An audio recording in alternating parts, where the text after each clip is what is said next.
Button going real quick here. Welcome everybody to Hash Church, season 11, episode 7. It is the sports medicine episode, thanks to Stephen Philpott, who has helped curate this show for us today. I'm just going to quickly shut off or mute the pages that are not muted. There we go.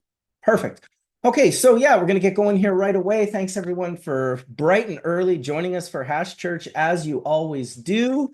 I'm going to mention and shout out our sponsors really quickly because they're awesome and we quite love them. So shout out to Sean at Heritage Seed Bank. You can check them out at heritageseedbank.com and you can use hash church 15 for a 15% discount. They are a US-based seed company.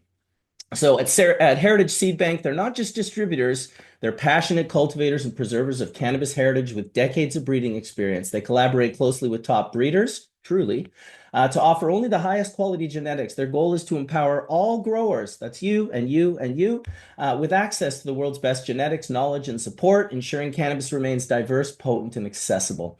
They pride themselves on ethics, integrity, and transparency. I've seen this firsthand. And working only with reputable breeders for ethically sourced top standard seeds. They offer exclusive, hard to find cannabis seeds with unmatched customer service, including fair pricing and accurate information. They're going to ensure fast, secure, discreet worldwide shipping with stealth packaging for international orders and free replacements for poor germinations or dissatisfaction and prioritize client satisfaction. So at Heritage Seed Bank, they've built a lasting relationship, supported growers, and uphold the tradition of exceptional cannabis cultivation. So shout out to the boys at Heritage Seed Bank. I also want to shout out my homies, Andrew and Corey from Sample Automation and their awesome little unit, the Rosin Reactor. So Sample Automation's Rosin Reactor, it automates solventless cannabis extraction by using precise control of temperature and pressure to decarboxylate resin, making it suitable for vape cartridges.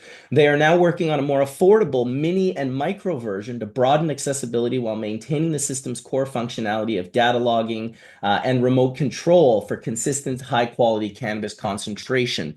So I have a rosin reactor myself, and it is absolutely unbelievable. Being able to monitor it from my home when I'm no longer at the lab and being able to watch the pressure drop, and it's just really quite something. So shout out to both of our sponsors. I also want to give a little mention to Low Temp and Puffco, who have just signed on to be sponsors as well, and we'll be bringing them into some future shows here. So without further ado, let's let everyone in. We'll start with Mr. Stephen Philpott and his partner Earle Lawrence. We'll bring in Amy. We're going to bring in Dr. Ogle. We're going to bring in, okay, there we go. Let's see how that goes. So once everyone starts their cameras, that's when they'll show up on screen. Until you start your camera, you are a little bit invisible. And by a little bit, I mean completely. Welcome, brother. How are you doing? What's going on? Good morning. Good morning.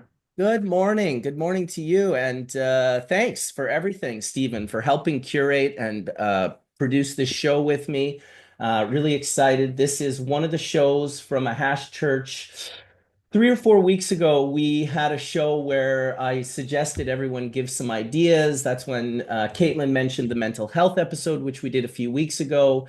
Um, Caleb mentioned the music episode, which we did maybe almost a month ago now. And Dr. Mark had also an idea for a show, and Stephen had an idea for a show, which was the sports medicine show.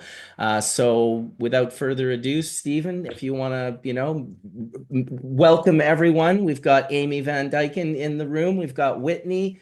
We've got Whitney twice. Look at that. So good. She had to show up twice. So welcome to all of you, and thank you for showing up. And I'm looking forward to a great conversation. Just to give you guys an idea, we go pretty hard on Hash Church. It's often a 4 hour show. Don't feel that you have to stick around for the entire 4 hours if you're busy, but we do like to go as deep as possible. And we have some hardcore people who watch the show. There's 165 people watching right now, and we should get up to around 400 or 500 live and maybe 5,000+ in the first week of the show. So it should be good. Welcome, Earle. Hey, Bubble man, how's it going? It's going great.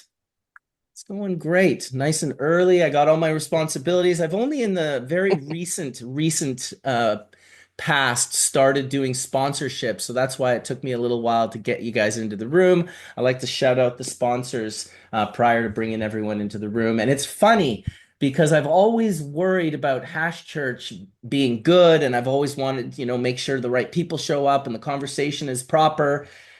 But wow, the responsibility I feel with sponsors is on some whole other level. I was literally laying in bed last night, like going through like, oh, what do I have to say for sample automation? And okay, yeah, make sure you mention the code for heritage seed. I've done this show for 10 years and never accepted sponsorship, so it's not natural for me, let's just say. But shout out to the sponsors and maybe everyone can introduce themselves. Stephen, why don't we start with you, even though we kind of know who you are? Give us a little introduction. We'll go through the whole group and we'll go from there. Yeah, for sure. Can you all hear me okay? Absolutely. Awesome. Yeah. First off, Marcus, thanks for obviously using your platform to give us the community that's obviously very supportive of the work that you've been doing for, not to age you, decades at this point. But through some of obviously our mutual friends, some people in the industry, it's kind of nice to bring these different audiences together that all have interest in, sports, wellness, how it integrates into what we would call the evolving uh, cannabis industry. I use air quotes. For those who aren't familiar with me, I'm a Marine Corps veteran. I was actively deployed during 2011. So I got sent to Libya. I was 20 years old, couldn't even legally drink a beer, didn't know anything about like law, politics. But I learned a lot while I was overseas and spent a lot of time in other people's countries, learning from them, learning different ways of life. When I came back home, I was broken and mentally changed. And when you get opioids and different things like that, Earle, I'm gonna let him introduce himself, but I've known Earle since I was probably 10 years old. We grew up in church together. And magically, the state that I was stationed in, Earle was also in college. So when I came back from war, I didn't know where to go, really what to do. And I went and sat on Earle's couch with my opioids and my broken leg. And when I didn't want to take my opioids, Earle was like, hey, there's alternatives to opioids. And long story short, just through decades of knowing each other, we've gone from just a Marine being interested to me being a researcher, educator, published some pretty cool trichome research. I'll send Marcus some of those images so he can share later. But yeah, I'll let Earle tell the cool part about how we started our consulting business together and how we've been working with Ricky Williams. So yeah, man, appreciate you, Marcus. Thank you very much, Stephen. That was great. Full circle, hey. I grew up with Earl in church together when we were 10 years old. I don't know how old you guys are now, but you are definitely in church right now. So this is a pretty cool full circle. Earl, why don't you give us a little lowdown on your side of things? Sounds good. Um, well, like Steve said, we're both from Chicago, background in church. Mine specifically, I had a lot of surgeries growing up, beat cancer, a few other things. So, like over 20 surgeries in the midst of like from about five to past 20, helped like mold my purview on a lot of what marijuana could do as far as the good things and breaking away from some of the propaganda. Um, I've been in the legacy market for over a decade now. It was always something that I was kind of involved in and tied to. Like I said, with the cancer background, I always had a connection to medical patients. I always wanted to be able to help people who didn't necessarily have another recourse. So that was always rewarding. Like Steve said, North Carolina, I went to North Carolina A&T, proud HBCU graduate. My background's in engineering and marketing. So after graduating, I came to New York and started to do everything from finance to independent consulting, web design, social media management. But that was all in the midst of doing like black market, legacy market kind of stuff. And I started to realize there was a need in the midst of the providers on that end to have support, the same kind of consulting, kind of incubation, prospects, business development, marketing resources that any other business would need. And so we saw a need. We had some friends that we were able to help provide those services for. One of the guys that got me into growing mushrooms, Chris, He's Spring Hill Farms out of Oregon. Um, Honestly, one of my mentors in terms of getting into like making it a real profession rather than something that we just wanted to do to help people. Uh, so we've been going for over 5 years. We're working on education initiatives, outreach, advocacy. So yeah. Wonderful. Well, thanks. Thanks for that, Earl. Appreciate the story. 10 years in the legacy market. That's some time for sure.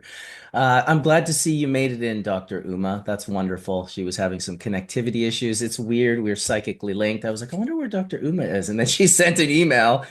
And then I sent an email back saying, "Oh, don't worry." And then I looked and I was like, "She is actually already in the room waiting to be admitted." So we're just doing some introductions, Dr. Uma. You just came in at a perfect time. Stephen and Earl just gave some introductions. Why don't you give us a little introduction yourself? Are you guys able to hear me? Perfectly. Beautiful. Well, welcome everybody. What a pleasure and an honor to be here. I'm actually in India and I've been here, I think almost 50 days since the beginning of the year. And I've been in the cannabis industry for about 15 years. I'm a medical doctor and the stigma is a big issue all over the world. And my mission has been to change the stigma and for everybody in the world to know about the endocannabinoid system. And I do it through education. And I truly believe that cannabis should be a first line option and not the last resort. And it's not for everybody, but it should be a first line option, especially for cancer patients. And I had the opportunity to teach here at 4 different locations and understand there's a lot of work to be done all over the world. And I thank all of you for being here today. Well, wonderful. Thank you, Dr. Uma, and boom Shankara Shankara Mahadev to you and everyone Yes. else in the room. What an amazing country. What an amazing place. It blows my mind that cannabis is still not legal in India. It literally has some of the longest standing history on the planet. You go to Himachal Pradesh, you go into these Parvati valleys, you go into these areas where they've been growing cannabis for oh so long.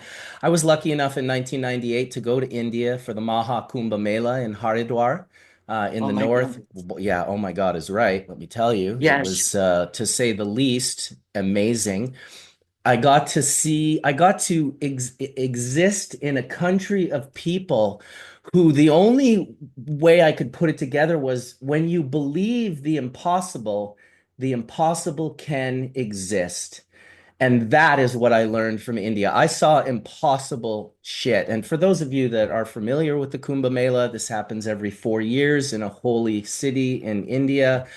It's Haridwar, Varanasi, Allahabad, Jaipur, I think are the four. So every 3 years they do, and there's four of them. So really, the one that I went to was called the Maha Kumbh Mela, and it was a one every 12 years. And then they do a 144-year one, just to give you an idea of the history of these people. And that is the Maha Kumbh Mela. And let me tell you, if there's ever if you want to go out and have a real adventure in life, that is the place to do it. Go check out the Kumbh Mela or the Maha Kumbh Mela. You will meet amazing people and you will see impossible things. So thank you, Dr. Uma, for being Thank here and you. representing India. We love that.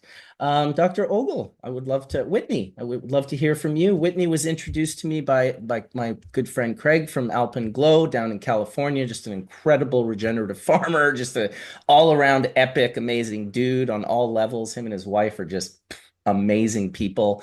They have an amazing farm, they grow amazing resin, and they're just really great folks. So that's how we got access to Whitney, and Whitney's here to share. So please let us know a little bit Yeah. about you.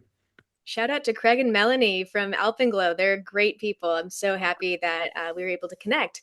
Hi, I'm Dr. Whitney Ogle. I'm a professor of kinesiology at Cal Poly Humboldt. So I'm in Humboldt County in the belly of the beast here. And yeah, I started out as a physical therapist. I got a doctorate of physical therapy, went back to school for exercise physiology and my PhD in human performance with a specialization in motor control. And in all of those years of education, I never learned about cannabis ever. It was one of those things that I'd have these like bro science kind of conversations with my friends. And I just knew that there wasn't enough research out there. And so as soon as I saw that there was a job posting in Humboldt County for a professor, I thought maybe I'll be able to actually do some cannabis research there. And I changed my research field entirely in that period of time. And now I do research about how people use cannabis with exercise. And I have a podcast about called Exploring Cannabis and Exercise, where I talk to other researchers and just people who use cannabis with exercise to hear about the anecdotes and the data behind cannabis and exercise. So I'm really happy to be here. Awesome. Well, really great to have you. And we will make sure everyone that has connections, whether you have a podcast, email, and Instagram, whatever you want to share, we're going to put that in the description of the video as well as the description. This video will also be pushed into a podcast. So it's on Google and Android and Apple and Spotify and all of those platforms. So it won't have our beautiful faces. But it will have our beautiful voices. So thank you, Dr. Ogle. Appreciate that. Amy Van Dyken. We'd love to hear from you. Hello. How are you? I'm well. I'm so excited to be here. Thank you for having me, Marcus. I feel like everyone is so educated, and here we go. I'm an athlete. I'm a six-time Olympic gold medalist in swimming. I am the first American woman to ever win four gold medals. It's only been tied. Simone Biles, Katie Ledecky, watch yourselves. I'm actually the only American woman to win the 50-meter free in the history of that event. And then in 2014, I was in an ATV accident where I completely severed my spinal cord, had a brain injury. Of course, you know where that leads. That leads to hundreds of milligrams a day of opioids. I thought I was doing the right thing. I was doing what my doctors were telling me to do. In the meantime, I ruined friendships, nearly ruined my marriage. To this day, I will look at pictures and wonder why I'm not in book club anymore. I have a friend, my best friend, Bethany, who is a roller derby girl and who went to go get her second master's in cannabis pharmacology. I think I got that right. And she said to me, she goes, "Babe, if you need another way, I have another way." And she brought me to a dispensary, and I will never forget it. She got me Granddaddy Perps, first inhale, and there it was. I was done. I was like, I am in love. And so through that, I got off the hundreds of milligrams a day that I'd been prescribed. It took over a year. And I am now one of the biggest proponents of cannabis for people who think they have no way out other than opioids or other different kinds of medicines to help nerve pain, because it is a thing that we have, and I have it from belly button all the way down, and I'm 6 feet tall. I'm all legs, which is a joke. And so a lot of my body, almost all of the time, was in pain. And then I found cannabis, and here we are. And I'm so thankful for it. So, and I'm thankful to hear everything that you guys have to say and to learn and to soak it in. So thank you for having me.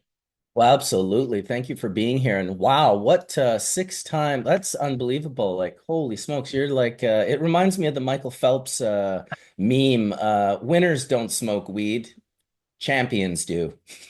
Correct. And little story, Marcus, by the way, Michael Phelps was 15 in my last Olympics. So he would run up to me and he'd be like, "Amy, do I need to put on my swimsuit?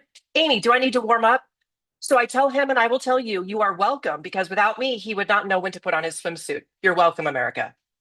Oh my God, that is awesome. 15, hey? Wow. So he was just a youngin looking up to you. He was a baby.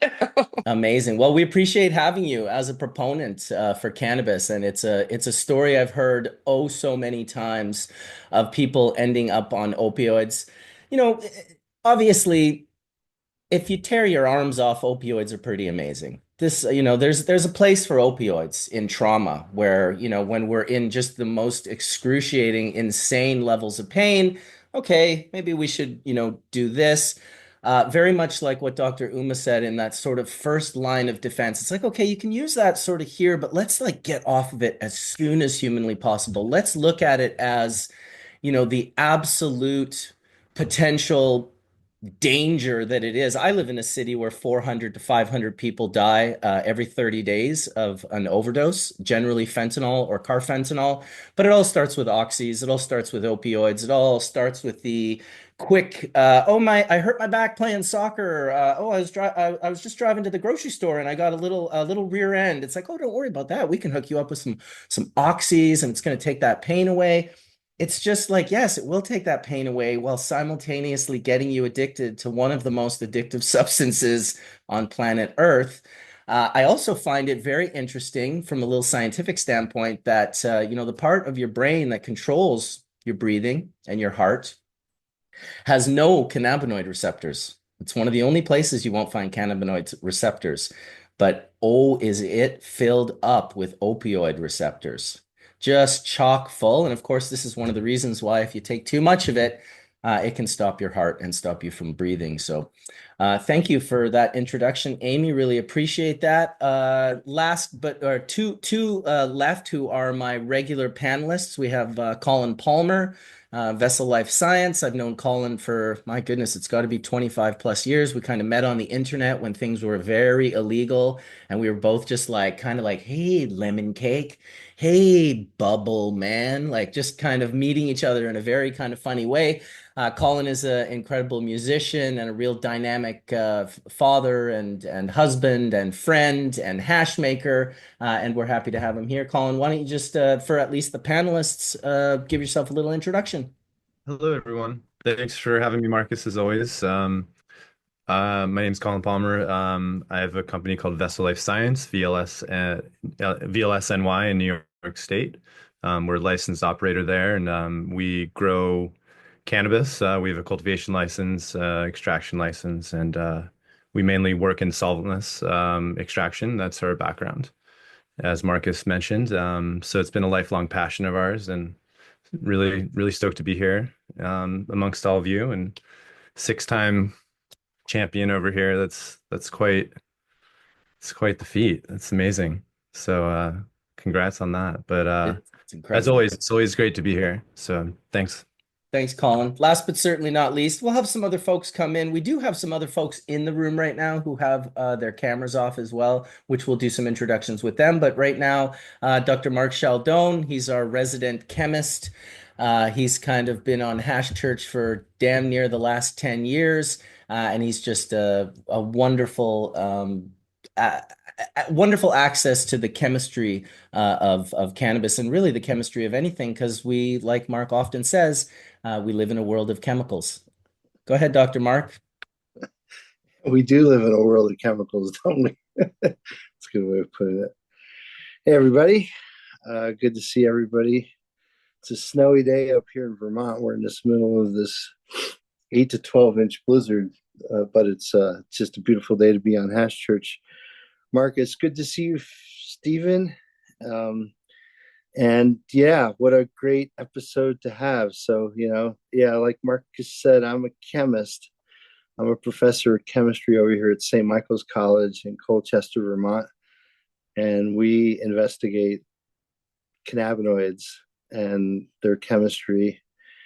And yeah, I've helped a lot of people get started making good concentrates and setting up testing labs and doing everything that you need a PhD in the room to get done, So I gave a talk back in, when was that, Marcus? God, 2017 on our hydrogenated cannabinoids at CanMed.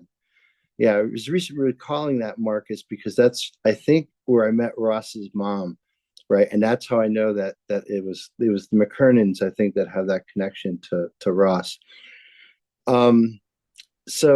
Yeah, I mean, we look at chemical modification of cannabinoids to make new molecules, and it's great because the cannabinoids have reactive functional groups like the double bond and the acids, and so we're doing chemistry on the phytocannabinoids to make new compounds, and we're looking at how we can maybe use that to combat traumatic brain injury by doing intranasal delivery during the golden hour of trauma.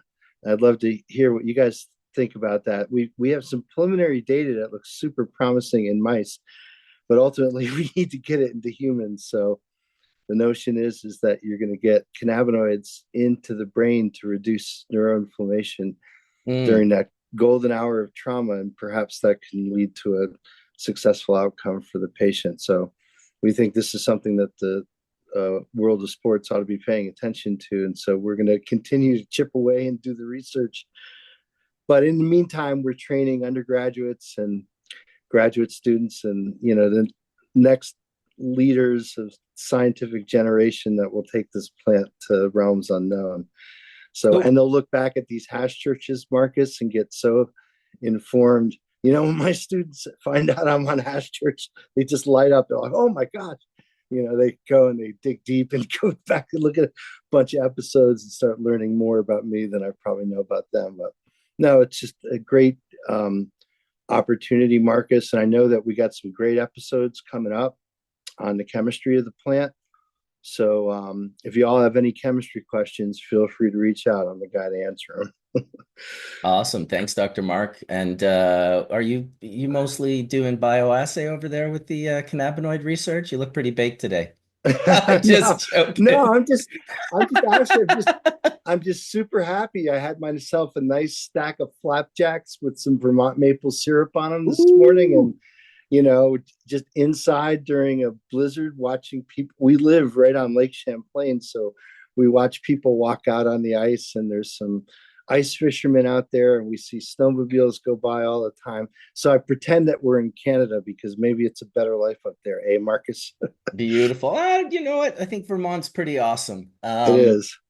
Just to Super cool. speak quickly on the getting cannabis into the brain, and I've mentioned this a few times. Every time you've mentioned it, I feel compelled to mention it. A couple years ago, I was partnered up with a good friend of mine, Dr. Brent Reynolds. And Dr. Brent Reynolds, if you want to look him up, back in the late 80s, he did his thesis on stem cells, and he changed stem cell science completely. They had never found stem cells in the brain. They didn't believe they were there. And Dr. Brent was the one that found that. So he worked at the University of Miami in the neurosurgery department for quite a while. And now after it's been 20, 30, God, it could have almost been 35 years since he did his thesis. Wow, I'm getting old. Geez, okay. That shocked me a little bit. Of like 10, 20, 15, 20, 30. Oh, geez, almost 40 years. Okay, well, that's fine. So Dr. Brent is now looking at something called exosomes, and he's starting to really think that exosomes might be a little bit more responsible for what we think stem cells are doing. And these exosomes are these like exudates of cellular material that they release, and all cells release exosomes. And he collected exosomes from hemp plants. And this is what blew my mind, because I was fully under the understanding that cannabinoids were only processed inside the glandular trichome head, but he found cannabinoids in the exosomes. Now, the university has patented this, and they are absolutely using this for exactly what you're talking about, Dr. Mark, for concussion medication. It's not actually cannabinoids that they're using for the concussion medication, but this is for that golden hour. This is for on the field when the concussion happens, it goes up the nose. They have found a 45x delivery of payload to the brain using exosomes. For those of you that don't know, that is absolutely bonkers. That is insane to go from where they were to like, because these exosomes are nanoscopic. They're like, 15 nanometers or whatever. So they're very small. And I mean, that can be all the difference that a drug needs to just be there at the time. And what we don't know down the road, I mean, a lot of especially in football and other related concussions, it leads to a higher incidence of CTE later on in life. And so what we don't know is that does reducing neuroinflammation acutely, which I think we know the cannabinoids will do. I mean, there's a lot of literature precedent, and they're not just hitting the cannabinoid receptors, they're hitting PPAR gamma and TRPV1. So it's like multiple, different biological targets in the brain that are crucial. And what we know is that it affects these things called calcium currents. And the calcium current inhibits something called the release of pro-inflammatory cytokines, which ultimately leads to neuroinflammation. So it's a really complex mechanism, Marcus, and there's so much shit going on.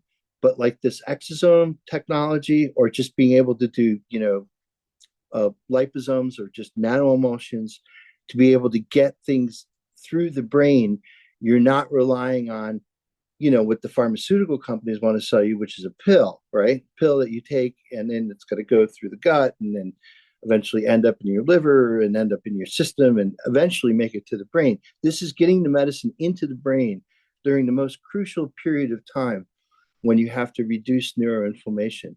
And I think we know it's going to work. And I think, even something like just CBD alone, but certainly like the whole cocktail of cannabinoids that, underpins the entourage effect, I think it's certainly worth, looking at everything. Things like CBGA inhibit something called store operated calcium entry, which is, again, a very, very important mechanism that underpins the anti-inflammatory properties of cannabinoids.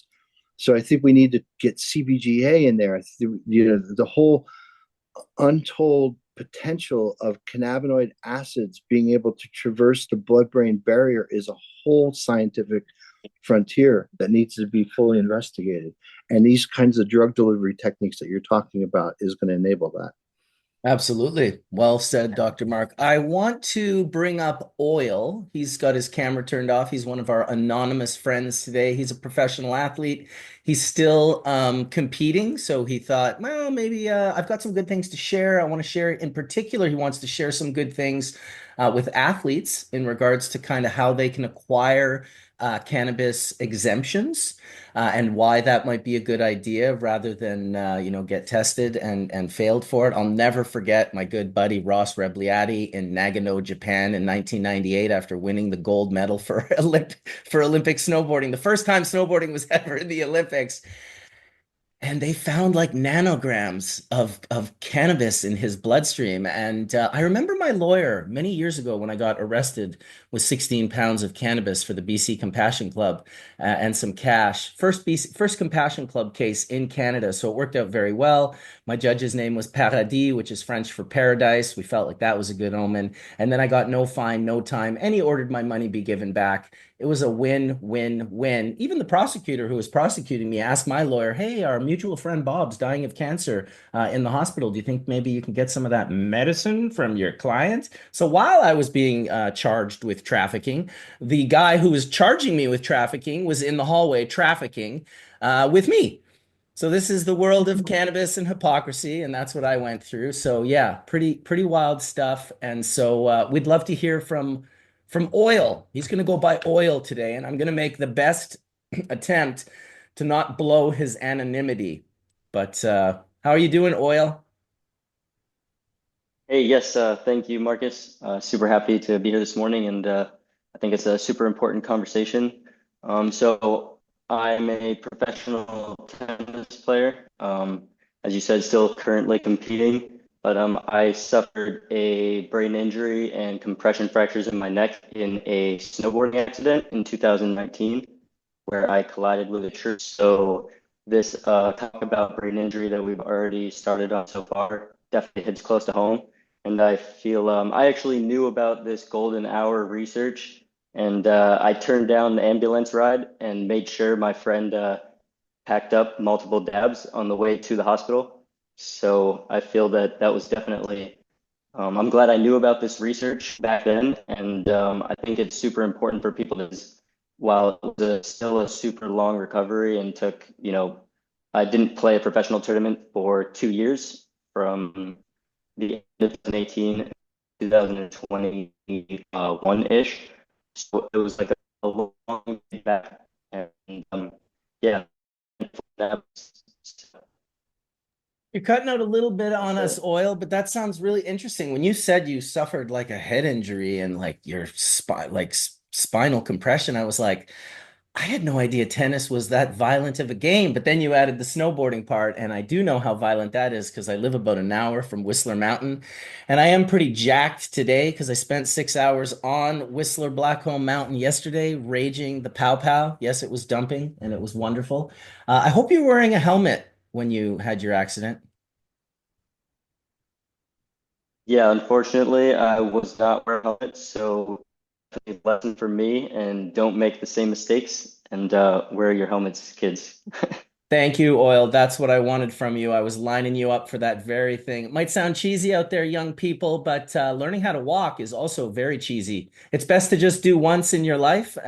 These head injuries They can change your life in an instant forever. And I know what it's like to get sucked into awesome. That's what I call snowboarding. You get sucked into awesome, and you just got to be careful out there. You know, you gotta weigh the difficulty, and you gotta weigh, what you're sacrificing. So we're glad to have you here. We're glad that you were still able to get back and play tennis. That's wonderful. Yeah, thanks for coming on and sharing with us. I think we're going to have a really nice conversation. I think we've gone through the entire panel. We do have at least one other anonymous athlete that was going to show up. I'll reach out to him in a little bit. He's also competing at an Olympic level right now and wants to remain anonymous as well. But he's and I don't want to mention his sport because he might not want to mention his sport, but his sport is really cool. It's like, I was like, what? You're a what? Like even when he said it, I was kind of like the word didn't sound like a real word to me because I was just like, oh, that's a crazy, like, how the hell did you get into that? But hopefully he'll show up and we'll be able to talk about it. Stephen, is there a direction that you want to lead us off on? I feel like you're kind of an organized guy and you'll have some sort of direction for our conversation. Otherwise, we can go organic all day long. That's what I specialize in. So.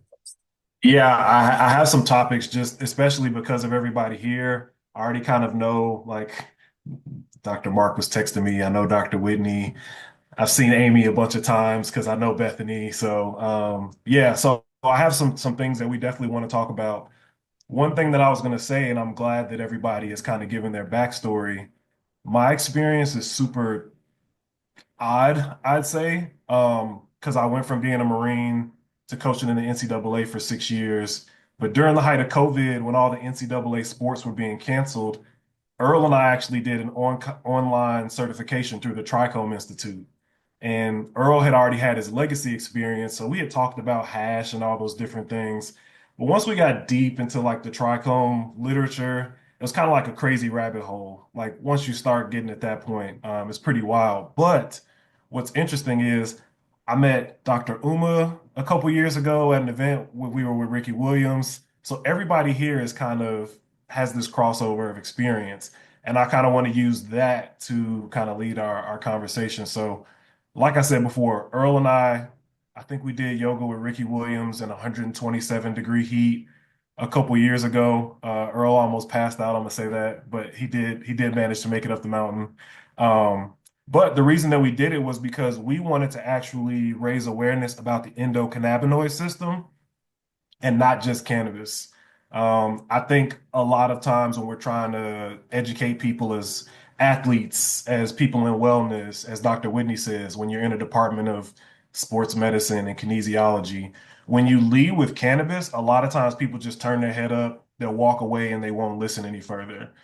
When you tell people that the endocannabinoid system has been around before humans and plants existed, they kind of look at you like, what are you talking about? When you tell people that they don't have to consume cannabis for their endocannabinoid system to be present and active, their eyes kind of perk up.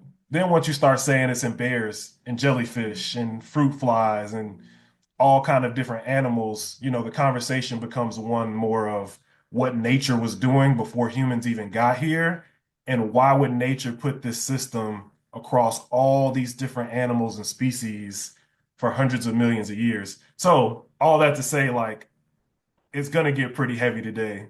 So everybody just kind of buckle up. One of the things I wanted to talk about, and probably Amy's gonna tune in on this first, but as far as public perception from Michael Phelps to Ricky Williams to Sha'Carri Richardson, where do you feel like things have changed just where we've gotten to now? Obviously, we have people on this call that are willing to talk about things. What do you think we still have as far as like this narrative that we need to change? Because we have athletes that are benefiting actively, but we need to remain anonymous because of WADA and right all these other governing bodies. I've seen it change a lot. I mean, you talked about Stephen Michael Phelps, right? And he got busted, lost millions of dollars because he was at a party smoking a bong. And I remember telling him, I said, babe, you're not doing anything differently than we were. You just got caught. Now everyone has cell phones. But I do think that through these different Olympic athletes that are coming out and saying, listen, yes, I got caught, but I was using it because of, as Oil said, my brain injury or whatever. I think that that really does help advance it. I do think also we need to get, sorry for saying this, the old white men out of WADA and USADA. We really do. It's just because they have this perception of what cannabinoids, cannabis, even CBD are doing to athletes and that it's performance enhancing. Well, I think any of us can tell you that I've never been stoned and been able to swim faster. It's kind of quite the opposite. But what it does do for the body is absolutely amazing. And they're not even willing to hear that. They're not willing to hear that it is helping athletes and it is forwarding their recovery and their progress. So they don't have to go and do these other drugs or whatever. So I feel, and I hate that, like Oil and some of the other people have to be anonymous. So that's where I come in and I say, listen, I am a 6-time gold medalist. Yes, I am a stoner and I am proud of it. And here is why. And just let the people listen. And I think the more of us that can talk, the more Ricky Williams that we have out there, the more, Mike Tyson's that we have out there. We have to speak up for these athletes that are competing now so that they can get these benefits that we've all known for however long. So it's a sticky situation again, because like you said, Stephen, people look at you and they go, oh, I didn't know she smoked. It's just that perception. So we've got to get over that. And yes, she does. She smokes. It's okay. That's awesome. Can we get into a little bit for, the rest of the people watching who aren't professional athletes that have won Olympic gold medals and such? WADA, let's talk about WADA. Who is WADA? What is their regulatory group that's controlling and keeping cannabis out of sports? Can someone speak to that a little bit? Yeah, just to chime in real quick. The WADA is the World Anti-Doping Agency or Association. But either way, they govern a lot of different sports and things around the world.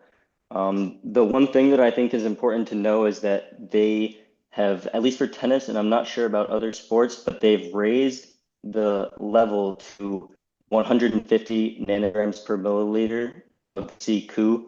So for all the doctors on here, I'd like to know, how much you could potentially use and stay under that as being an athlete. But the other thing is, I wanted to, there are some sports, not in every sport. Oh, I think he got dropped. He was cutting out a little bit. It's funny when I do a podcast and I can tell someone's got like something good to say, and I'm like, get it out, please. Just oh.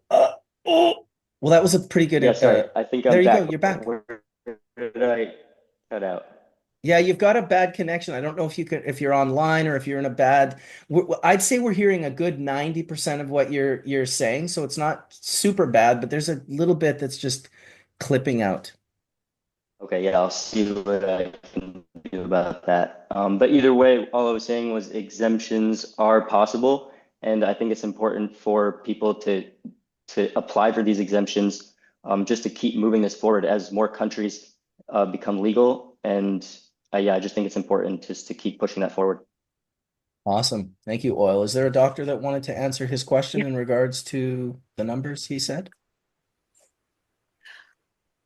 I can talk a little bit about the exemption because I'm familiar with the exemption process. I'm really not sure what the cutoff for the amounts, because what I've seen is people metabolize differently. So even if what could be for one person, it's not the same for everybody else. I've seen lean, mean body machines push this stuff out of their body, and whereas a woman will carry this in much longer because it's a fat soluble molecule, and women have more fat than men.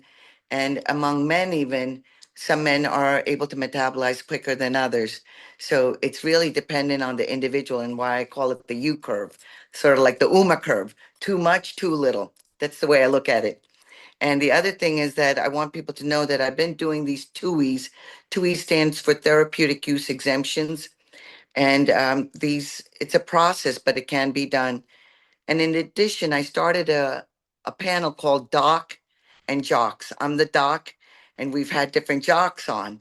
And my mission was to change the stigma. And I know nothing about sports, so I figured, what not? Let me educate them, and they can educate me. And Ricky Williams is We've mentioned Jim McMahon, and I've had different people from Hector Macho Camacho Jr. And the main thing is head injuries, CTEs. And there's actually been a study years ago. I look at cannabis for three things: prevention, maintenance, and treatment, PMT, the way we want to think about it. And there was a study that actually showed people that tested positive for THC prior to a stroke, they were more likely to survive the stroke and the complications to be much less. So when we talk about nasal delivery, cranial nerve 1 is olfaction. And when we think about getting it to the brain, that's the easiest way. And also, I really believe there will be a day where we can pre-medicate athletes prior to them getting their head banged so we can prevent the injuries. And then, the first hour is that they already got something on board. It's like wearing a seatbelt or wearing a helmet. We know that the injury can occur, so why not prevent it or at least protect yourself in some way? And I truly believe cannabis is for prevention.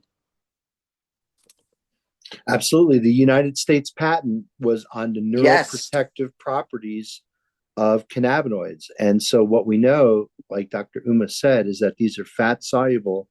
So they like living in the fatty tissues in our brain and in our pancreas and everywhere else where there's fatty tissues, there's cannabinoids. And these cannabinoids have phenolic groups that act as antioxidants. So they quench things called reactive oxygenated species, which are partly in implicated in both neurodegenerative disease as well as in traumatic brain injury and stroke. So you can think of it like this, again, the endocannabinoid system. Dr. Uma, if I'm wrong, tell me, please. The endocannabinoid system is the body's own pharmaceutical company, right? It's basically the thing that the chemical regulatory system that regulates all other systems.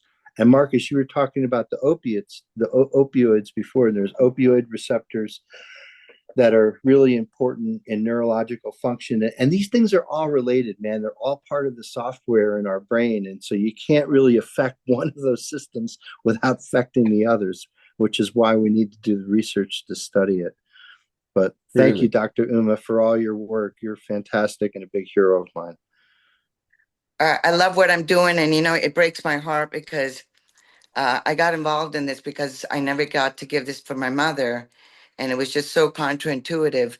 She died of lung disease. And when somebody says, smoke cannabis and it's going to help you breathe and make you feel better, it just did not compute to me as a physician. And I was and continue to be a medical review officer where I did the drug testing. And if people tested positive for this molecule known as THC, you lost your jobs. And here I am now supporting it and saying, I think we should be giving people bonuses that test positive for THC because they're saving the government and our society a lot of money and their own quality of life, because I really believe that they're happier people. And when we look at economically, one healthy person can help four other people. One sick person needs four other people. So where do we want to be?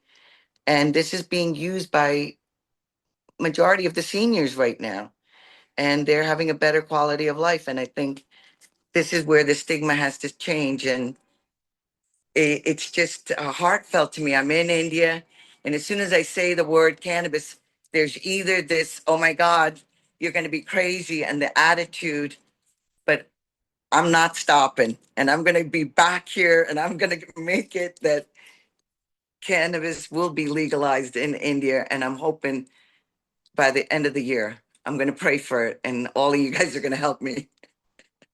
Absolutely. You have the help for sure. To me, it's important that India legalizes cannabis, that India allows cannabis. It really, really, like more than most countries, that one hurts my soul just because of the history that is there. Like they are no strangers to cannabis and the protection of the cultivars and the processing and the sharing of that knowledge for literally centuries, right? Like this goes back so far. It's kind of neat because I have my own company, Dr. Uma, called Fresh Headies, and what I do is I make these bags that with screen bottoms, And they're nylon bags, and basically they're called bubble bags, and you put water and ice and you mix it all up, and the resin glands that secrete all of the medicinal components, both from the cannabinoid side and the aromatic volatile compound side, they're all inside this little resin gland head. And I guess some years ago, people figured out if you can break that little head off of its plant body prison, it's still affected by gravity in water. So it sinks in water while everything else floats, and it creates this incredible transfer chamber. And that's how we were able to isolate gland heads to 99.9% away from the rest of the plant, which is where you create the true potency of the plant. It's non-diluted. I have always used the analogy that the cannabis plant itself is kind of like getting a pizza delivered. The cannabis plant is the box, and the reason I say that is because most cannabis is cellulose and fiber, which is what cardboard is made out of. And then the resin is actually the medicine. So I always tell people when I eat my pizza, I just open the box and take the pizza out. I don't actually eat the box. So I've been saying that for about 20 years, but it is quite a world of difference when you isolate these gland heads out.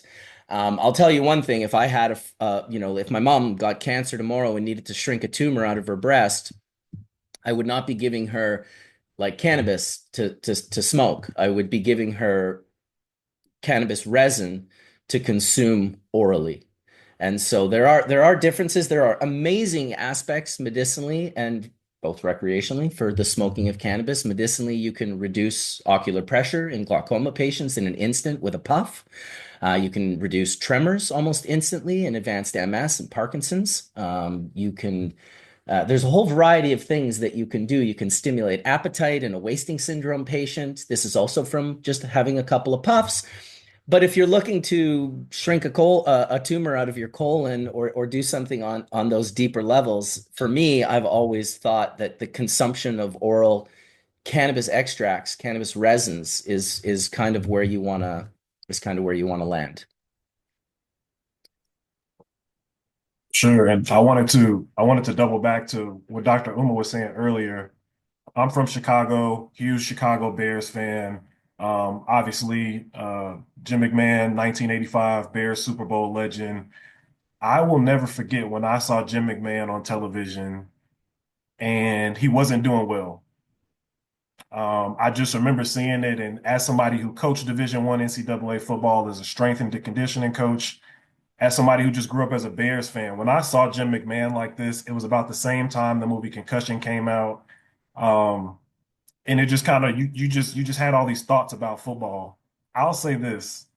Was it 2 years ago? I think it was 2 years ago, Dr. Uma. Whenever we were in Las Vegas, 3 years ago, I finished talking with Ricky Williams. We were talking to a group of athletes, and I turn around and Jim McMahon walks up to me. First of all, he walks up to me and he just goes, "Thanks for what you guys are talking about." And in my mind, I'm just going, I saw you on television. I saw this. I saw him not doing well on television. I remember after we went back and forth, I asked him, I said, What changed?" And he turns around and he points to Dr. Uma, and that's all he does. He didn't say any words. He just pointed to Dr. Uma. And I was just like, that was probably one of the most profound experiences, just seeing somebody else's quality of life change. But then, like Dr. Uma said, that's one person.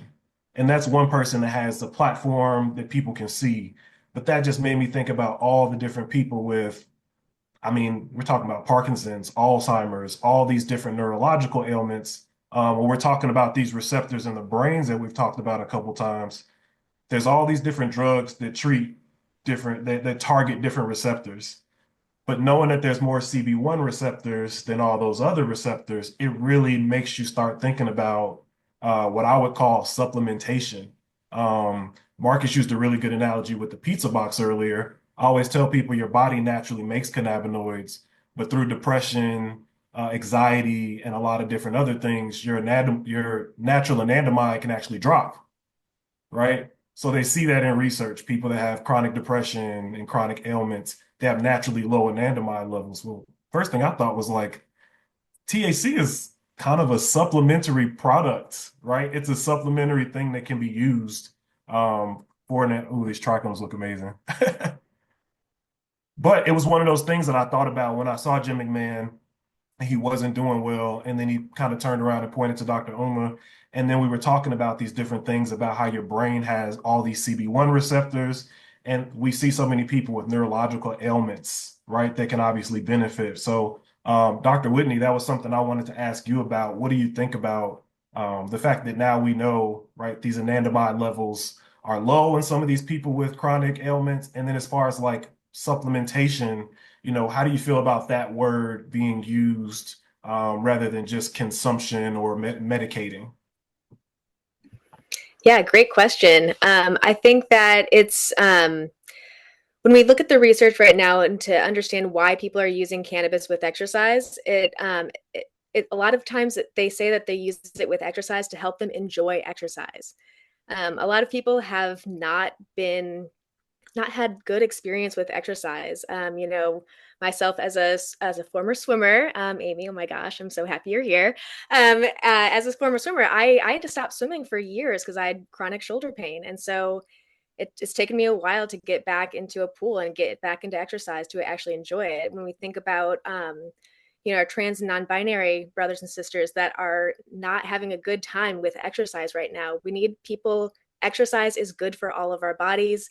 As you say, when we exercise, it actually gets our endocannabinoid system to work, to upregulate. And so, if exercise, if people want to consume cannabis so that they can experience some of those endogenous endocannabinoid system effects, then that's okay. I'm okay with people using cannabis to help them decrease some of those barriers to exercise so that they can actually have those positive experiences. It's so funny that you say that because if you look out on a trail, right? I'm out here in Arizona, we've got hiking trails everywhere, and you'll see people out there enjoying cannabis. But the reason is maybe they're not enjoying the hike, and that is what gets them to do it. I've done that a few times on a bike ride where I'm like, I just don't want to do it, but I need to get out. So, you have a little supplementation, and it really does help. And I love that you said that because it is so beautiful. And Stephen, when you were talking about Jimmy Mack, I was with you. I watched that ESPN thing where he was just awful. Next thing I know, we're having dinner, and in walks a completely different human being. And if anybody is not sold on this plant after seeing that, I mean, you can't be helped because, as you said, Stephen, it was just so to see him and have a conversation again with him. It is really beautiful. And he speaks, Dr. Uma, thank you so much for helping him because he was, as we all know, just in a bad spot. And now it is so beautiful to see he's out golfing again. If he's not breaking another hip, it's really wonderful to see. So He calls it, I taught him, I said, Jim, just remember THC, the happy cannabinoid. And it is always stuck in his head. And he'll say that. I know about THC, but Jim is one of those people, when I first met him, I had no freaking idea who he was. And I said, I'm doing the Doc and Jock's panel. And they said, who's your jock? I said, it's some football player. And they said, do you have any idea who his name is? I said, I don't know, but I'm going to be teaching him the same thing I've been teaching him. They said it's Jim McMahon, and he embarrassed the shit out of me. He introduced me as his wife. I said, I've never met this mofo in my life, and this is how we hit it off. And I said, and ever since then, I'm proud because I need vehicles. I can't do this on my own. And Jim has been a vehicle um, to get the word out and to understand that CTE is real.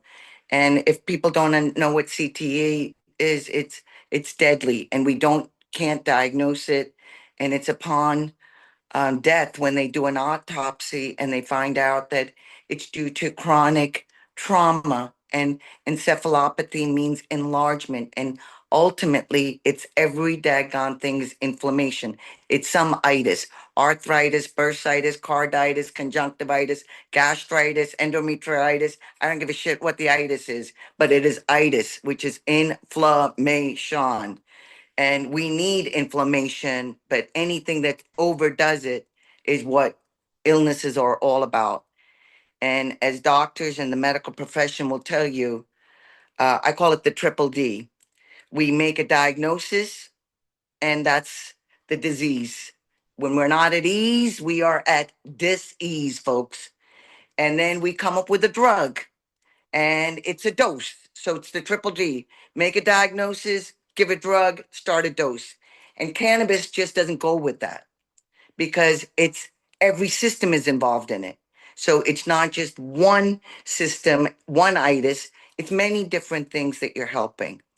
And we want people to go home and do some homework tonight. I want them to all look up patent number 6630507. Patent number 6630507. And what that's talking about is antioxidants and neuroprotectants. And the brain is developing till the day we die, folks. So neuroplasticity is happening, and we have an opportunity to change people's minds and hearts and open doors. And this is what I'm all about. And I'm trying to deliver it in different ways. And I call cannabis a global solution. And we just got to get people to understand this is nothing new, and each of us has a part in it. And we got to keep doing it.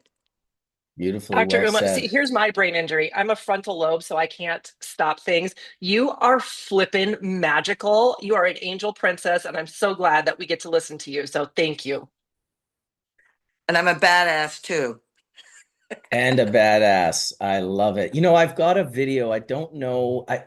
As we're talking about this, I remember years ago, David Suzuki did a Nature of Things show on the BC Compassion Club. My dear friend Hillary Black, who started the BC Compassion Club back in the 90s.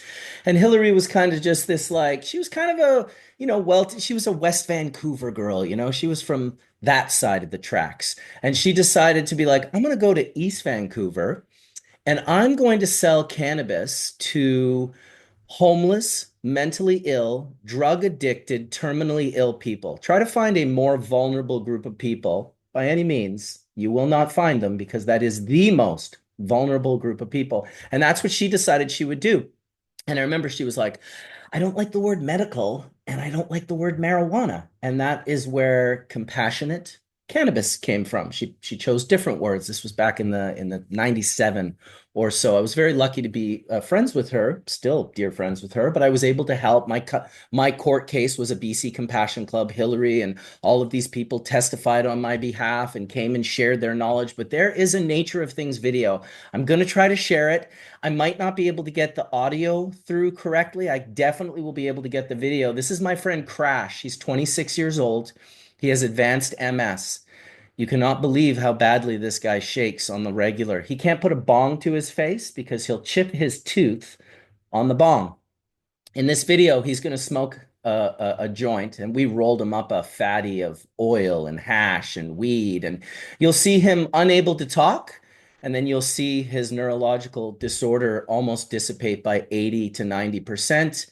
And now he's able to talk. So I'm going to try and share this. Give me a few seconds. I'm going to change the audio so that I actually, so that you guys will be able to hear what's being said as well. So just give me a quick second. Okay, there we go. That's good.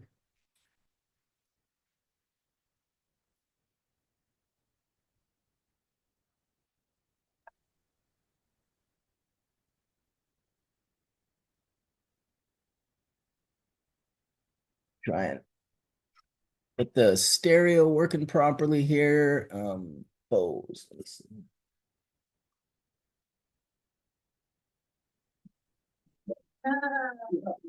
It helps. It helps. I remember the first time that you came into the club, the thing that made you stop shaking the most was just when Star just put her hands on your shoulders. If I have a beautiful woman beside me. It's incredible that affectionate touch can have that effect. Yeah. This way you don't shake as much, babe. Got it, baby? Right. Friends, you got good mom. What a long drive that is. He's a good mom. Are you happy? No. It's actually hard to find pot that's good enough to really help him. We rolled a joint for him once that I think had 3 kinds of really good pot, 2 kinds of hash, and a whole bunch of oil on it. And that actually completely stopped the call. It's very dramatic, the effect already. Yeah, it's just unreal. Marijuana is versatile. It calms severe muscle spasms, and in glaucoma, it delays the onset of. Give me 1 second to get my headphones back on. So yeah, a little bit of tears for Crash. He always just it was always so touching. He was so young to have MS like that, and it just showed you we didn't know anything about the science. This was a you saw Hillary, she looked like a little girl. She's like 20 years old or 18 years old or something. And here she is doing this, angelic work that a lot of you have picked up the to pick have picked up and are doing as well. But I just thought during the conversation that that was a powerful image to see. I really pictured Crash. I don't know what's happened with Crash. I haven't talked to him in many, many years. It's unbelievable that his nickname was Crash. I mean, the irony, like he's such a cool dude. He was such a great guy. I really hope he's still alive and I really hope he's doing well. And I just wanted to share that. You guys can check out the CBC Nature of Things. All 6 parts are up on the YouTube channel High Society Show. And that was about 15 to 20 years ago that went up. So yeah, sorry to get everyone a little teary there, but my goodness, how does a prohibitionist deny that? Like, I don't even care if there's no science behind that. How about just like, uh, right? And in reality, I will say that unfortunately, a white male was not the guy who was going to break the legs of prohibition, but the little girls with seizures. That was the last leg of prohibition. No one was arguing against Charlotte Figi, except maybe Chris Christie. I think he said some stupid shit, but he's Chris Christie, so come on. That was one of the first videos that I saw in the midst of like my introduction that helped me justify to other people. Because I had like operations as a child, but you're not able to like speak through and advocate for your own health on the same levels. And so when I was talking to others that were going through these similar situations, I would show them those kind of videos. And it resonated with them on a little, like, you chip away piece by piece. And you hate to say it from like a marketing perspective. But yeah, you can only argue against that messaging so much. And so like that's part of the background in terms of Steve's military, he was in a war. How much can you say about mental health and helping the veterans that are, in various circumstances, if you look at the news this year, and what can you say against that? Sometimes you got to drill extra hard to access people's humanity, and videos like this are an extremely large drill bit that gains it just gains access. I mean, I don't understand how you could even have a debate, and any neurologist that witnessed what that guy just went through, he couldn't. They have to hold the joint in his mouth. His head is shaking the entire time, and then he's just his little smile at the end, that little riz that he kind of gives the camera. I'm like, oh my God, this guy. And I'll tell you, Crash, he was so good at making you feel comfortable around him. He never wanted anyone to feel sorry for him. He just wanted to make jokes and be happy and be a part of the rest of the group. So shout out to you wherever you are, Crash. I got love for you, brother. I think there's a lot of power to posting that kind of content and like making it clear that there is a benefit to it because I have a hard drive worth of stuff that I've never let see the light of day because my friends, they saw what I did post in terms of what advocacy could look like. And they would say things like, you're never getting into college if you keep that online. You have to take that down. And you can't see any of it right now, but like that kind of content, knowing that there's a benefit to having it 10 years down the road, 20 years down the road, I think that having that up, it speaks volumes. Yeah, I think in neurology, it's such a complex subject matter that it needs a lot more research. I saw it with Parkinson's for 15 years and different patients and different people I was around that were also veterans. So Steve and I know, PTSD is a different type of trauma. And then when you add neurology to it and that complexity, and then you add something like Parkinson's that has complete control over your motor skills, you start to see things inside of a human and a patient that is very individual to themselves, and it really highlights how individual the EC is to each individual patient and how chemical constituents can either be reactive or not.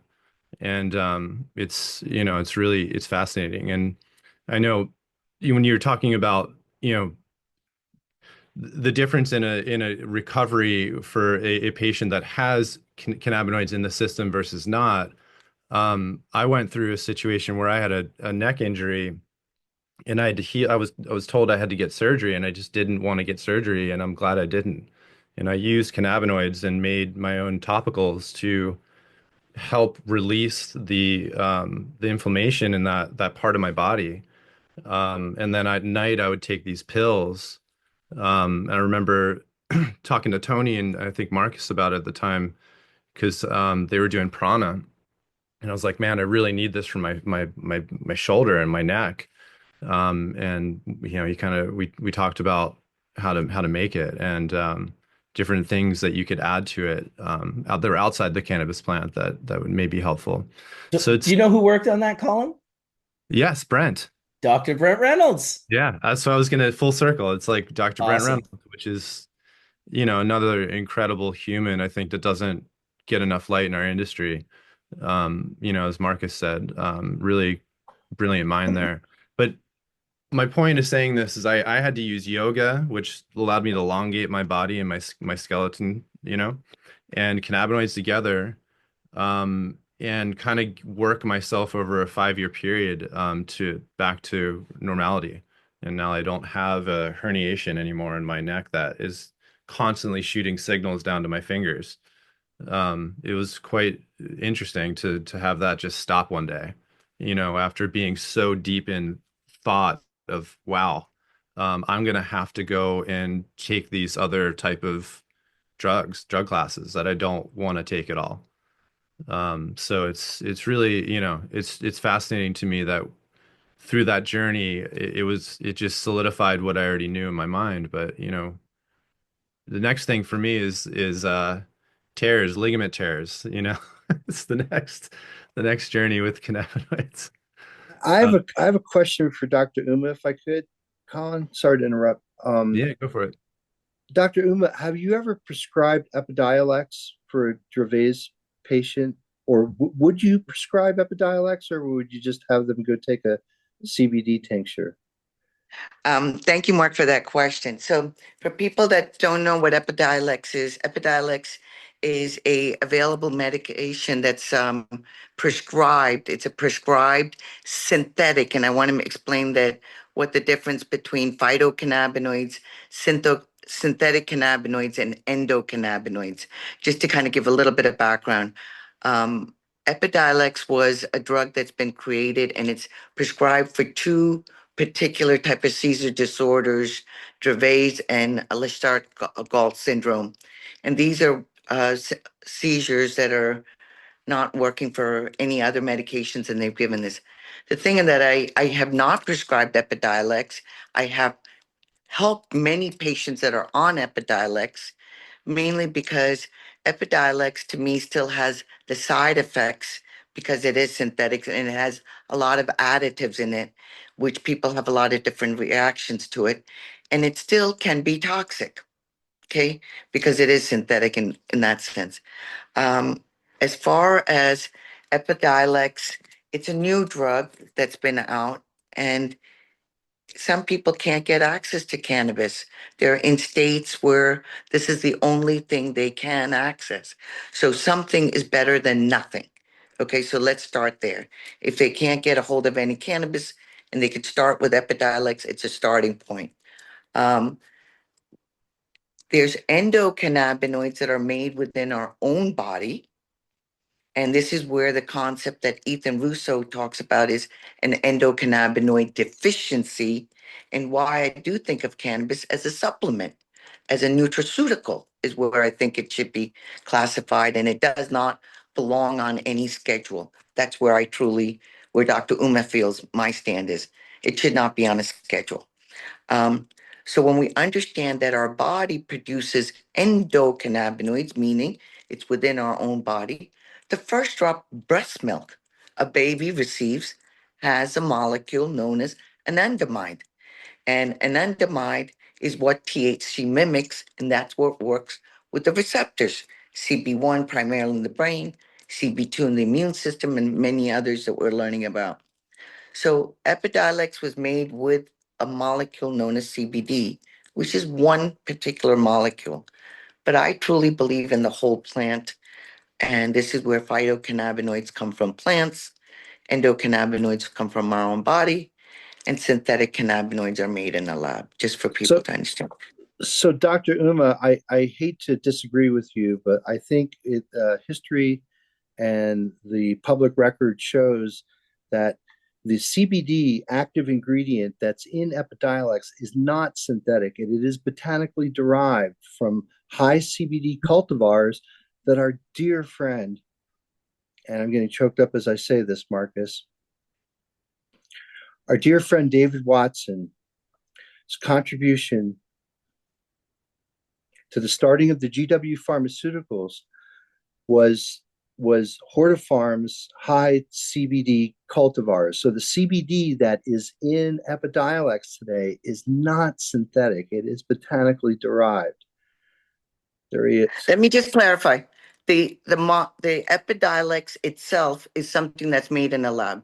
The molecule CBD is in it, but there's other additives that's added to Epidiolex. So I just want to clarify that. Yes, I just want to clarify that. So you're that is absolutely correct. That is correct. It's an oral spray, isn't that correct? Kind of like this, just you'd spray it, and it's basically, I think, just a some type of fat solubilizing vehicle that basically takes the CBD and delivers it in I think you're thinking of Sativex. Oh, okay. Sat- I might be thinking of Sativex. Now, Sativex 2 is also. Can you describe what Sativex is, Uma? It's actually, I have to go into the details, but it's a combination, and it was also again made in a laboratory, but From it has GW been Pharmaceuticals, and it's a 1-to-1 THC to CBD ratio. and that's Right, where Epidiolex is only CBD. And I think it's important to know just a few things, is that typically when a pharmaceutical company takes a drug through clinical trials, they have a patent on the active ingredient itself. But because CBD was a public composition, it was sort of a dicey move for someone like GW Pharmaceuticals to take it through clinical trials, which was going to cost a lot of money that then the pharmaceutical companies need to recoup in the sale of their drug.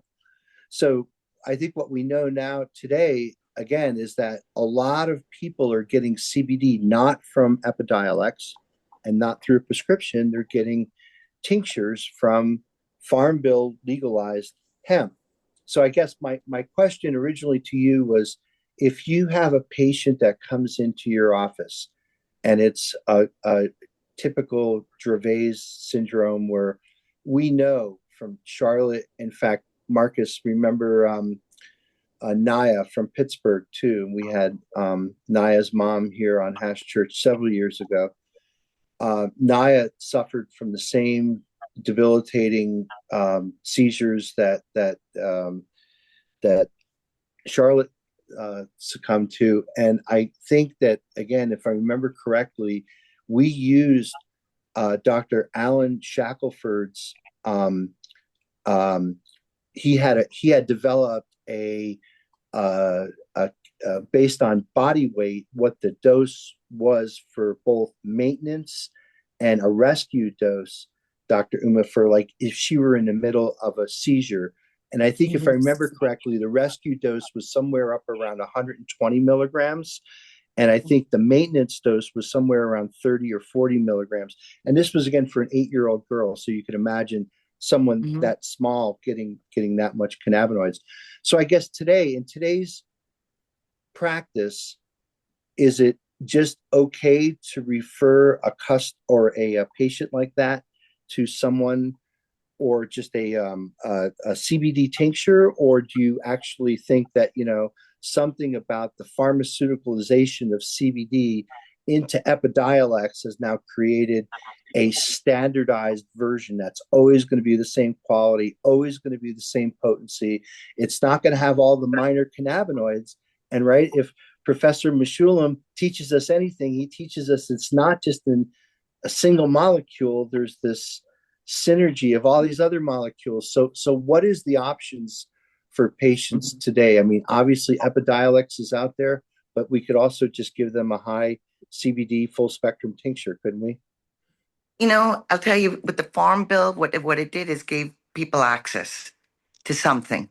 And that was a great starting point. When I look at to this day, I get involved with a little bit of expert witness work. And this is the problem that I'm seeing. I had a case of a mother that gave a child CBD. And when they tested the child tested positive for THC because CBD can convert to THC depending on what's in the product.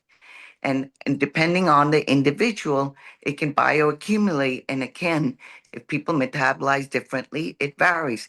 Long story short, the child tested positive, and the child was reported to DIFIS, to the Child Custody Service. The parents were reported. So this is where I feel like injustice still is continuing in our nation because people are testing for this molecule known as THC. And I think we need to daggone stop testing people for THC. And that's one of the first basic things that we need to do and stop the decriminalization. But I get off on this whole thing because I really feel that this is so wrong what we're doing and having people in prison. But when somebody comes into my office, I'm like, if they can't access anything, I'm like, please start with CBD. Please start there. Because as you said, Charlotte Figge was a child that brought this attention to the world. And what we saw is it does have those properties. It's a cannabinoid and it has anti-seizure properties and it works. That gun works. You can lower the threshold. I have patients now only using cannabinoids and they're not using any anti-seizures without all the side effects. I mean, Keppra rage, when I talk about Keppra rage, that's inhumane. When we have an option, it's one thing if you don't have an option, but when we have an option and we're not giving it to people, it's injustice. But I tell them start with CBD, start with like if we can get a 1-to-1 ratio. And the other thing that I wanted to comment was that I do believe in the whole plant. I don't believe in this whole, um, you know, individualizing. That's what drugs are for. It's Right. we're not a single molecule. And if that's what they're trying to do, I have fear about it. The pharmaceutical companies all over the world are going to try to make this into single molecules. And that's really, really a big concern because I want the whole plant. And I'm concerned about we're going to lose the good growers. And even what's freaking coming out of the dispensaries is shit weed. I'm sorry to put this blatantly that's out there. And people that don't know are smoking the stuff that they're spraying stuff on. They're radiating weed. We're taking the molecule of the plant and then modifying it. And, all this stuff, I'm saying it out bold now. I used to say cannabis killed nobody. And now I'm a little scared to say that because I don't know what we're doing to the plant. And I don't know what's going to happen to the molecular level. Thank you, Dr. Say that Uma. again for I, the I new. wanted to I want to take it just a little back, because obviously this was, one of Skunkman Sam, aka David Watson's home away from homes. And so I invited Ryan Lee in, Chimera, just to sort of fix up any little things we may have gotten wrong in regards to David's work and Epidiolex. And I know you're taking off right away, Ryan, but do you want to share real quick? Yeah, I just wanted to touch base real quick on the CBD variety and Epidiolex and Sativex. The CBD variety David bred from a Turkish landrace crossed with a German industrial hemp cultivar, and that was inbred, and then they selected plants from that hybrid crossing or inbred hybrid crossing to yield these CBD plants. So it is like it is Epidiolex is a whole plant extract. Um, but it's a liquid formulation that the whole plant extract is the only, I guess, effective molecule. If there's other, Active ingredient. yeah, they're the only active ingredient. There's other carrier molecules in there having to do with the liquid, but I think it is really just quite a pure um, extract. It's not single molecule. None of the GW stuff is single molecule. Like even Epidiolex, like they even or not Epidiolex, sorry, Sativex, they registered the actual terpene content. Like that's why those specific plants are so important. If they stop using those specific plants for the formulations will be deregistered because it's part of the actual registration Mhm. process is that all the entourage molecules that are in that plant end up in the extract. Mhm.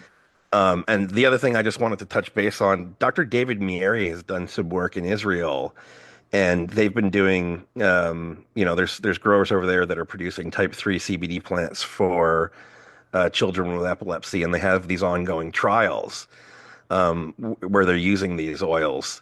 And something happened where the trials, like the children in the trials, stopped having the positive reactions to the grows or to the oils.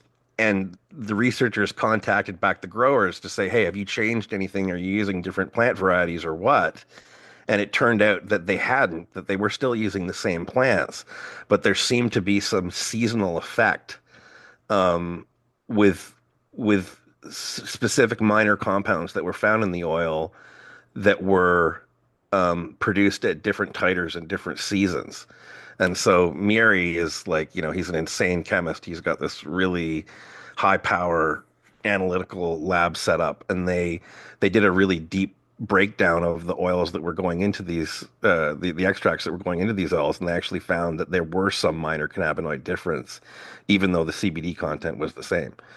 So there is something to be said about whole plant extracts, but I think, you know, we in our community we're really reticent to accept pharma, and we tend to say things like, oh, just push people down the path towards, any old one-to-one oil or a whole plant extract oil. And just my point is that there's more to it than just this, right? I think that GW, the way that they do produce their extract and the standardized processes they use for both the grow and the extraction, that can't be just written off, right? Because it's a pharma product. Like there are definitely going to be some situations where people having access or doctors and patients having access to standardized products like Epidiolex is really, really valuable.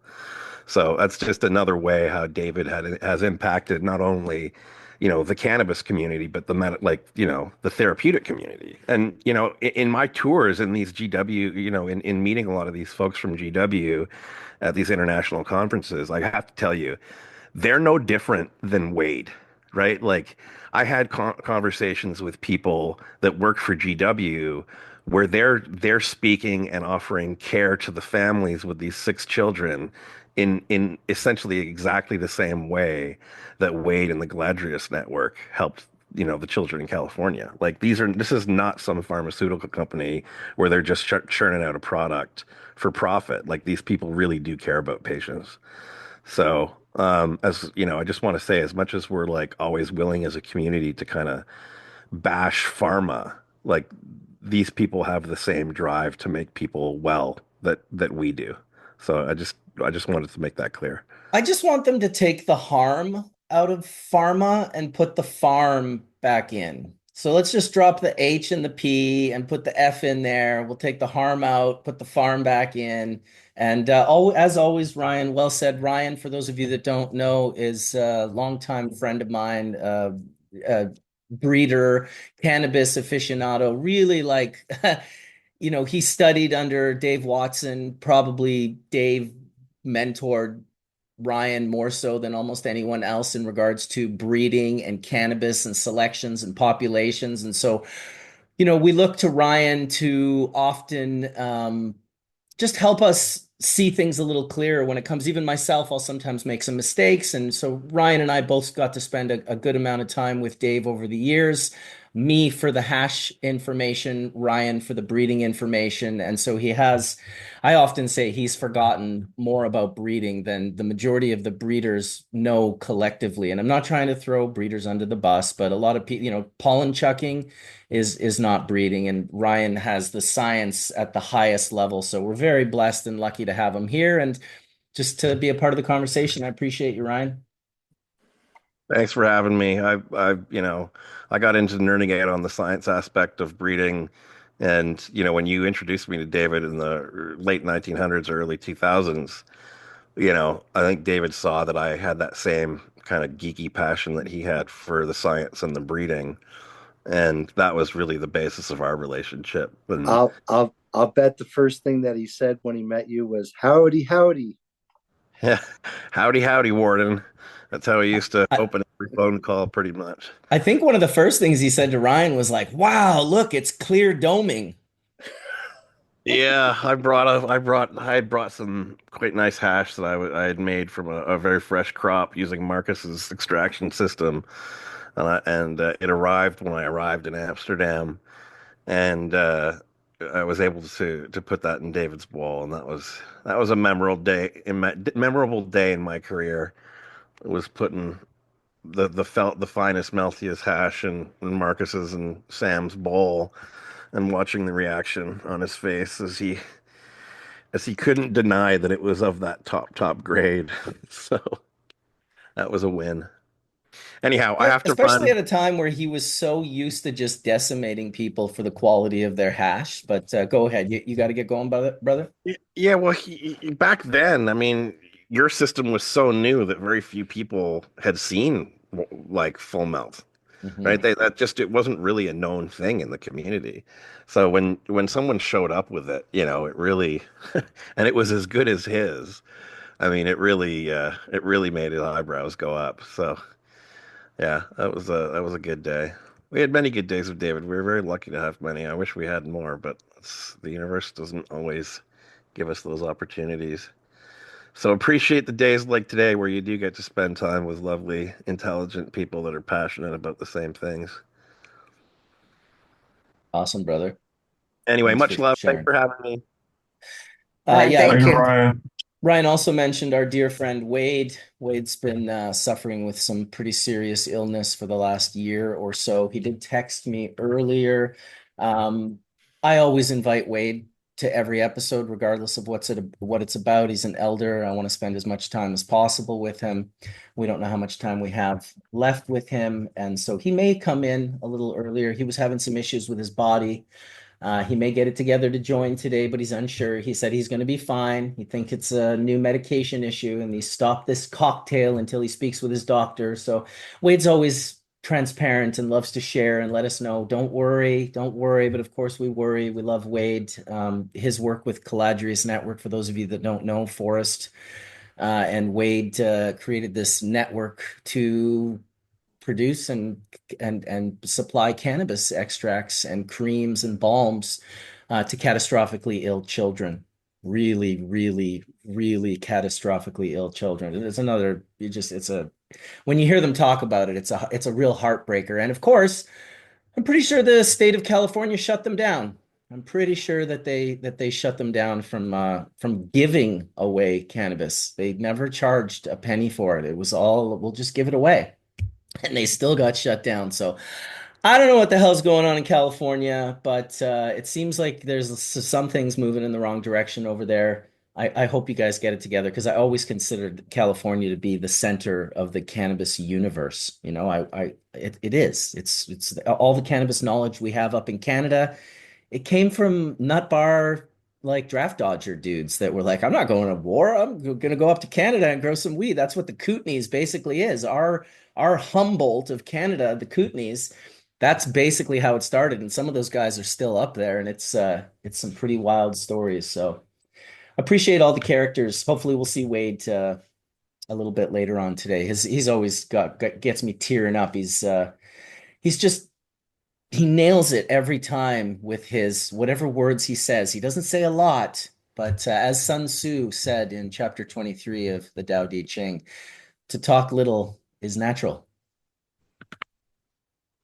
I have a question about ligaments for Dr. Uma. That's where I was about to end with my segment there before we went on the GW.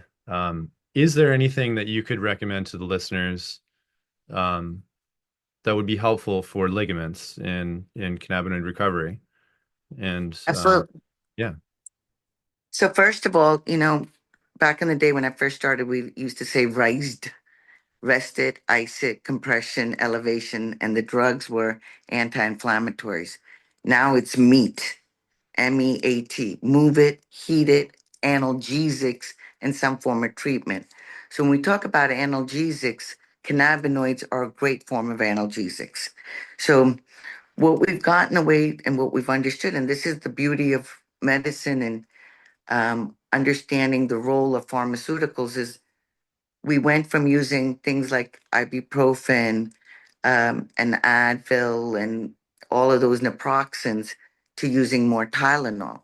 So understanding that what we used to think of applying an anti-inflammatory when the ligaments heal, now we're saying that actually weakens the healing process of the ligaments recovering. So this is where I am like, get the cannabinoids on, even for athletes. If they know certain areas are going to hurt, I'm like, apply it on. But my biggest thing is hydration. I can't push enough on hydration. You'll hear me scream this: hydrate before you medicate, during and after. Because when we think about what is a ligament, it's what connects a muscle to the bone. And if this ligament, my analogy is like a rubber band or beef jerky. If beef started out as a nice, supple, succulent, juicy piece of meat and we dry it out, it becomes beef jerky.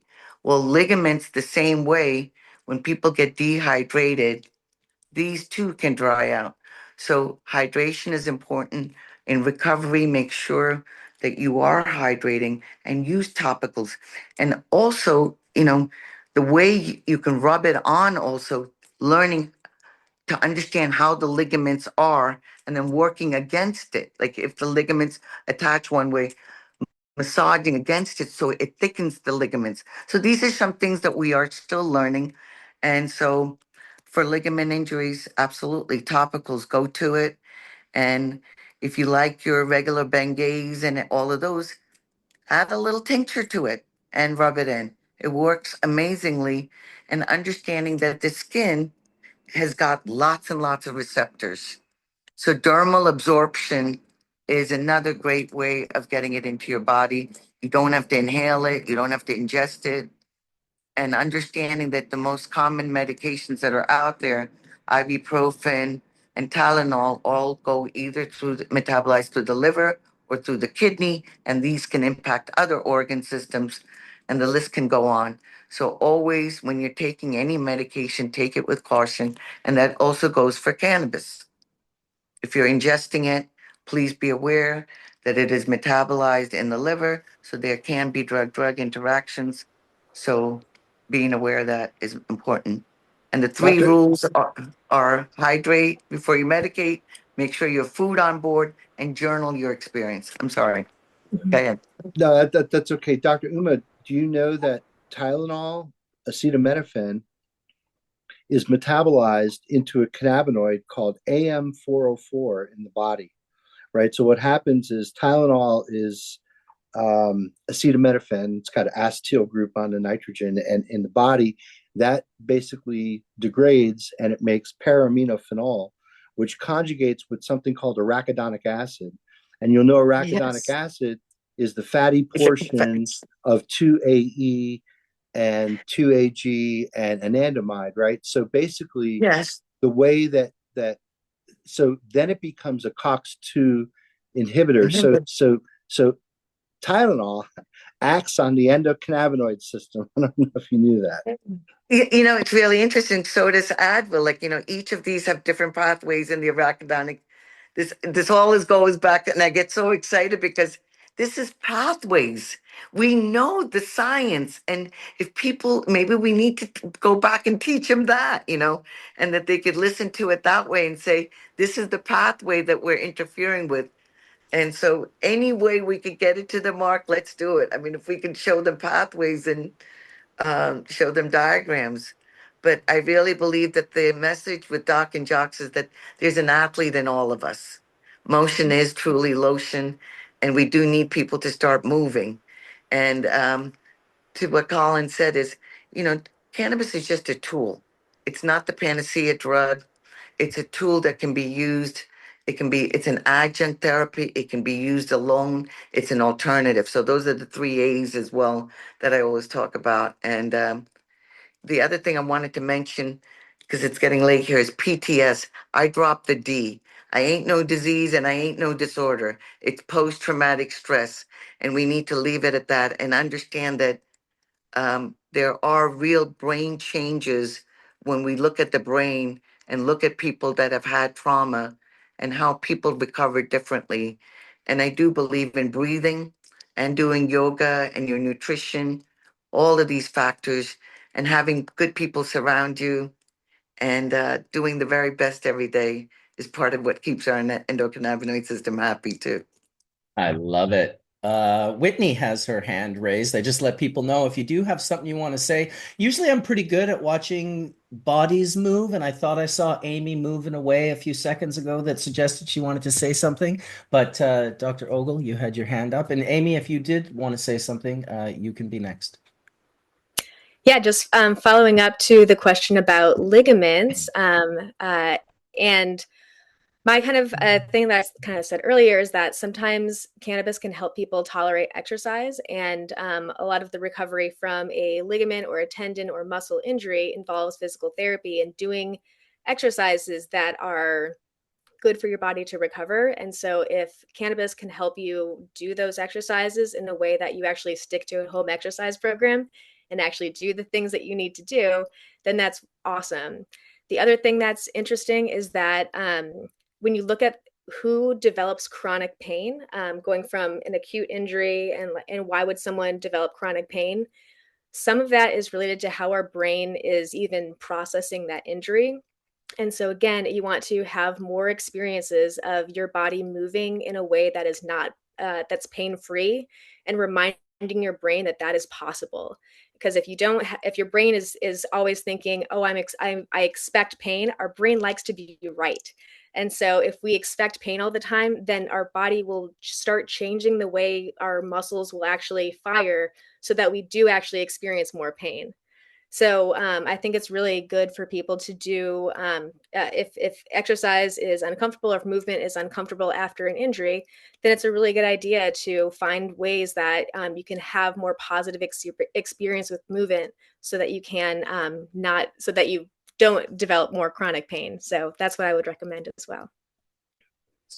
You know, it's so funny, Whitney, when you're talking about the chronic pains, right? So I told my story, hundreds of milligrams of opioids for years. And then I came to, I mean, I'm talking more than 5 years, and finally watched the show Intervention. And there was a girl that they were doing this thing and she was jacked up and she was taking half of what I was taking. I realized it was a change, but I went to a new pain doctor and he said, you know, I don't want to freak you out because I got you, but opioids do not even touch nerve pain and it actually makes it worse. So here I am, right, doing the things that the doctor's telling me to do so that I'm not living in pain, yet it's making it worse and making him prescribe more opioids. And so, yeah, I think that's so important that you tell people if you think that you're going to be in pain, you will, but there are things that will exacerbate it. And that's why I always talk about that first hit of the GDP, right? It was just like that wave of it finally stopped. And so if we can reprogram our brains to think, I'm going to take something now that I know for a fact will get rid of the pain, I think it will help a lot of people. But also, we've got to get the word out that opioids, yes, they do have a place. But when we are talking about things like nerve pain, it does not help. It makes it worse. Please, everybody, stop prescribing it for my community who's having nerve pain. It's ruining us. And I've had so many friends who have passed away because they were on what they were told, right? You take 10 milligrams of Ambien, 800 milligrams of Scalaxin, which is a muscle relaxer, and then you take your 100 milligrams or 80 milligrams of Oxy. Good luck. Heaven forbid you have a glass of wine. You know, I just think we're hurting ourselves. And if we can learn and reprogram that cannabis is that thing that can help people. And I do, you know, also I want to, you know, ask as well, is that I know when I talk to a lot of patients or people who are thinking about getting on cannabis, talking about the terpenes and how they interact with each other to actually help, how can you explain that to somebody in a way that I don't mean to sound silly, but that you can like dumb it down for a 5-year-old? How would you do that? Because I I think would that's so send you important. a video of Skunkman Sam, and he's Dave Watson, of course, and he's talked about this countless time. Dave was one of the first people to start this conversation back in like late 90s, early 2000s, and he did a bioassay. He had his own pharmaceutical company, Hortifarm, which was in development with GW Pharmaceutical for those cultivars that we spoke of earlier, and he was growing and breeding, and he had David Pate, who's a brilliant chemist who was working with them. He had overall just an incredible team of all these amazing men and women that were pushing this ball forward. And he started doing work with he would order pure botanical terpenes, and he would order pure cannabinoids. So the time that I was at his house, I saw pure CBGA, I saw CBC, CBT, THCA. There was like 8 or 9 of them. I have a photo of it somewhere on my computer because I was just blown away. I had never seen a pure cannabinoid in my life, let alone like half a dozen of them just sitting on the table. And then he was like, "Here, take a bong rip of this THCA." I was like, "All right, like I'll do that." Took a bong rip, and he was all excited. He's like, "What do you think? What do you think?" And I was like, "I don't know. Yeah, it's pretty. I feel stoned. Isn't that what was supposed to happen?" He's like, "Yeah, but like, isn't it pretty bait? Isn't it bait?" Like he was just kind of trying. He was so excited. He was almost leading me, but not leading me. And then he took like a micro pipette, like a fraction of a drop of myrcene, and he dropped it onto another bowl of THCA, and he said, "Smoke that one." And so I took the rip, and it was hard to deny that it was very different. It was, and I've heard tons of analogies. I think Ed Rosenthal got in on that, and that's why he wrote the whole article on myrcene potentiates the high. I know that Dr. Ethan Rousseau was there, and that was where kind of this entourage effect came out. Dr. Lester Grinspoon called it the ensemble effect, but same, same. And it was this kind of undeniable that, like, distillate. I mean, a perfect example is consuming a gummy that's only distillate versus a gummy that's live hash rosin, like a full live hash rosin spectrum. It's like 2 to 3 times stronger. I get that people do metabolize differently, and there's, that might not be the be all end all proof, but the bioassay of hitting pure THCA, I mean, I can't believe there's no kit, like a sensory science cannabis kit that's been created yet for people to have this experience through their own bioassay, which is extremely powerful. And maybe because we're talking about it now, it'll probably be a product in the next 2 weeks that we'll see for sale somewhere. But what a cool concept to create this kit that you can buy a variety of pure cannabinoids, and you can buy pure aromatic volatile compounds, and you can do the bioassay of vaporizing or inhaling these compounds yourself.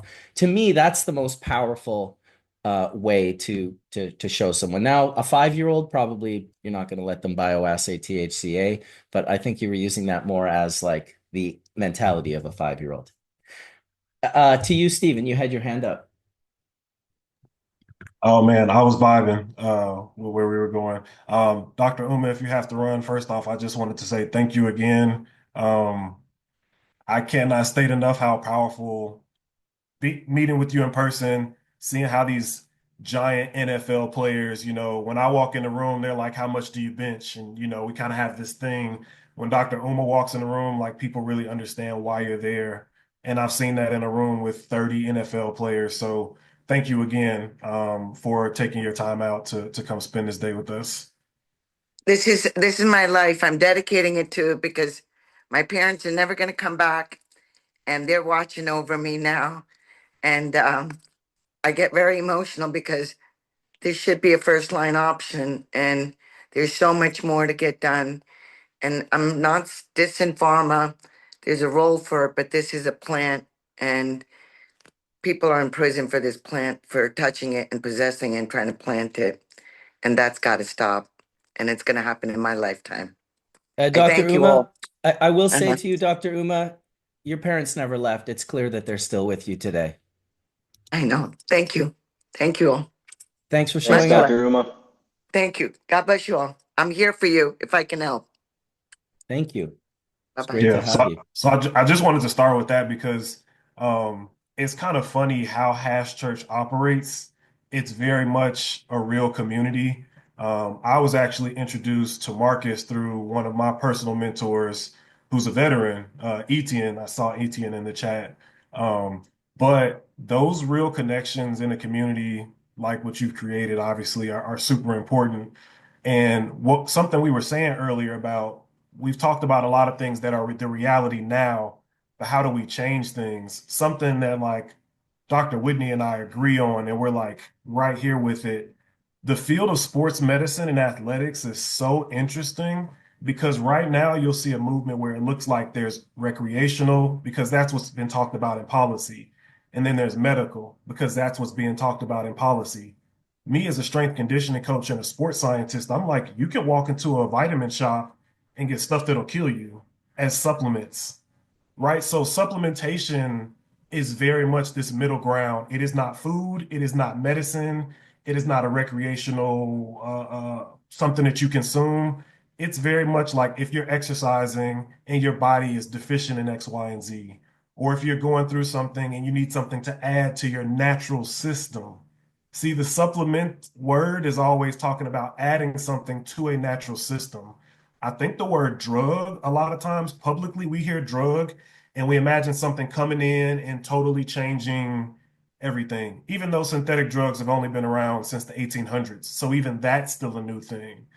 I think when we realize when we're talking about consumption, supplementation, we're talking about what effect what we consume has on the natural system.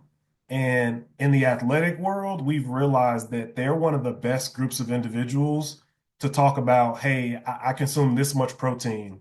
I take tart cherry juice after a workout. I do all these different superfoods. To me, cannabis is just the most recent superfood. And I think when we view it more as a supplement, the conversation totally changes, excuse me, when you talk about athletes. So one of the things I was going to say, and I'll let Dr. Whitney respond. I think three of the things that I use to change the conversation are science has advanced what we know of as life, the human body. I mean, they just found amino acids in water out in space on asteroids. So like I think we have to be flexible to what we thought we knew. Three facts I say about the endocannabinoid system that are really easy for you to go talk to anybody about is one, we thought fight or flight was just its own thing. We didn't think that you could control, it was called the autonomic nervous system because it's automatic, right? However you're raised, whatever trauma you grew up in, that's just who you are. Well, now we know that there is a way through breath work, through yoga, through intentional wellness practices you can consciously affect your autonomic nervous system. So I think that's one thing. The second thing is we were taught growing up that genetics control everything and they just are what they are. But we know now through exercise and diet that you can make changes, right? So that's another thing that we've learned that affects, right, our health. And I think the last thing and maybe the most powerful one is like when we talk about post-traumatic stress, we used to say the brain after 25, it's solid, doesn't change. You know, if you destroy brain cells, the brain cells are destroyed. Well, now again, we have research that says, guess what? That's not necessarily the case. The brain can go through changes, neuroplasticity, neurogenesis. These are things that are possibilities. When you realize that each of those three things I just said, I talked about neuroplasticity and neurogenesis. I talked about your genetics and your exercise actually being able to affect your health. And then obviously your ability to influence your autonomic nervous system. Each one of those three things is directly aligned with the endocannabinoid system. So Dr. Whitney, I'm gonna throw you that alley-oop and just how do you feel about those three things and like communicating to people outside of cannabis, how impactful those things are to this endocannabinoid system? Yeah, great question. And my brain's going like 10,000 different directions after you brought up all of those things. So I'll try to rein it in here. Yeah, going back to sport and how different policies have impacted athletes, I first of all want to say that just with current and former athletes talking about their use, it has really done so much to help us destigmatize the use of cannabis in sport and exercise. Like, I wouldn't have a rationale for doing many of my studies if it wasn't for professional athletes talking about their use. And so, when we're talking to people who don't know much about cannabis, One of the things that I think about, especially when I'm talking to my students who are college athletes, is the NCAA policy just changed recently. And even though the policy has changed, and so now students are not going to be tested for cannabis, are not going to be it's not going to be looked at so harshly as before. And sports policy has changed in NFL, in Major League Baseball, in all these other sports. And yet in college athletes, I've talked to so many of my athletes that are using that want to use cannabis, but they're told from their coaches or athletic trainers or administrators that if they do that, even though the policy has changed, it's still looked down on. And so then they just want to use cannabis to like help them relax at the end of a day, and not necessarily for anything at all related to sport performance. And so then they end up drinking instead, and it's like that actually has so many negative things involved in how it impacts our sleep and our recovery and everything. And so whenever I'm actually thinking about having we'll see if they say yes to this. I want to do a podcast with my athletic director at my university, because I want to know how they're communicating with their athletes, because it has changed.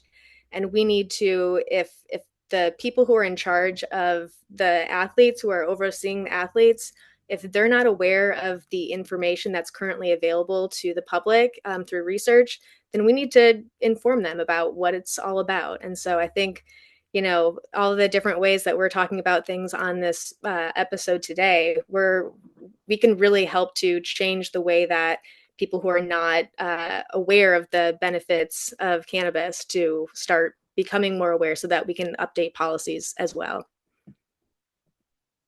Oil has his hand up, so why don't we hopefully we can hear you good. Yeah, I just wanted to say on that, well, two things. First of all, there is still like a major stigma like in the athletic community that using cannabis is somehow like makes you lazy or it doesn't allow you to train properly or like all these things. And yeah, I've definitely found that to not be true. So yeah, I just wanted to mention that because I think that's just such an important thing that you mentioned there.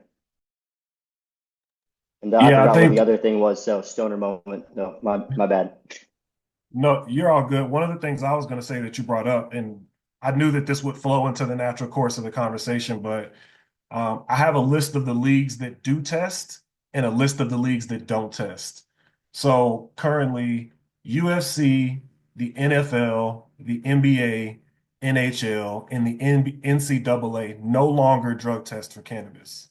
However, PGA, LPGA, MLS, the WNBA, and NASCAR all still drug test. So this is just showing you these are all the top sports in our country, and there's a clear divide. And then remember what I told you earlier, WADA is above all of that. So some of them are saying, hey, we're going to go by the changes that we see in science and the changes we see in policy. Some of them are saying as long as WADA says no, there's a WADA and then there's a US ADA. So it's just the US Anti-Doping Agency. So the US Anti-Doping Agency follows what WADA says. So you can see a clear divide in kind of what's going on in sports right now. I would say that it was profound what the NCAA did. Because NCAA on paper is an amateur athletics association and they regulate over 500,000 athletes. So it's not like a small league. They regulate 3 levels of competitive sports in the US. There was a conference in 2022 in December, and that conference was called it was about collegiate athletics and cannabis use. And during that conference, the 25-person committee who determines what's performance enhancing and what isn't determined that cannabis is not a performance enhancing drug. Therefore, the NCAA shouldn't test for it. They made a big statement and said, we're not pro cannabis and we're not anti cannabis, but drug testing as a deterrent does not work. Let's just be honest about that, right? So the amount of money that the schools are paying to do this is not even getting the point across in the first place. Second of all, their only job is to regulate performance enhancing drugs, steroids, and things like that. which they said cannabis is no longer a part of. What's interesting now is the NCAA has an opportunity where they have all the colleges in the United States of 500,000 worth of athletes. And there's now a big question because I'm a strength conditioning coach, I'm a sports scientist. When I talk to coaches in NCAA, they're like, we're not changing our policy. We're still drug testing. You talk to other coaches, they're like, we're hands off, but we don't know what to do.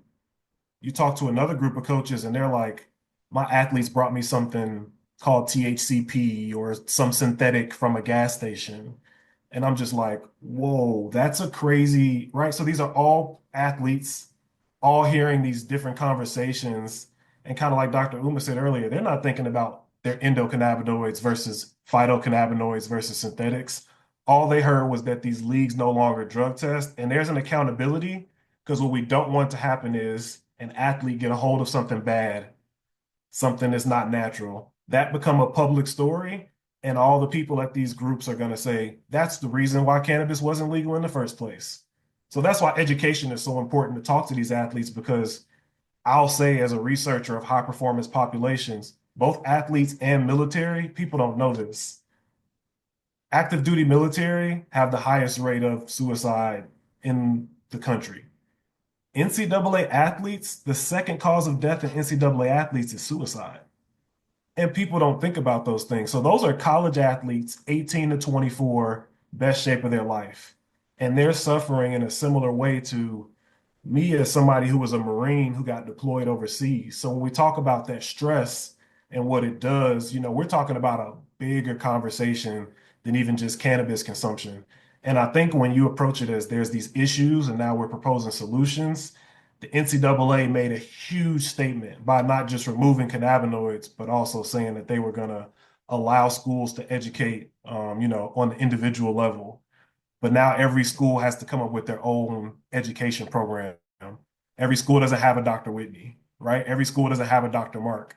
So that's where like Earle and I are working with Ricky Williams, top researchers, top doctors, to create an educational program. It's called ACES. Go ahead, shout it out.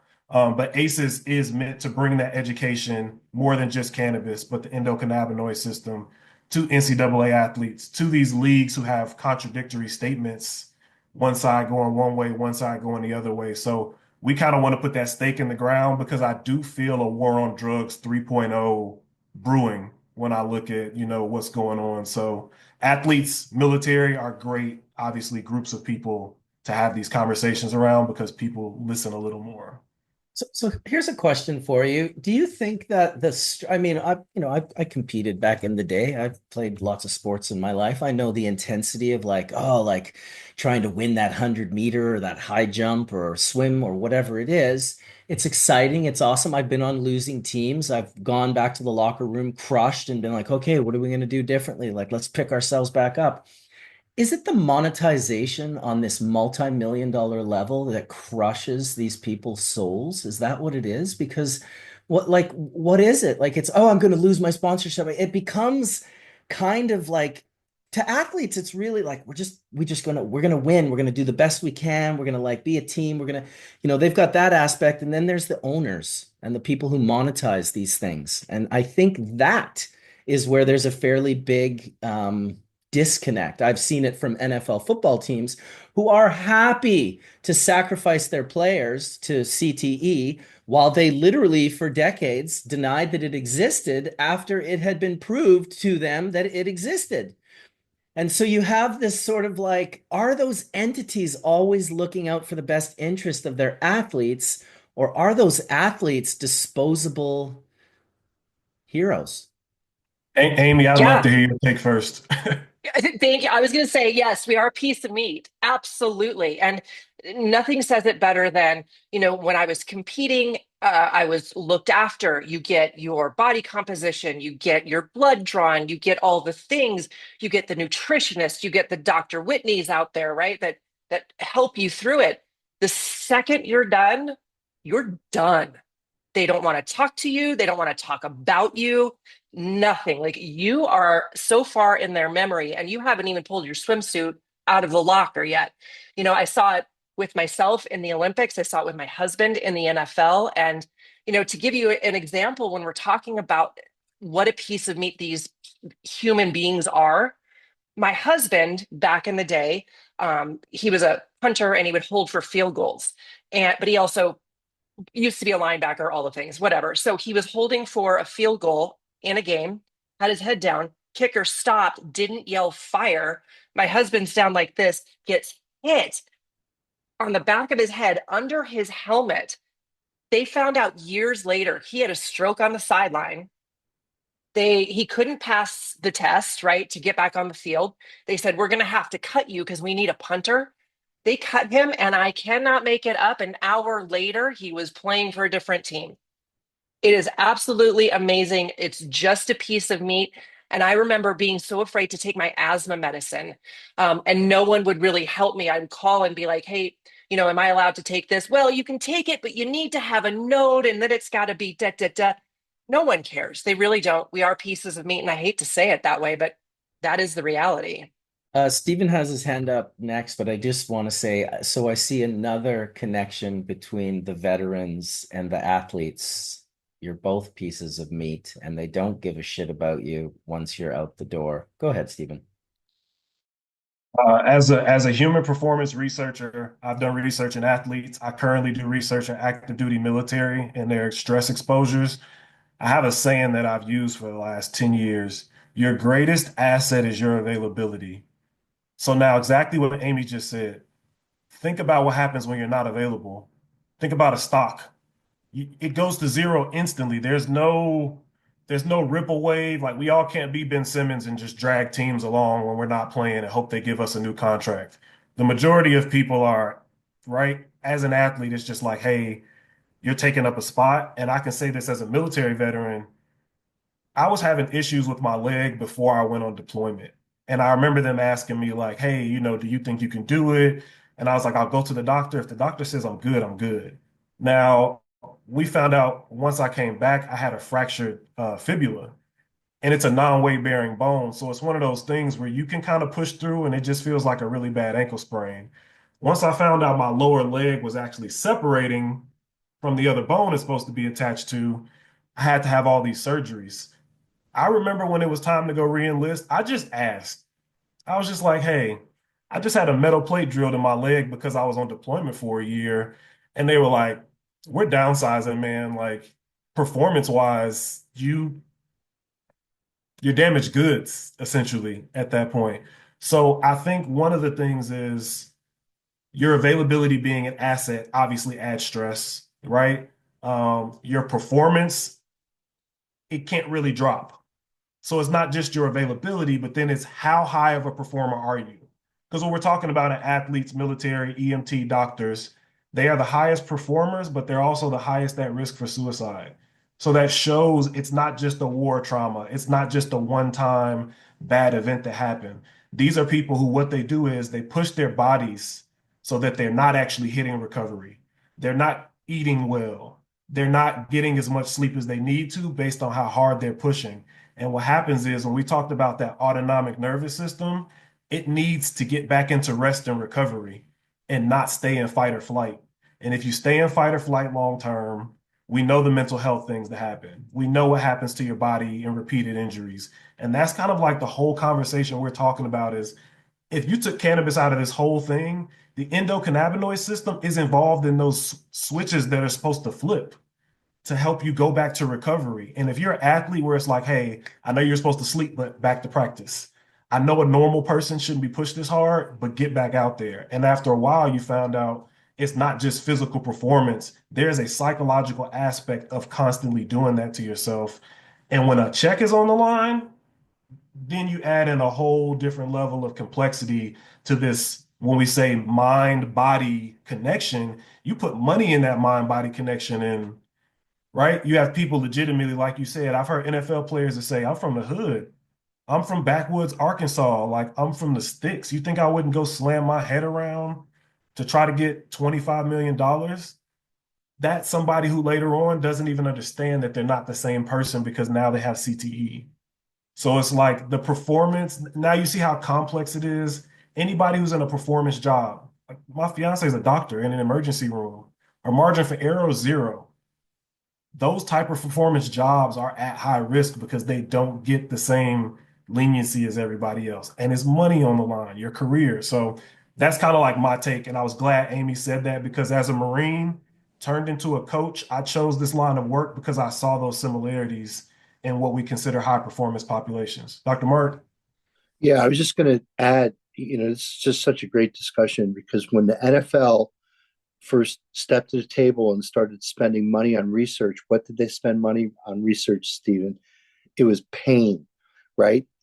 How to shoot the player up with some kind of medication on the sideline, send them back out to earn their $1 million salary. Because unless they're on TV and doing their thing, they're a cost center to that team, right?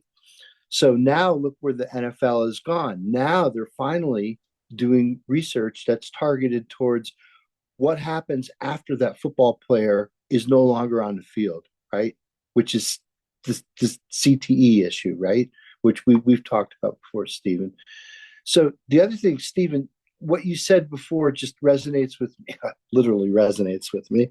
Gotta like that word, right? If we could use it, we'll use it, right? Resin. What resonates with me is that, the Charlotte's Web people brought the registration as a dietary supplement. You said supplement and supplementation. We were talking about cannabinoids being supplements.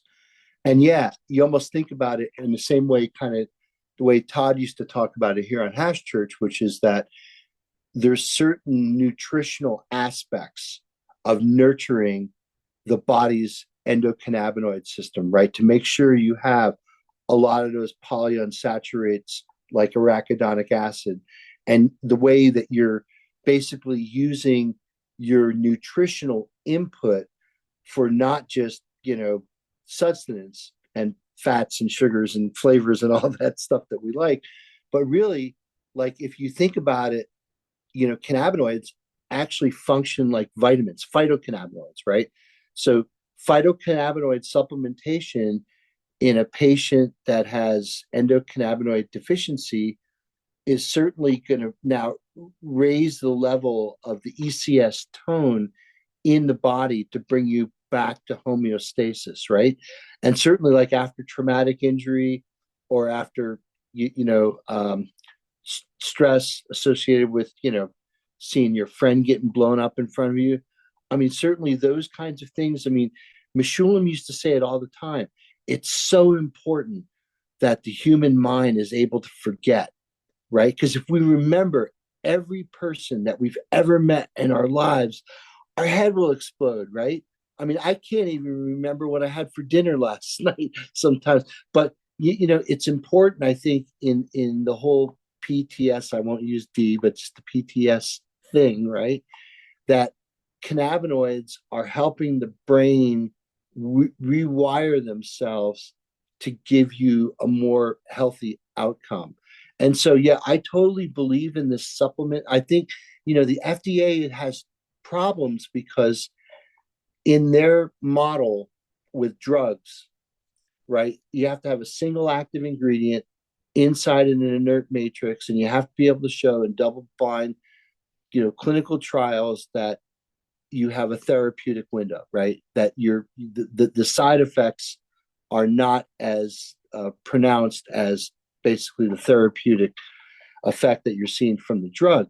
So it absolutely is kind of like a dietary supplement. So cannabinoids can be viewed as vitamins because they do have, on a molecular basis, a target inside our body. And we only know about just what we know about CB1, CB2, we know about TRPV1 and PPAR2, but man, there's just Avogadro's number of different possibilities in the way that these systems interact. Like we were talking before about opiates, and certainly a lot of these things feed into the dopaminergic, reward system of the brain. Oh, I feel good.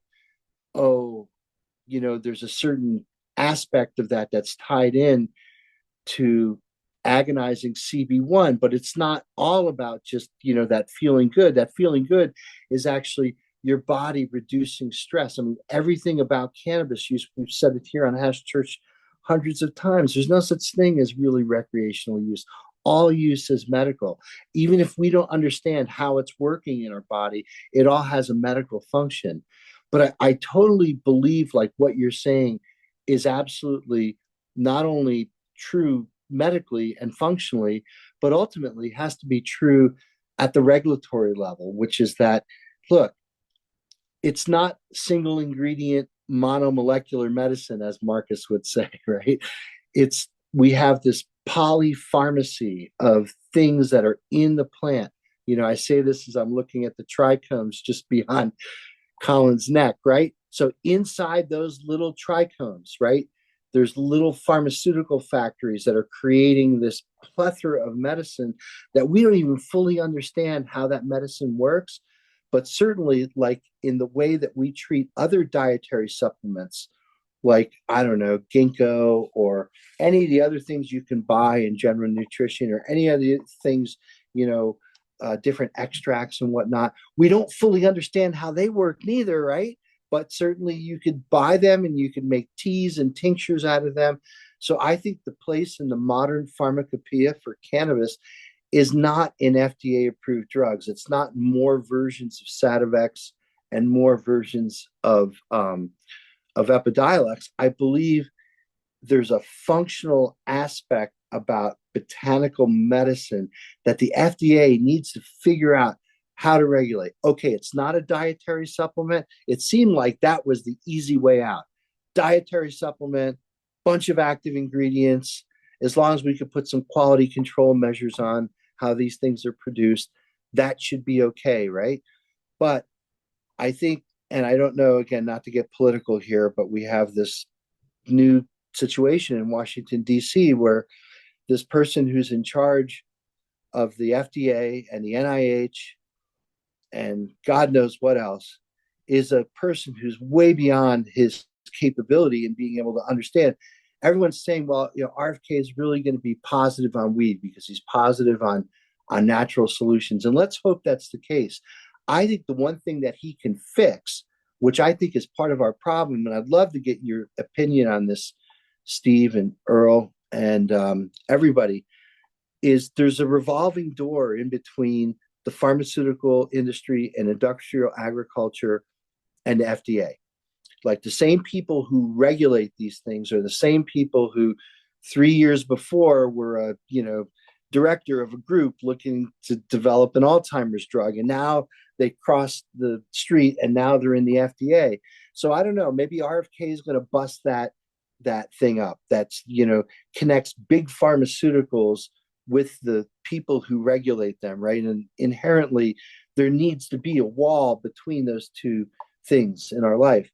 And cannabis might be the thing, the thing that still flies in the face of reality, which is that it's Schedule 1, which says there's no accepted medical use. How can you say that when Epidiolex is an approved FDA drug and Marinol is approved FDA drugs? So how can the active ingredient of approved FDA drugs be derived from a plant that has no accepted medical value? That's just bullshit. That needs to become unraveled. And maybe, hopefully, this change in administration and this human hand grenade who's been thrown into this thing will blow things up enough that it'll maybe shake out to where cannabis will be, what Dr. Uma was saying, that we will increase access and availability for patients like Wade and patients like Forrest's son, his name's skipping me right now. Silas, and everybody who needs cannabis, right? All the people who needs cannabis. To me, it's a crime against humanity by our government to keep us from this natural plant that has existed long before we were here.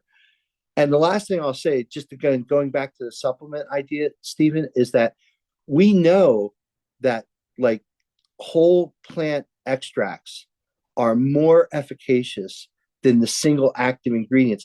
So that kind of turns the whole fucking FDA thing on its head, right? I mean, because the whole FDA thing is find the active ingredient, put it into a matrix, show that you have a therapeutic window, you got a drug, right? So I think the cannabis plant teaches us, no, we probably have this wrong. And there are things that have polypharmaceuticals, if you will, or just multiple active ingredients. And there is research now that shows that CBD extracts that have the full onslaught of minor cannabinoids as well as the terpenes. We know beta caryophyllene, right, is an agonist at CB2. And we know, again, through Dr. Russo and everybody else's research, and, Marcus, this comes back to Skunkman Sam's. Skunkman Sam's initial, premise is that it's not just THCA, it's not just THC, there's terpenes, there's other things involved. And I think we need to be able to take that to a form of regulated medicine where, or maybe completely deregulate it, just remove it from the schedule, remove it, and just make it an agricultural crop where, again, the Farm Bill has failed because I think the people who passed the Farm Bill were snookered on oil, soap, and rope. They did not contemplate a route to market for cannabidiol. They didn't, because you can't take cannabidiol to market because it's a violation of the FD&C Act. If you have an FDA approved drug, the active ingredient of that drug cannot be used in food, feed, or cosmetic for interstate commerce. So that basically puts the CBD industry itself into basically nascent form, which is one of the reasons why I asked Dr. Uma, does she prescribe just a CBD tincture, or will she go, full pharma and say, okay, you need Epidiolex for this thousands of dollars, as compared to some just, inexpensive CBD tincture. So I think supplements were the right way to go. I think the FDA could have played that card. They decided not to. Maybe RFK will change it. Who knows? But it's we got a few people with their hands up. I wanted to just make one point. Sorry, Marcus. No, you did. That was great.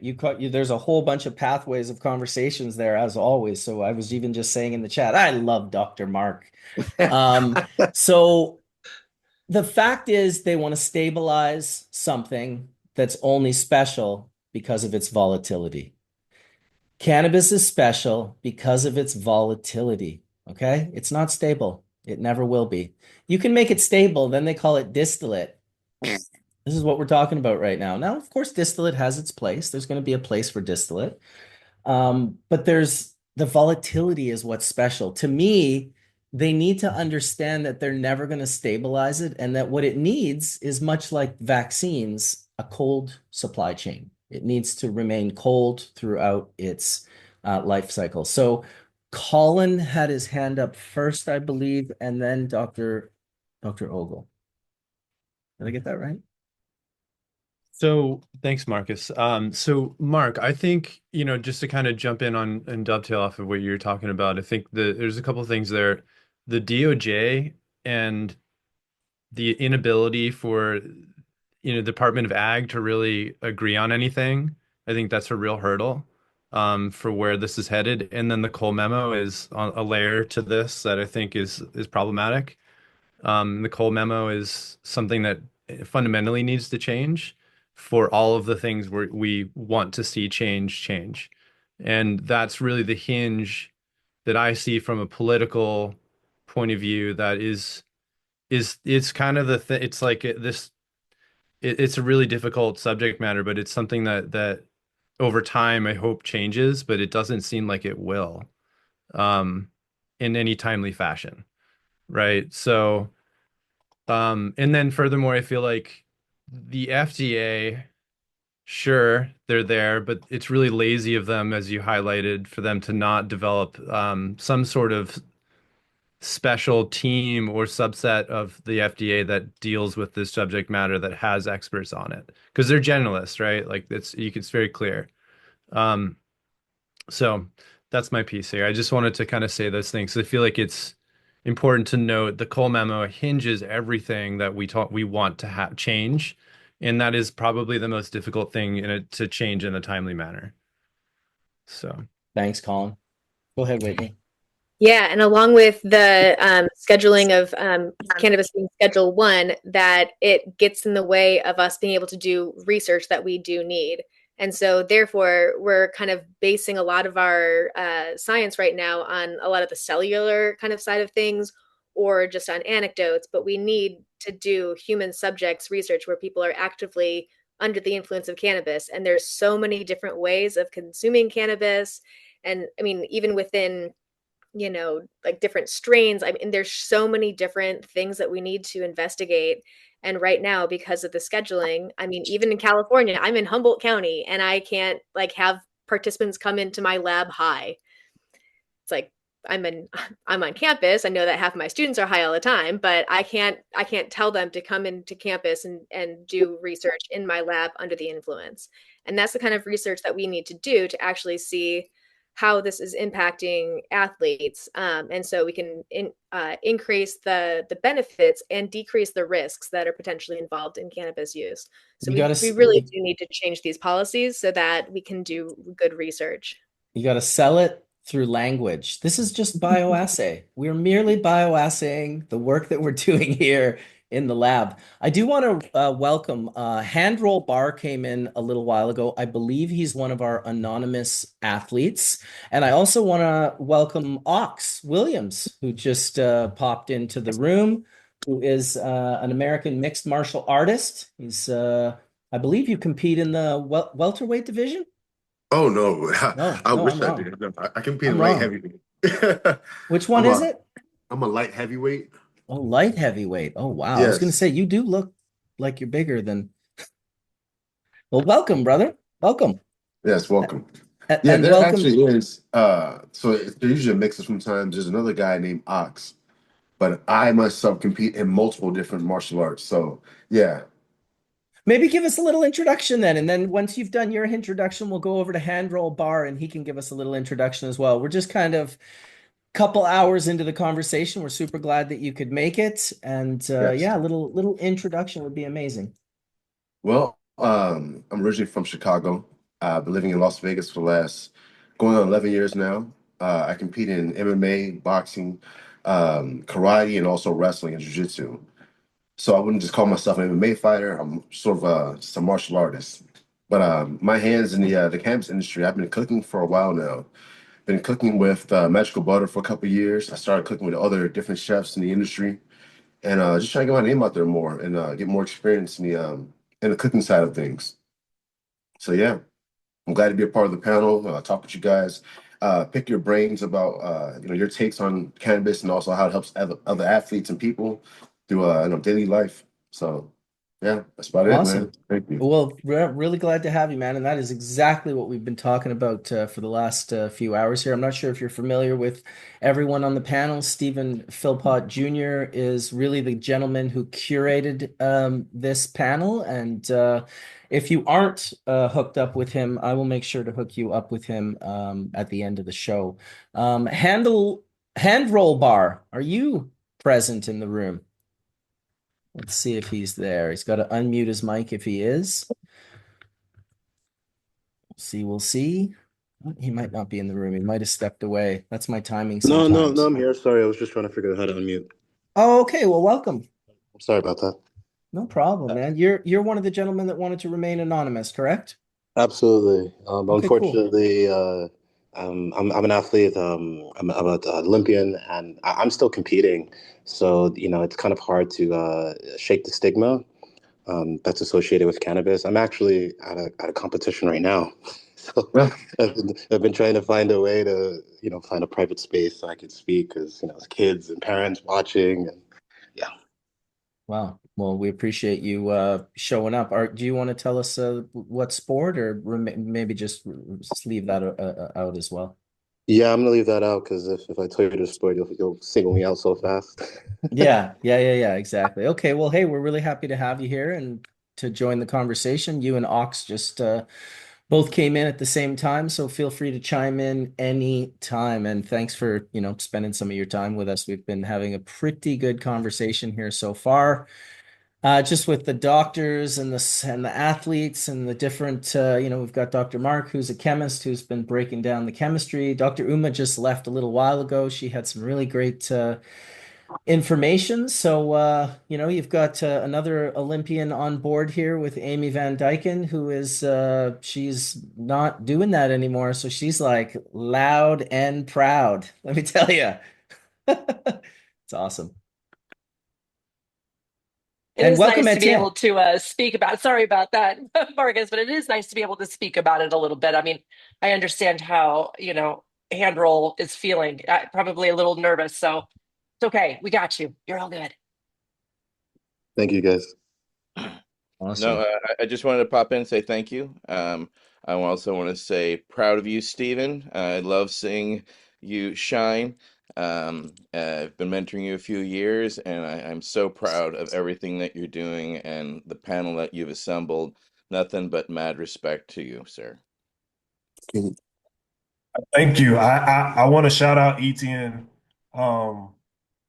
When I was going from being a medical patient to managing a dispensary to teaching cultivation in Chicago, going through all these different steps, I actually had a panic attack one day before I went to speak to a group of politicians about my friends who overdosed on the same drugs I was prescribed when I was still active duty.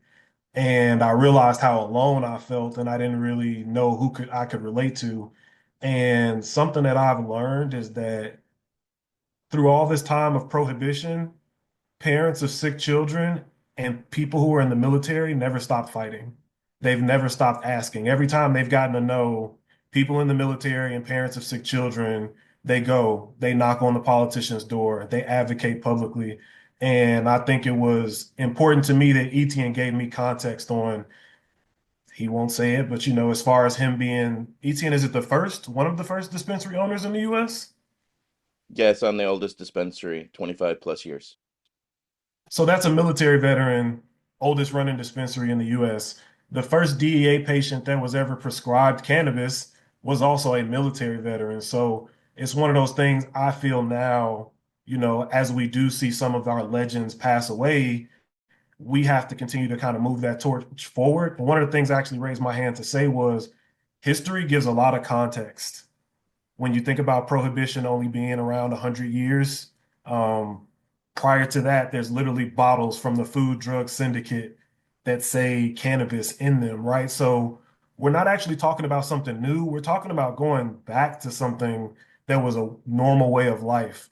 When we talk about these single compound, right, drugs, we didn't even know how to isolate these things until the 1800s. Prior to that, it wasn't an option. There was no synthetic drugs before the 1800s. Before that, plants were a primary source of medicine. So I don't think we're saying anything abnormal. I think that we're not very good at history. Most of us don't like history. So until we kind of use the history to give us context on where we are, that's kind of how you go into some of those conversations, like knowing that people like ETN are here and able to like pass that stuff on. It does mean a lot. And that historical context means that every time you see prohibition going back, you kind of have to remember like things are cyclical, right? And we're back to this same kind of step of PTSD hasn't changed. It's not an issue, right? It's still an issue. But now we know that this also affects people that are EMTs, firefighters, athletes, right? High performers aren't just military population. So now we got more people to kind of come to this fight. So I just wanted to shout out ETN and like give some historical context that's why as a veteran, as a scientist, I feel like I have a very unique opportunity to speak from both sides of that. The other thing too is I don't think we necessarily as humans are good at knowing, and Dr. Whitney's gonna laugh when I say this, we don't really know what our body is. Like we don't understand it. Like on a very fundamental level, the average, at least I can say in my country, we don't understand the human body. I use a great example that's relevant to cannabis and the endocannabinoid system. When you say metabolism, somebody would say my metabolism's good, it's fast, it's slow, it's bad. They're thinking about the rate in which their body is breaking food down. But your metabolism is not just food. Your body, when it needs calcium, it breaks down its own bone. When your body's trying to make endocannabinoids, it breaks down your own fat cells. it needs something to start with in order to create these things. So when you don't realize, when you say the word metabolism, your body is constantly breaking itself down and building itself up nonstop. And the endocannabinoid system is directly in the middle of that whole chain reaction that never stops until right the day you leave this planet. So I think when we learn more about our natural human bodies and we're like, oh, metabolism isn't just your diet or what you're eating, it's the process of you breaking yourself down and building yourself up. And the ECS is right in that. So that's kind of one of those things, Dr. Whitney. I'd like to know what you think about that. But I think that having that context helps people learn about their natural body. And then the ECS is something good that you can kind of throw on top. Yeah, absolutely. When you look at, I keep on going back to pain for some reason, but people who understand the neuroscience of pain are more likely to recover than people who don't understand the neuroscience of pain.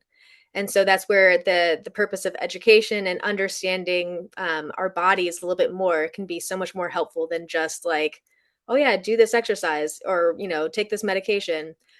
One of the other places that my mind goes with that is that when we look at reasons why people use cannabis with exercise, it helps them to feel that mind, body, spirit connection or feel more in tune with their body. And so kind of a follow-up question to the athletes here.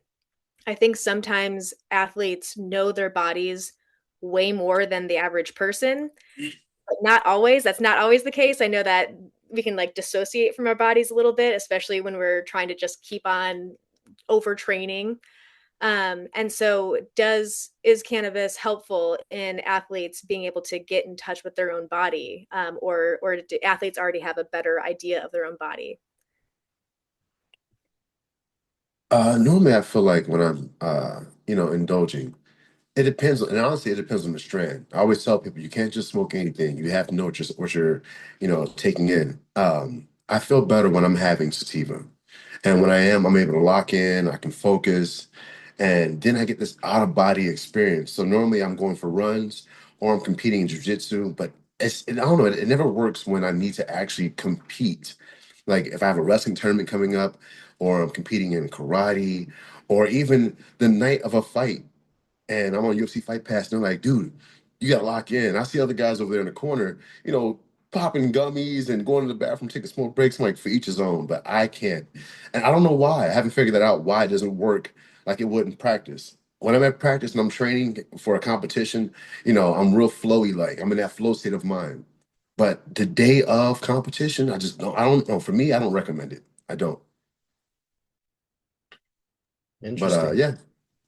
Just real quick, just wanted to shout out Etienne because I know he's done so much for activism, and I think where a lot of athletes place in the cannabis community is athletes are like influencers on a pretty big level.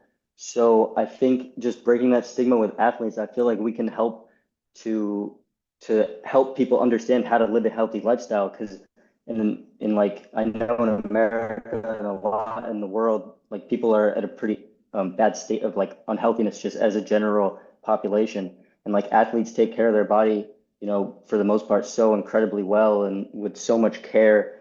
And I think that it's important to spread some of that knowledge of how to use cannabis like properly in an athletic and healthy lifestyle. So just to take it back to the activism a little bit, I think that that's huge. And then just the last thing is just to bring it way back with just alcohol, and it's just incredible how cannabis is not performance enhancing according to their definitions of WADA and everything, but that it's not legal and that you can just go and use alcohol like at will. And just to the mental health aspect was like, I know in tennis, it's not like you're getting hit necessarily. But where the mental struggles come in tennis is the individual nature of the sport. And like you could fly like halfway or all the way across the world and then just to lose like in the first round and then have to fly like back halfway across the world to play like in another location and then also lose first round. And then you have a great week and everything's nice, but it's like that's where this weird like kind of mental struggle is for I know a lot of individual athletic sports is, and that can just be wearing, if you're having a bad month, lose 4 or 5 times, fly around the world twice, and you just start questioning your existence for sure. Go I ahead, just want to Stephen. shout out because we're talking sport. Berkeley Patients Group, that was our cycling team back in '04 through '09. I wanted to advertise on the backs of healthy people because all I met was sick and dying people at my dispensary. So UCA Cycling, pardon me, USA Cycling absolutely hated us. They hated that we had the pot leaf on it. They didn't like anything about us. They would look for any reason to disqualify my cyclists. And my cyclists went on to become pros. We were a one, a 1-2 team. So we were able to send kids off to the pros. Some of them went off to Europe and others. And we were in Velo News, and we competed against Sierra Nevada Cycling Company, which was a beer company. And Velo News was like, well, how can you guys promote, cannabis? It's like, well, one of my guys was like, well, you're promoting alcohol right now on those guys, and they're on the cover of your magazine. You're hiding us within your pages because you're ashamed, and we're proudly out. And the thing is I was able to select from the best amateurs in Northern California, and we crushed major races. And I learned to become a cycling coach, and I had to learn how to actually call races and patch up my people. But if they piss test positive for cannabis, Jesus Christ. I mean, it was just absolutely stunning. But, my players used it in recovery, and they use masking agents to cover up because they have to do things like, they touch Tide soap and then pee through the Tide, and that Tide would actually negate that test. So athletes have also learned how to game the system because the system kind of gamed them. So, people use and continue to use and figured out ways to go through. We ended up stepping out of cycling. It's very hard. It sucked up a lot of my spare time, but I absolutely loved coaching people. But it showed me inherently in how if the system doesn't like you, they will fuck you so hard you can't see straight. Sorry to be so bold, but I think you athletes know exactly what I'm talking about.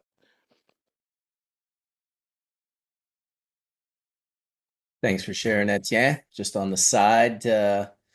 I'd love to hear a little bit from Handroll Bar. If you had, I know you want to maintain anonymity, and we're not trying to like give you up in any way, but if there's anything you want to speak to in regards to cannabis use, the pressures of cannabis use, the pressures of getting, at an Olympic level, that's pretty heavy. Like, wow. Yeah, I love what everyone had to say, especially Ox. Uh, Similar to Ox, I use cannabis in between sessions and definitely when I'm training.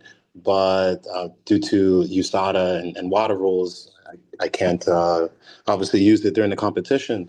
So it made me think about my training when you're competing in martial arts. I think it's such a sensitive kind of sport. It's really hard to say that this one thing is going to help you or this one thing is going to harm you. I think it's like a very complex thing and it's unique to each individual person.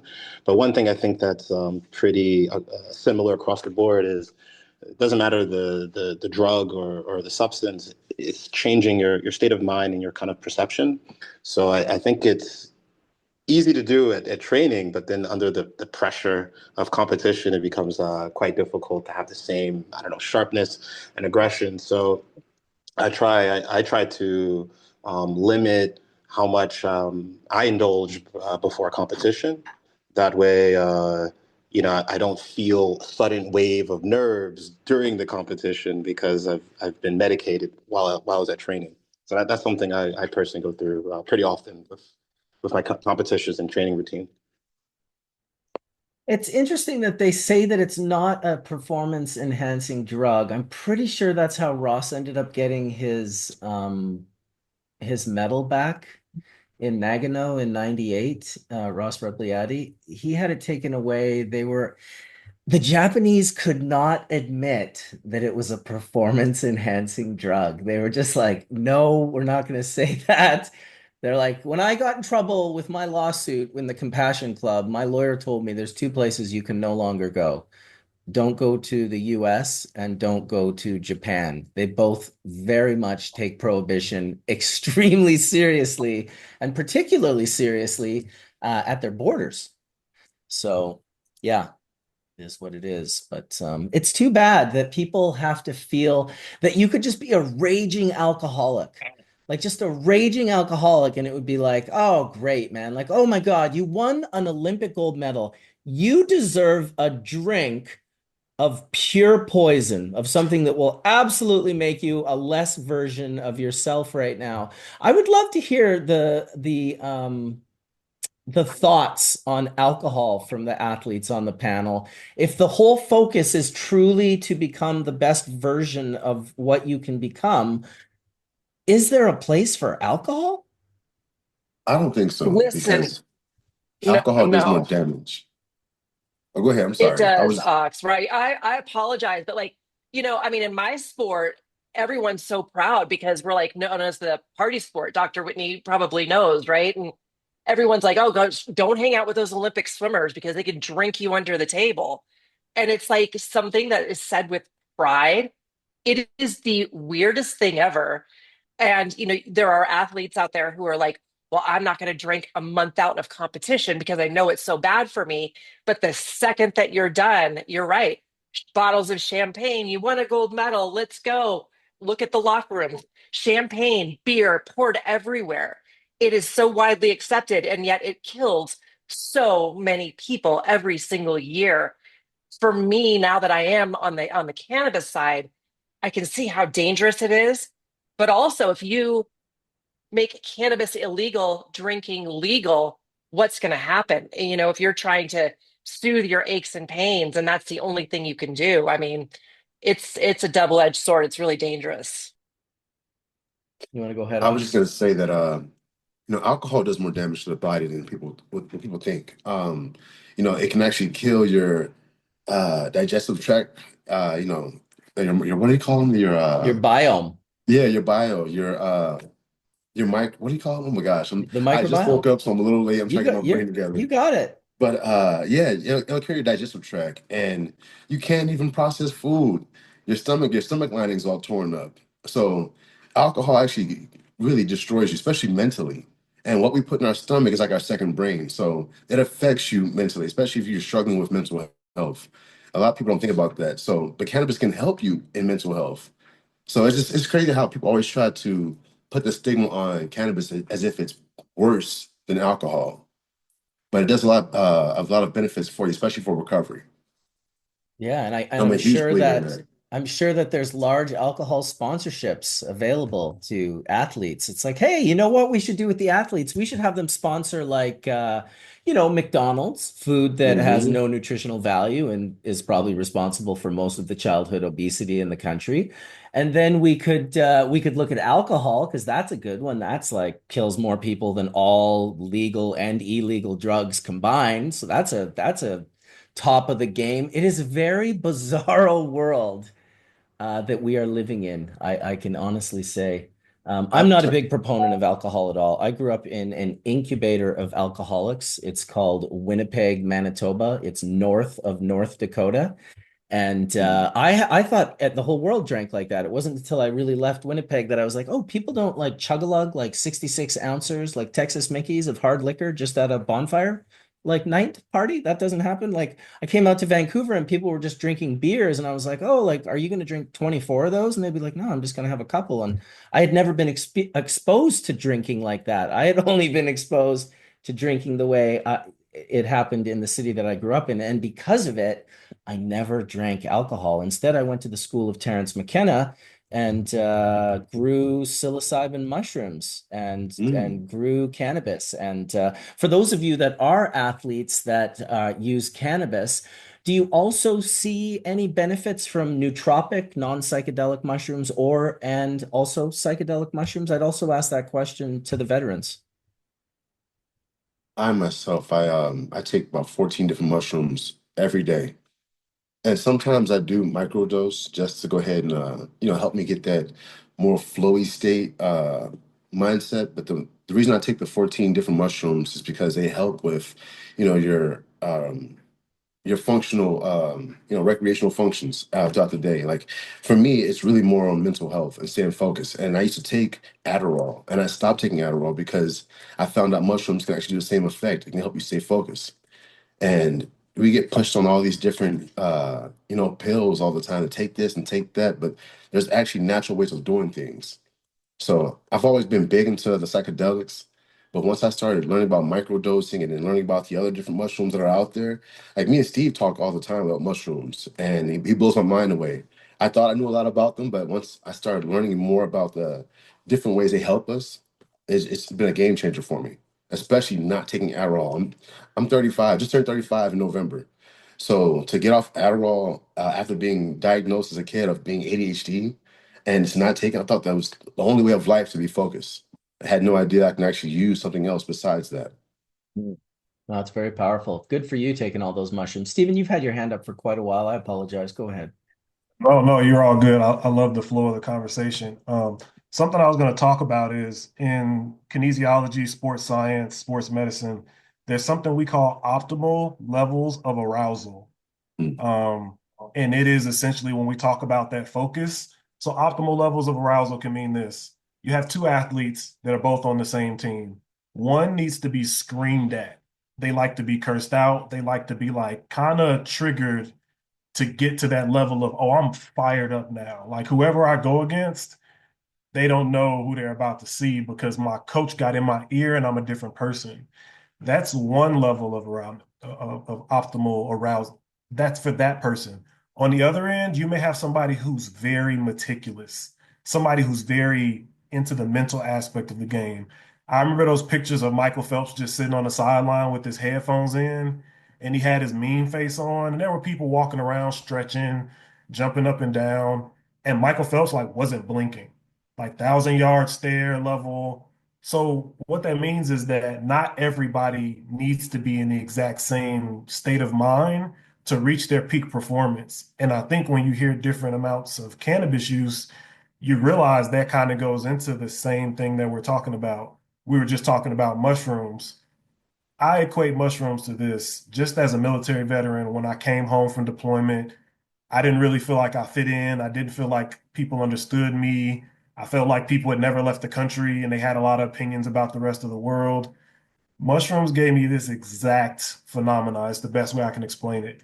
Prior to taking mushrooms, say I bought like $100 hat, walked out of store, and a bird crapped on my hat. My first reaction without thinking would have been to just snap. Once I started taking mushrooms, that exact same scenario, you pay for $100 hat, you walk out of the store and a bird craps on your hat. You're like, why would I pay $100 for a hat? And it's interesting because as a veteran, I know how my mind liked to operate. Very analytical, very sharp, but almost a little on edge. So I wasn't in my optimal state of arousal to be functional. I actually need something to lower the threshold on where I just naturally am. And I realize cannabis can buffer people up or down, right? It can help relax somebody who's maybe overstimulated, or it can maybe help somebody focus who, isn't maybe in the right headspace. So that's how I feel like as a military veteran for both like mushrooms and cannabis, that optimal level of focus that you're looking for, like Dr. Uma said, that U curve, I feel like that's what people are looking for because we're all trying to like buffer our natural stress. That's what everybody's doing. Like nobody wakes up one day and wants to become a drug addict, right? Nobody wants to wake up and just become addicted.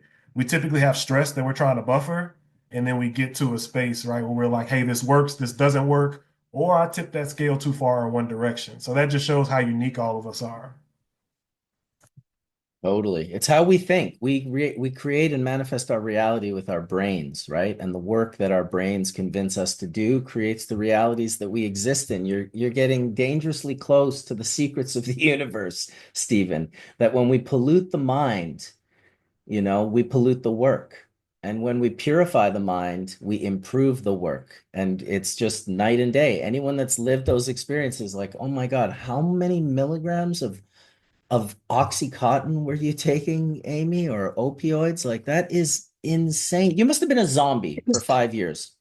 It was nuts. And I will tell you, Marcus, I was on I want to get this right with the the fast acting and the slow acting, I want to say it was well over 150 milligrams a day.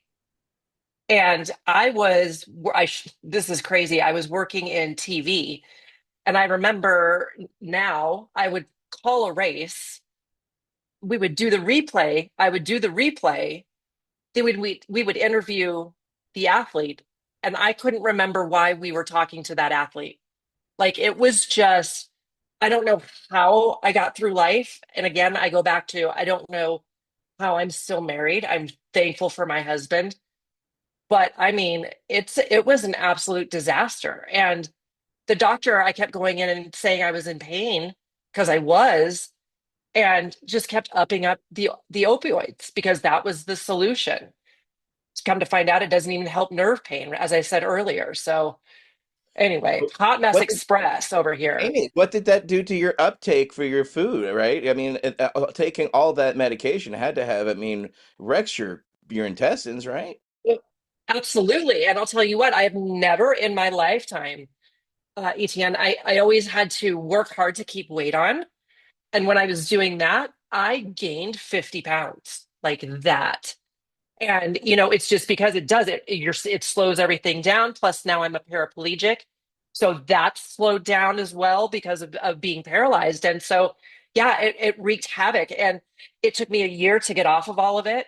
And then it took me years after that, probably another 2 or 3 years to really where I can remember things again and my body is working how it should be working. I mean, it's absolutely horrible, but yet it's the answer to everything, right? Heaven forbid you would say, why don't you take a look at this plant that has been growing forever and your body craves it? Oh, no, no, no, no, we don't want to do that because that doesn't make other people money.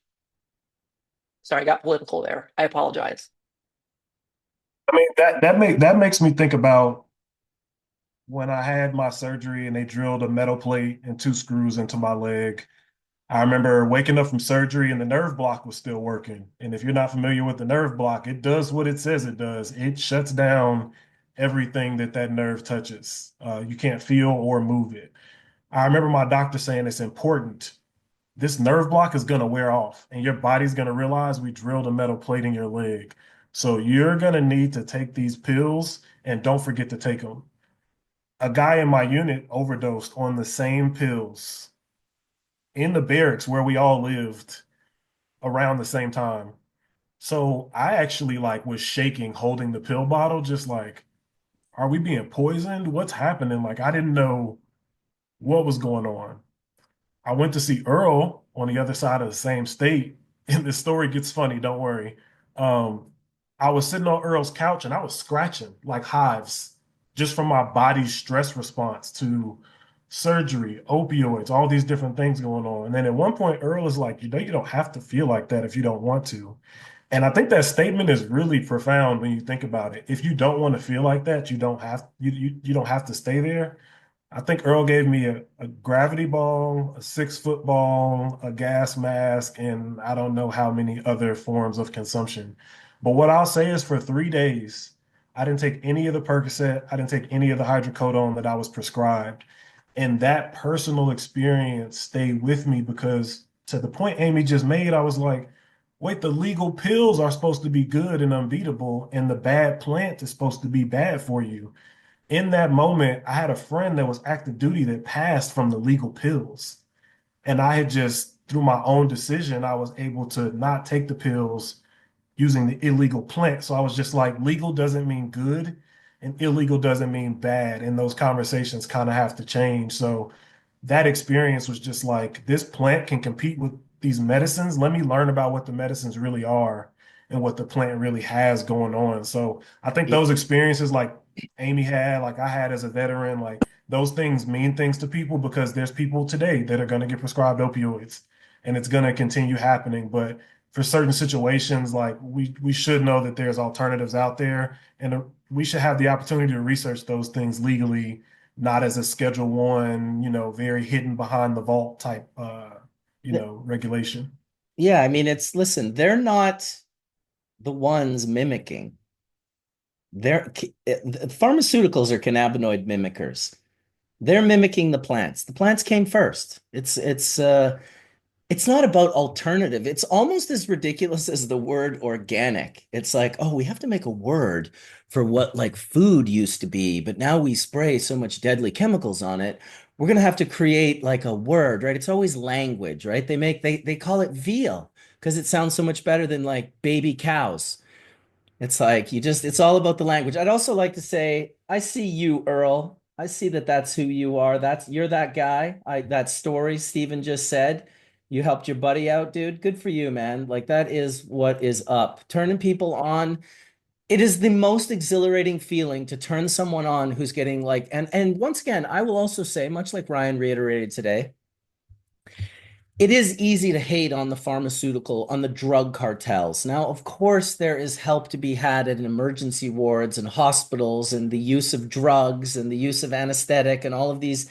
We can never forget how absolutely beyond incredible Western medicine can be, right? But we should also always remember Eastern medicine and the combination of the two, the synergies and plant medicine and the importance of plant medicine because it is I just don't think of it as the alternative. I think of the pharmaceuticals as the alternative. They've been around for like 100 or 200 years, and the plants have been around for like millennia.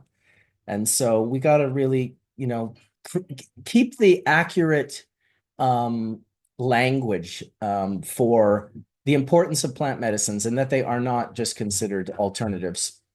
I had a friend that used to do the fighting basically, like MMA fighting, and he would get all bruised up and hurt after fights, and he would use a local plant found here in British Columbia called horsetail, and he would grind this horsetail up in a blender, and he would put the juices kind of in a sock, and he would put them over bruises, and it was miraculous how fast his bruises were healing, and it caught a lot of people's attention amongst in his locker room, and even the people who were, kind of responsible for sports medicine, who of course just don't have that bag. Like, why not have the East and the Western bag? Like, it's like, let's just have the best of both worlds. It's like, why do humans always have to build a goddamn fence and then look over at the other side and be like, I'm pretty sure our grass is greener than their side. Oh, no, no, maybe theirs is greener. It's like, just rip the fence down, and you'll quickly come to the conclusion that it's all just grass and it's all just green, and the shades may change, but yeah, plant medicine for the win. Welcome Hey, back, Stephen. Go ahead. I'd like to ask Handroll, since they're being anonymous here, and I completely respect that, but I also know that they had to hide to actually share their information. So, how and why you first started using cannabis in your training and competition routine, if you're able to share that, Mr. or Mrs. Handroll? Yeah. So I started, I would say more recreationally as a teenager. When I was a teenager, people were drinking, and I very quickly found out I just did not like this. I don't know why, but I would drink, and I felt like it took me a week to recover. I would go to practice and just always feel like I was just a little off, a little drowsy. And then when a friend showed me weed, I actually liked it. It didn't have many of the same side effects that I had from alcohol. But as I went further in my athletic career, uh, I also suffered from an injury that resulted in 3 surgeries. And as many of the athletes on this panel can attest to, they recommended I take a whole bunch of pain medications and opioids. And I've heard horror stories from people's parents who mom took it for a dental issue, or other athletes who took it and had a hard time getting off of those opioids. So that's when I actually made a conscious decision, like, okay, this isn't so much a recreational thing now. Now I'm going to be using this for pain management, for mental management, and just staying calm and relaxed with the situation that was being presented to me. So this was about maybe, let's say, 6, 7 years ago, and at that point I realized how I could use cannabis to my advantage for sports. So do you use it as a recovery or just alongside? As you said, you use it for your mental preparation, and as you're competing, we know that is a key part, your mental state, because your body's at that always healthy, just at the edge of sick, right? So that's its own challenge because you're always pushing your body to that edge. Yes. So yeah, at first it was, just recovery, pain, being able to sleep better, sleep faster, sleep longer, sleep at the moment that I want to sleep. It's sometimes hard to just go to sleep when you want to. That was the initial ways that I saw how it helped me. But then eventually it became something, especially as the conversation around cannabis has started to lighten up, and people have been a little bit more open to it. I've been more open to using it more, and taking it with me to events and competitions. So um, I find the hardest thing for me as an athlete is the idle time. That's the time that I have time to think and worry and wonder and speculate. And if I'm completely sober, the days before that, I think it's just only going to exemplify those kind of feelings. So that's kind of how I like to use it. It helps me stay focused on the most important task at hand because, you know, once you're traveling, you're doing all the things you need to do to get ready, go to your hotel, flights, all that stuff. Um, and you're in a calm state of mind that you're used to. You don't really, think about so many other distractions. I also think that uh, the use of cannabis makes you like really organized because you're thinking like, okay, this is what I did before I smoked, and this is what I'm doing after. So, you have everything laid out, much more organized for me. So that's kind of how it works for me. Very cool. Is it, I would imagine, wanting to keep this information from the public domain, like how close to the chest do you have to keep this? Like, are you allowed to puff with your buddies? Can you meet new athletes that you find out puff and share a puff? Or is it kind of like, dude, this is like a me thing and a me thing alone at that highest level, that Olympic level? Yeah, I can definitely say at that level, I'm probably the only person in the world who has that level of usage, that level of familiarity with cannabis, especially given that my sport is more international. So that makes it already difficult and a barrier of entry for those people to to use or access cannabis. So uh, as far as my sport is concerned, I keep it as separated and far apart as I could possibly be. Whereas where I'm from, my home city, it's a completely different story.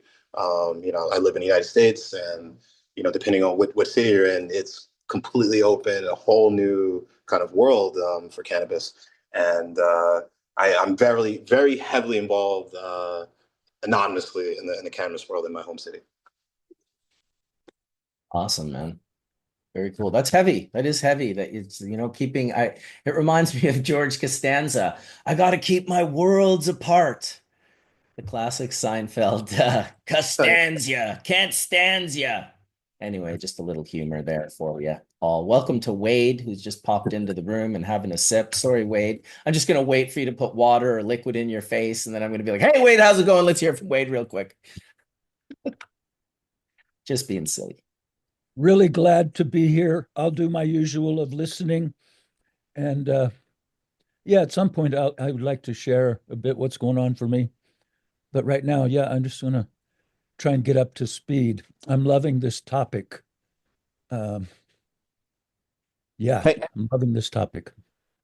I'm gonna stay on with hand roll for a second. Do you notice a difference in when you don't use cannabis as opposed to when you do use cannabis? In what setting or timing? All the above. I mean, Absolutely. I mean, as you seem to use it medicinally as part of your routine, so it seems to be something that you've integrated into your lifestyle. yeah, absolutely. As far as like athletics go, I liked with Steven said about like arousal level. I'm very keen to that concept, and I do think it can be difficult to manage that arousal level if you're used to, using and indulging, I think it can be difficult to manage your arousal level. I know for me, I'm hyped up kind of person. So the days before, the night before, all the check-in stuff that I have to do, and seeing my competitors and everything, I might find myself all hyped up, not in a calm state of arousal that I need to be the days leading up to the event. So I definitely notice when I don't have cannabis, I'm very much more on edge and in a more I say aggressive kind of arousal level, which can be better for me during competition, but not so good outside of it. So that's kind of how I think of it. You know, I want to be calm, relaxed, able to see everything in a very objective way. And then during the competition, it's you just have to execute. So it's a totally different mind frame. Amy had her hand up. Yeah, Handrel, I have a question for you because you were talking about how, well, not talking about, we all know you travel international to compete. That's, what you do, be it for the games or world championships or whatever. How do you travel internationally with cannabis, knowing how much it helps you in competition, like you were saying before? Yeah, after I became Olympian, I was much more comfortable, I guess. Yeah, I guess in my mind, I was like, this would be the worst thing if I'm, on my way to this and I get caught at the airport or something. But also, the times have changed. I think it's just far easier, far more open. I think so long as you're not going to Russia, China, the Middle East, Indonesia, Singapore. It's pretty safe to bring, pen, an edible. I personally hate pens. I rarely use edibles, but I consider it like kind of like a treat. Like, I don't do it often, so I'm doing it for this trip. And, the fact that I'm not in, I think when you're not in the same environment, in a different setting, the effects of whatever you're using are even more profound. So while I prefer to smoke. That's the way I prefer to consume. But during the competitions, it's very difficult to do that. So I just considered like a little treat. It's a little different, a little switch up, and I do get pretty much the same effects that I need. Well, you have to remember, I was in the games in the 1900s, Handroll, so I don't want to talk about it. Traveling with I saw things was you. like, I saw you make that look on your face when he said that the late 1900s, because I was also like, oh damn, that's like I'm dead. I'm like, accurate. now I'm that old person where like I go to swim meets and people are like, I wish she would just leave. Why is she still hanging around? She's so old. She I used to swim in I the never. days of the Colosseum. Oh my goodness, that's back when they started wearing track suits and things in the water. Wow. So Goodness. crazy. I know I'm that old person. Sorry about that. So, Handroll, when I'm asking about that, you have to remember the times were very different for me. It was not cool. Absolutely, and back then the threshold in which you could fail for cannabis was much lower. After the Rio Olympic Games, I believe they 10x the failure threshold, and that made everything completely different. It changed the whole playing field. I just remember being in college. That was the hardest time because my scholarship was on the line if I ever failed the drug test. So that was probably the worst time for me. That is This was so before. heavy. That is so heavy to hang that over someone's head. It really speaks volumes to, yeah, this is just, it's wild to me that it's almost just like full-fledged prohibition in effect, just stressing out athletes that could just clearly are benefiting from this. It's not that I'm sure the optics from that perspective is like, we can't have them getting like addicted to marijuana. And, you kind of have to believe the narrative and the lies. And a lot of people do believe them. That's why prohibition was so hard to overcome for so long. Humanity as a whole has a very, very, very low IQ. We don't end up with a high IQ when we all get together, unfortunately. Go ahead, Stephen. You had your hand up. Yeah, I was just gonna say it's one of my kind of like talking points that I use regularly now. I like music, like love music. Um, and anybody who likes live music knows there's a pretty strong correlation between flow states and being an artist. I think guitarists are like one of the best examples. People kind of joke like when you see a good guitarist and they've left the room, like their hands are their whole body, they're not thinking, and you're just amazed, like how are they pulling this off right now? I talk about those flow states and how important they are for performance because whenever I watched a record being broken by an athlete that I was like on the sideline or their strength coach, or I would ask them afterwards how it felt, and they had no idea. They always say, I don't remember. I went out there, Amy jumps in the pool, she hears a splash, and then she comes out and they're like gold. And it's like, I don't remember actually doing anything. I was gone. So it's interesting that that flow state is something that we know we want our athletes there for that optimal performance that we talked about. But when you talk about somebody who's an artist, we love hearing that our guitar, you see your favorite guitarist flaming up before he performs. You're in the audience like, this is going to be so good. He's going to be in the zone because this is his thing. It's part of his whole vibe. It's part of their persona. And when they hit those flow states, the music is going. It's interesting that we wouldn't want our athletes in these optimal levels, those same flow states, similar to where you would want an artist to be. So I think that's another one of those conversations that artists and entertainers, you're like, wait, this person usually smokes, but they're sober. Like, I don't want to go see Wiz Khalifa sober. Like, that's not something somebody wants to see. But the joke is just like, it's definitely a perception thing. And that lets you know that it's not all performers, because you do want some performers to be in that state. And athletes just have this unnecessary burden of unrealistic stigma that they then have to consider if they choose to consume. It sounds like athletes at a whole are in a really great position, even though this is the hardest thing ever. So please don't take this as a you should do this, to become strong proponents and activists for cannabis. You know, Oil said it earlier. You guys are like influencers of the highest order, right? It's like, what's the dream, right? You win the Olympic gold medal and then you end up on the box of Wheaties. It's like maybe that's an early 1900s dream, I but Oh, that's a was late on a that's a box of late Wheaties, 1900s Marcus. dream. Marcus, I was on a box of Wheaties. Let's stop. That was the oh my 1900s. It's terrible. That is amazing I that you also were did. on a box of Wheaties. Oh my God. I was. I also did the milk ad, which was another like whole whatever. It was the first and last time it was ever shot underwater because it was such a hot mess express, man.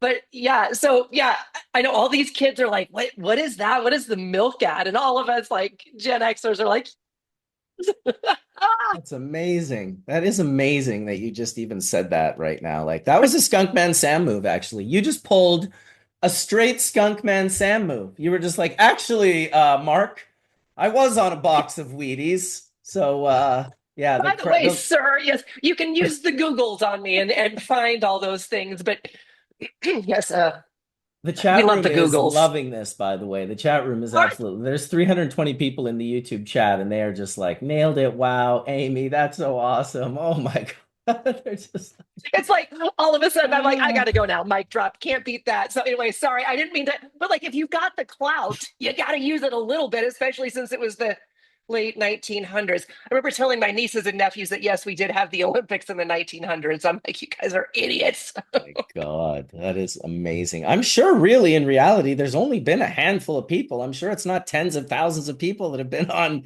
boxes of Wheaties. So good for you. That's exactly if you It, that got the was it clout. was fun, like when I did it, and then you go through the cereal aisle, and you're like, oh, there's me, there's Michael Johnson, there we go. Like it's just weird, right?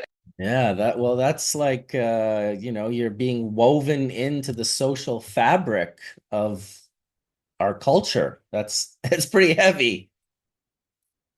Yeah, it's pretty cool. And that year was the 96 is where I was talking. That was the year of the Olympics. That's when the WNBA started. It was really an honor. And to be the only solo female on the Wheaties box that year was pretty flippin' cool, man. I mean, to be a part of not just history, but female sport history is awesome. So when are we Do you doing the Wheaties photo shoot with you on the Wheaties box? Is that happening soon, Amy? I'm just out of I curiosity. mean, I think that the Photoshoppers may be able to do something with that. I mean, these TikTokers these days they can do anything. Let's do it. I'm Yeah, so down. it's probably already done. It's been 7 seconds since you said that. So this Yeah, is the internet. that's Amy, got it Oh my done. God. Chat's like, whatever. do you have a copy of your old Wheaties box? Like, I did you do. You save want me it? to go grab it? Absolutely. Yes. Yeah, All right. that's a show and tell. Like, I have the first tin for medical cannabis that was distributed by the government. So, we appreciate a good show and tell. So, That's I love awesome. this. I'll be back to show and tell. I never get to do this. I'll be back. I love it. Yeah, You yeah. ETN, guys, you sound That like would you be got to great. drop your Thank you. artifact Thank now you. too. well, well, my artifact is actually being photographed right now. One of my other veterans in our group is in art school. So he came over the other day. I have the first tin from October of 1976 that was That was distributed to Robert Randall, who was patient zero. And yeah, so he's actually photographing it right now. He was just sending me the photos of it from the Art Institute of San Francisco, and it's absolutely, stunning. So, Mike, can I have your permission to show your picture on Hash Church? I'm asking him because he's on. Yeah. All right, He's hold on. watching. I still can't believe Amy was on the box of Wheaties. That was so awesome. She's just like, I just want to say, actually, there she is. I looked it up. There's Oh, less yeah. than 80 There. Olympian athletes that have ever been on a So Wheaties awesome. box. So less than 100, even less than There's 80. Look at Wheaties. let me that. Have to change my take off your background for a blur. We second. can't. I We know. can't. Let me de-blur my. There we go. Oh, balls. There we go. I can, Holy awesome! yeah, that There is. That's she is. amazing. She's glad that she waxed those pits. I mean, That's also, awesome. I'm telling people, practice your reaction. I mean, it could have been so much cuter if I was like, you know what I'm saying? Like, there are the things you could do to this. I don't want to talk about it, but it's been done. I don't want to talk about it. It's been done. Did they give you direction in the photo shoot? No, this is actually from actually when I won my fourth gold medal in 96. So it was right Did you after get I any won the women's contributions? 50 free. And that was my actual true reaction. I didn't get to pick what they put on there. They just did it. And there we are. It's pretty cool. That's a small club. Like really, you should like invite all the living Wheaties box people to a Zoom like link one day, and you should put that together because that's a very. I mean, listen, I'm a Canadian. I don't even Michael's think looking we too. have Wheaties in Canada. I was like, what is the quintessential? Well, you win the gold medal, right? And then you go on the fucking box of Wheaties. Well, you did And it. then you go to Disney after that. It's I was about to say, you've My do you got go to God. things Disney? you do, right? And Oh, then back in the day, you ready for this one? I'm gonna throw this one out there. All of you guys are gonna freak out. So you do the Wheaties, you do the Disney, and then you go on David Letterman. Oh shit. Now that part is I'd like to go on David And Letterman. then one more. I got one more for you. Ready? And then the Rosie O'Donnell show. Aging myself, aging my. I don't want to talk about it. I don't want to. Earl's back there going, for the love of God, does she have Like one of those alert things? I've fallen and I can't get up. Like, God, did Rosie you take your O'Donnell had a Geritol show? and your insurer this morning, Amy? For the love of God, is she gonna be okay? She's coding. That's awesome. so did you also get to go to the White House too? I did, and oh, the story. So after you win a gold medal, you get to talk to the president. The president at the time, my president at the time was it was Bill Clinton, and so I had spoken to him several times, and then he loved him. He was such a kind man, and then no, whatever politics, wonderful man. So he invited me then to go to track and field. I couldn't go because I had a photo shoot. Blah blah. Show up at the White House. The picture of him, me, and Hillary was hilarious. I'm there smiling, of course. I'm with the president. he's smiling and he's kind of red. And Hillary, I was like, oh no. And then weeks later, the whole Monica Lewinsky thing blew up. I was like, I could have been the humidor. It could have been me. Oh my goodness. Amy, why don't you put on that bathing suit and come on over here to the Oval I Office? I do have a blue bathing suit. I don't I want to just talk saw her in about that it. blue dress and I Marcus. couldn't resist. Oh All my right. goodness. Just to change the subject for a second, there is the first tin from October 1, 1976, of 300 joints that the U.S. government delivered to Robert Randall, patient zero. Dude, that would be so much cooler if Robert Randall was on there like Amy was on the Wheaties box with his arm Right? up all high and like, just like, I'm the first patient in the US, federal cannabis patient. Yeah. Seriously. Also late 19th century there, 1976. Sorry.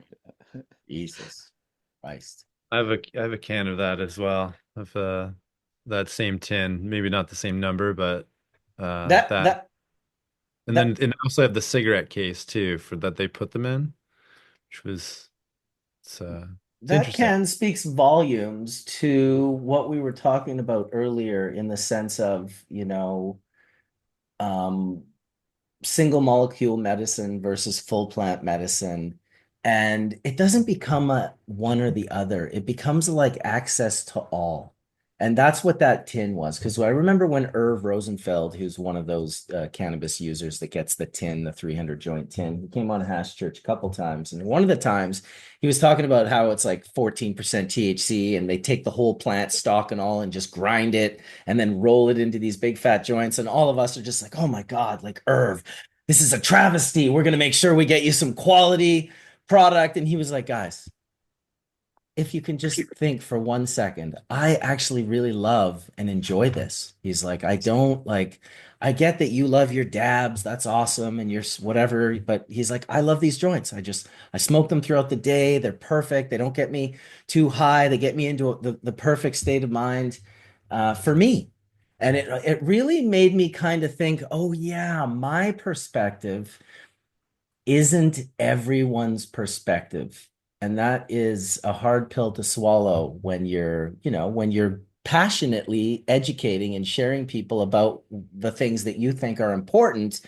It is very important to also like consume at least one large slice of humble pie a day, to just not get too. I went far over. I was extreme. I thought everyone needed full melt bubble at all times. It was and now I'm like, you know what, every as long as it's access to cannabis, I'm in support of it. So, yeah. Yeah.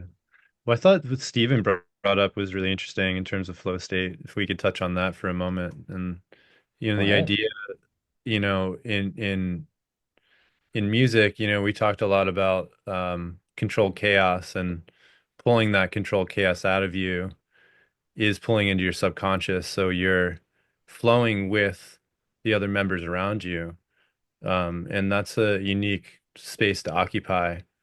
And utilizing that analogy with cannabis, I feel like a lot of the chemical aspects of it are like notes and like chords, and how those inversions can be played or limitless, in a lot of ways. So I think, if touching on what Marcus said, perspective, it's so broad. There's what works for me is not going to work for you.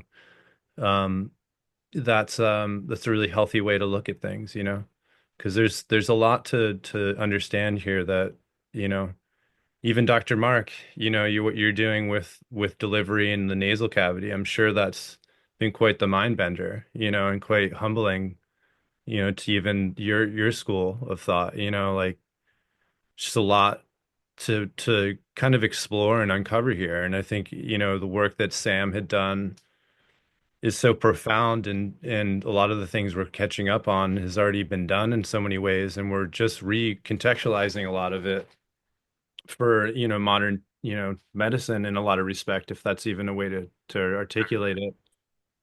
But I think what I'm getting at is that there's a lot of smart individuals pulling at this thread of what this plant can do.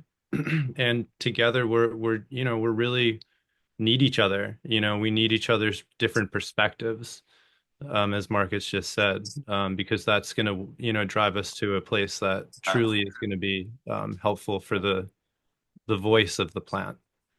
Because no single voice here is enough. So, but I think, what Stephen brought up has really touched a nerve for me. As you can tell, it's important, I think, to not forget that flow state allows you to kind of pull out that excitement through through actually the historical aspects of this plant, and then also what we can do with it from a medical point of view. Because I certainly, I've learned a lot today from all of you. Just, hearing what your backstories are so different here and diverse. It's really helpful.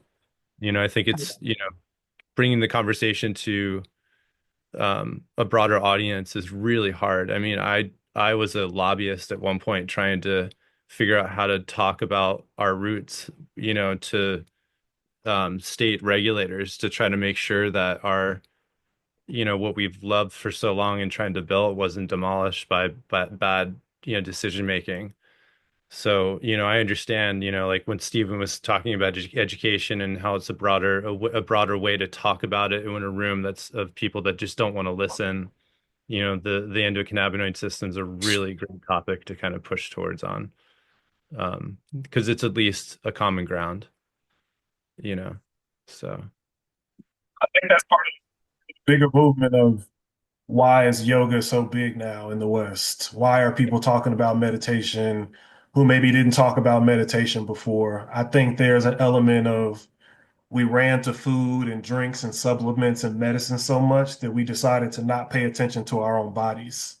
But I think when it comes down to a task, it doesn't matter what that task is. If me and ETN are on a cannon and we all have to operate together to functionally fire the cannon, if there's a band that all plays different instruments and they have to harmonize to function to produce one sound, whenever you watch a really good play in sports where it looks like they're thinking for each other or they've all reacted at the same time, we consider that like superhuman almost. And we're like, yo, how did they pull? He did this. He went left. We turned around, slam dunk. The other team didn't know it hit them. Those are synchronized flow states between different individuals, each having a unique sensory experience, but able to harmonize across a group of different people. That shit, that's the real like ultimate conversation. Like the endocannabinoid system is that. That's kind of where I am with it. I'm past just like kind of like Marcus said, like, yeah, if doing dabs is your thing, if just topicals is your thing, if you got IBS and you do suppositories, let that be your thing. But the ECS as a whole and flow states, that is like everyone having a right to a certain quality of life and being able to perform right while obviously mitigating stress. So that's kind of where I am with it. I'm sure Dr. Whitney has the similar sentiment. Yeah, and that brings up the idea of body autonomy, that we should have control over what we want to put in our bodies or not. But yeah, back to the idea of that flow state. One of the things that I think is interesting, I had a conversation, one of my very first podcasts was with one of my former students that's now a pro MMA fighter. And he used cannabis with training all the time. He thought it made him really creative and like thought of different moves that he would not have thought of before. Then I ran into him a couple months later, and it's like, yeah, I completely stopped consuming cannabis with my training because I realized I was actually not very good. And so he thought that he was in a flow state, but when he actually evaluated how he was doing in his sport, he realized it was actually getting in the way of it. And so I think that that's really important for athletes to consider is, when you're using it and you think that you're in a flow state, does your perception of reality actually match reality?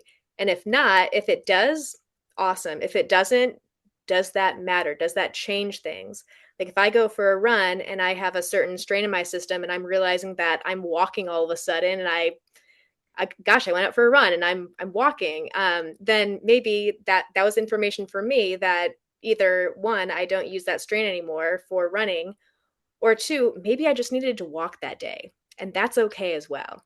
And so I think it's really good for anyone who uses cannabis to have that idea of body autonomy, that you have control over your experience, and with that control, that it's good for you to kind of check in with yourself and see if your perception of how this is impacting you is good or bad, and if there's things that you need to adjust or change. Well said. Always good to focus on both sides of the coin and not, dilute yourself. To ping off of that, I can relate. I'm actually been considering like how much do I consume? Do I need to go ahead and cut back a little bit, or is always a time and place when we should consume? And I've actually been cutting back from consuming before I train. Instead, I've been doing it after. So once I get home and I'm done for the day, I've been in the gym for like 4 to maybe 6 hours the most. I'm like, okay, my body needs recovery. Now this is the proper time for me to indulge. Will you consume orally and like vaporize or smoke, but also like eat some milligrams? And that's another thing. It's how I consume. So I have to keep my lungs at the most pure state. My coach is expecting me to last 5 rounds, but if I'm getting gassed out, then it's a problem. So yes, I have been actually consuming orally. I also make tinctures. I make different topicals. I even make butter. I make wax. Me and my wife both. So I've been, doing more of edibles just to have that more relaxing body high versus Mm. being out of my mind. Yeah, that makes sense. You should look up this guy, Steve Cubby. He's an old school cannabis activist. He used to be like a pro skier. He had like a ski magazine. He used to live out here. He has this like rare form of cancer. It's like tumors grow on his adrenal gland and Mhm. it just pumps adrenaline into his body. And so these people, I can't remember the name of the disease, but these poor folks, their hearts just turn to like wet tissue paper by the time they're like 30 years old or whatever, because it's just adrenaline. It's like just acid flowing through their blood, and I think it's usually an artery more than the heart that just can't take it. It's too whatever acidic. And so he's one of the oldest living people with this disease, and he smokes. Dude, like an ungodly. I haven't smoked cannabis in like 25 years. I just vaporize. I vaporize at a Mhm. very specific temperature. I vaporize through like a quartz banger. I have it all. It tells me the exact temperature. So I feel pretty good about my lung capabilities. But Steve Cubby, he straight smoked like an ounce or two of cannabis a day in joints. Mhm. Like I'm telling you, just being around this guy was hard. It was so much smoke, and even I was like, dude, like like burning anything can't be good for your lungs, blah blah blah. Well, he goes to like I don't know the names of the US hospitals. I don't know if it was the Mayo Clinic or some other really high-end clinic where they test everything about you. And he was like 48 years old when he went to this, and they tested his lungs on this crazy machine that he was blowing into, Mhm. and his lungs tested, and I don't want to get this wrong. He was 48 years old of a 28-year-old male Olympic athlete. Now, was he more of a paper consumer or he did tobacco? He did not smoke tobacco at all. He smoked cannabis, ungodly amounts of it, like Snoop Dogg amounts of cannabis. Just like I mean, he like, was just what did he roll always it with? burning. He'd roll it just with like the Hey, thinnest paper, like a thin okay. paper. Hmm. So it shocked me is all I'm saying. I'm not saying that smoking is good for your lungs. I will say that he had his lungs tested at like one of the highest level places, and he came back with this ridiculous result. And I just was like, I don't know, I just felt like I had egg on my face. Clearly I don't know everything about everything, but I was like, dude, it can't be good to be smoking that much, like just anything, like you're just burning so much material. Go ahead, Stephen. No, what I was going to say is this is part of the conversation that I realized athletes get marketed consumables more than anybody else. It's why when you watch sports, they talk about food, beverages, supplements, and drugs. that also goes into their athleticism as well. Because if an athlete goes, hey, I heard berries are antioxidants and they're good for inflammation, should I take those? Then it turns into, I heard avocados are healthy fat. Should I take that? Then it turns into pomegranate. Then it turns into kale. Then it turns into everything, whatever's the popular thing at the time. Guess what? The first group of people who line up to want to use it? Athletes. But guess who some of the pickiest people are as to the quality of what they put in their body? Also athletes. So that's one of those conversations people don't realize. Again, we're talking about one of the best populations to put that pressure on the quality of what's coming out. Because we know that athletes want to, right, do better for their body. We know athletes want the quality. I've had athletes ask me, there's two tart cherry juices at the store. One is $3 and one is like $10. And I said, send me a picture. And I was like, oh, that one's from concentrate and that one's from fresh cherry juice. And they were like, okay, now they've been educated on quality and now they can make an informed decision. I think that's why we need more information so athletes like Ox, like the other people on this call, can make an informed decision instead of just going, it's all cannabis, it's all the same. It is not. So people should have informed like opportunities to know what they're consuming, what they're putting in their bodies.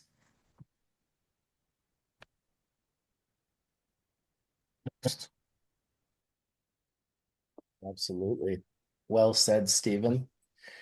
We still got about 22 minutes left of our 4-hour episode here on this beautiful Sunday. It's kind of a foggy Sunday here on the West Coast. Looks beautiful. The cedar trees with the sort of clouds, brushing through them.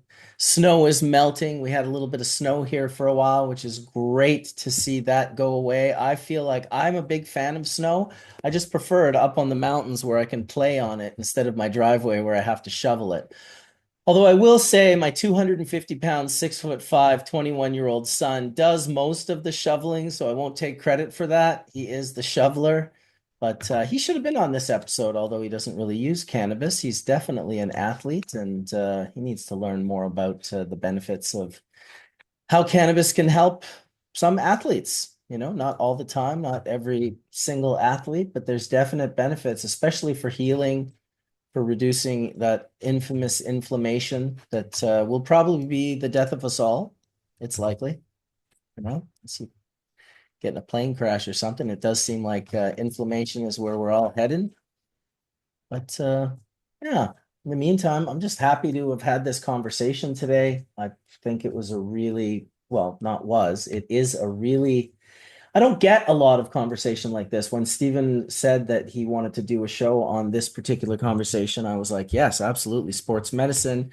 It was a little bit hard to put together. We are going to do more of these because Josh and Kelly had a whole slew of people from Dragonfly Earth Medicine on their side that they were going to be inviting. They are unfortunately, I think they're flying to Spain right now. I think they're on a plane to Spain. I'll tell you, when I first started doing Hash Church for 167 Hash Churches in a row, I did not miss a Sunday. And I will be honest, I don't think I ever had to do it from a plane. Can you remember me ever coming in on a plane, Collin? But you definitely I did it the In the craziest one. airport. Definitely in an Like, airport. you've done it from some definitely some Dude, location. nothing will beat flying in with my Jamaican friends from Jamaica to Brampton to Toronto, Ontario, where it's a snowstorm. And I argue for about 20 minutes why it would be a better idea for me, who is from Winnipeg, Manitoba, to drive the car from the airport to Brampton, where we have to go host Hash Church. And my Jamaican friend is like, no, man, I can do this. I'm like, bro, you are Jamaican and I am from Winnipeg, Manitoba. This is not a competition, okay? I am driving. In the end, of course, he drove and we made it. We made it with like 10 minutes to spare. And I remember just telling that story I just flew from Jamaica to Toronto and then drove through a snowstorm with my Jamaican friend driving, which I got to give it up to him. He did an exceptional job. He got us there, and I ate my words that day. He drove as well as I could have. So don't judge a book by its cover or by where it's from, because you never know. A Jamaican may surprise you and may drive better than you in a snowstorm. It happened to me. Slightly off topic, but Yes. Wise words, though. Wise Yeah. words. And I Anywhere it wanted has to to happen. go back. Oh, other people have their hands up. I didn't see hands up. Yeah, I think hand roll and then ETN. And roll, go ahead. Yeah, go ahead. I'm Oh, I sorry. just wanted to echo what you were saying about quality, because I heard Ox was saying that he doesn't smoke as much, and I'm a big proponent of blazing it. So I do dab and I love melt, I love rosin, but my biggest guilty pleasure is a fat doink, if you will, and Ah, yes, a fat doink. yeah, it's actually funny. The first place that I saw your channel was when you posted. I want to say it had been at least 6 years ago. You posted the pure dry sift joint, and I Yeah. remember like going around hitting up so many people trying to find out like how the hell you make that, like because there was very few people. The only product here in the U.S. that was similar was a pixie stick. I don't know if you ever heard of those. Yeah, no, you're right, dude. You're exactly No? right. 100%. That video had almost 5 million views before YouTube took it down. I was sitting in this very chair. And if you remember in that video, I light it and I'm smoking it. And at one point in time, the sun is coming through my office just over to the right here. And as I'm smoking, I accidentally blow a smoke ring, but it's not quite formed. But just as it gets into the sun, it forms into like a perfect ring. And there was literally like 5,000 comments on that video that said, was that smoke ring CGI?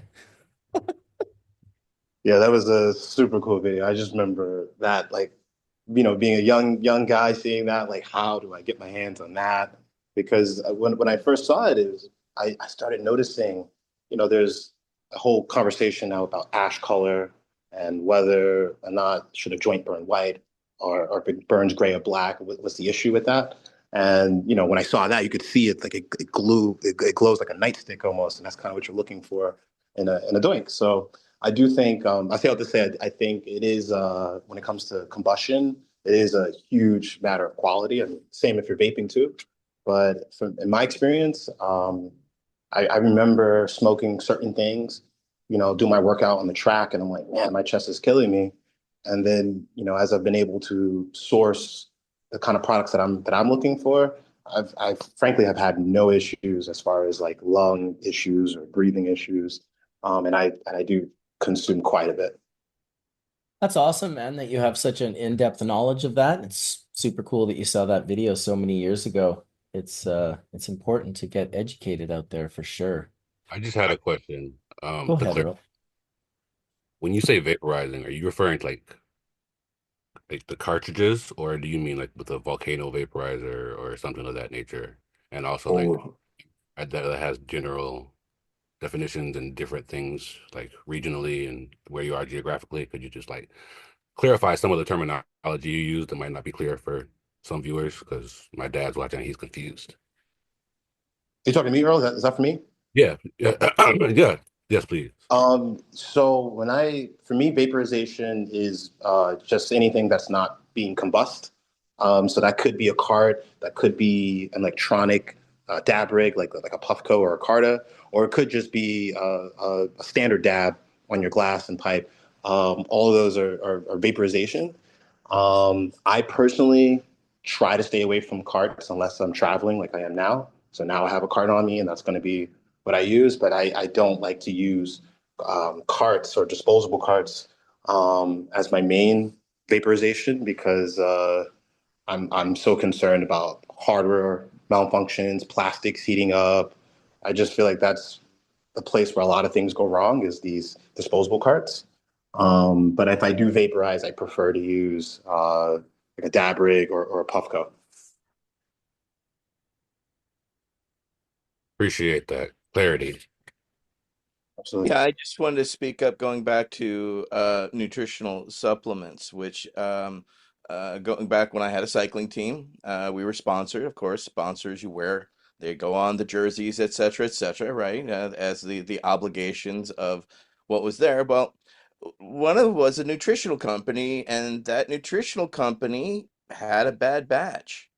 And some of our athletes popped hot for something that they didn't know that was in there because it was given to them as a supplement. So how do you athletes navigate these waters? Because you fuckers are absolutely picky about what you put into your body, right?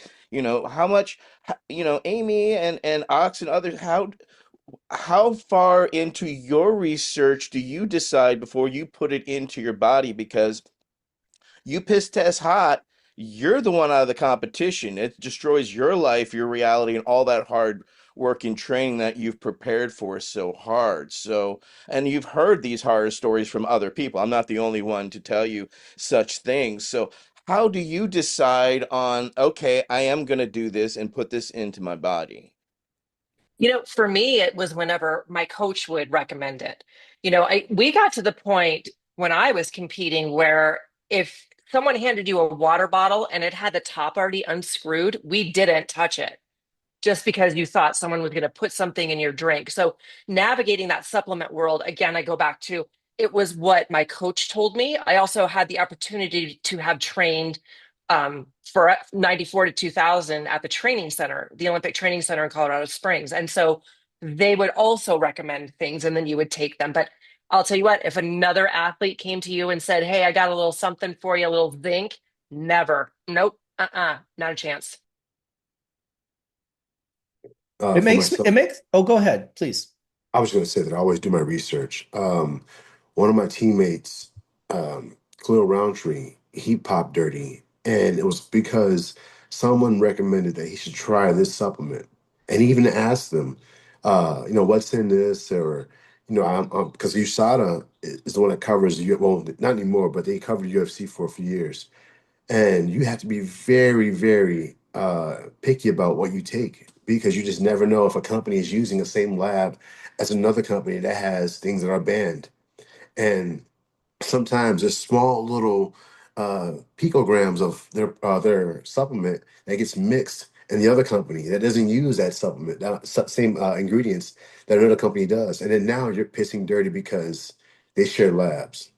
So I go that deep into finding out who they even partner with or where they produce and everything. So just so I don't have those same situations happening to myself. And Amy, basically, since you were all under the USA's, viewpoint, so they were testing absolutely anything and everything that you put in your body. So they would tell you Yeah. no, yes, no go, right?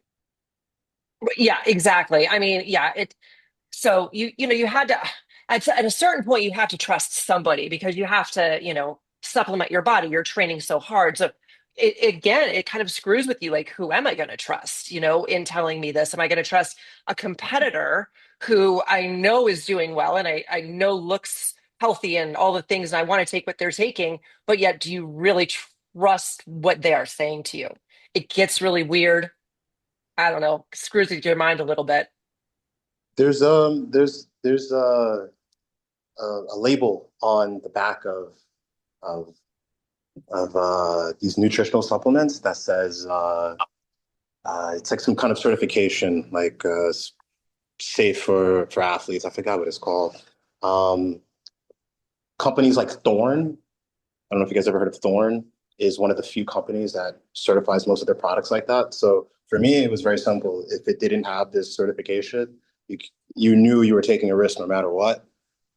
So for me, it was just you don't take any supplements. It's just too risky.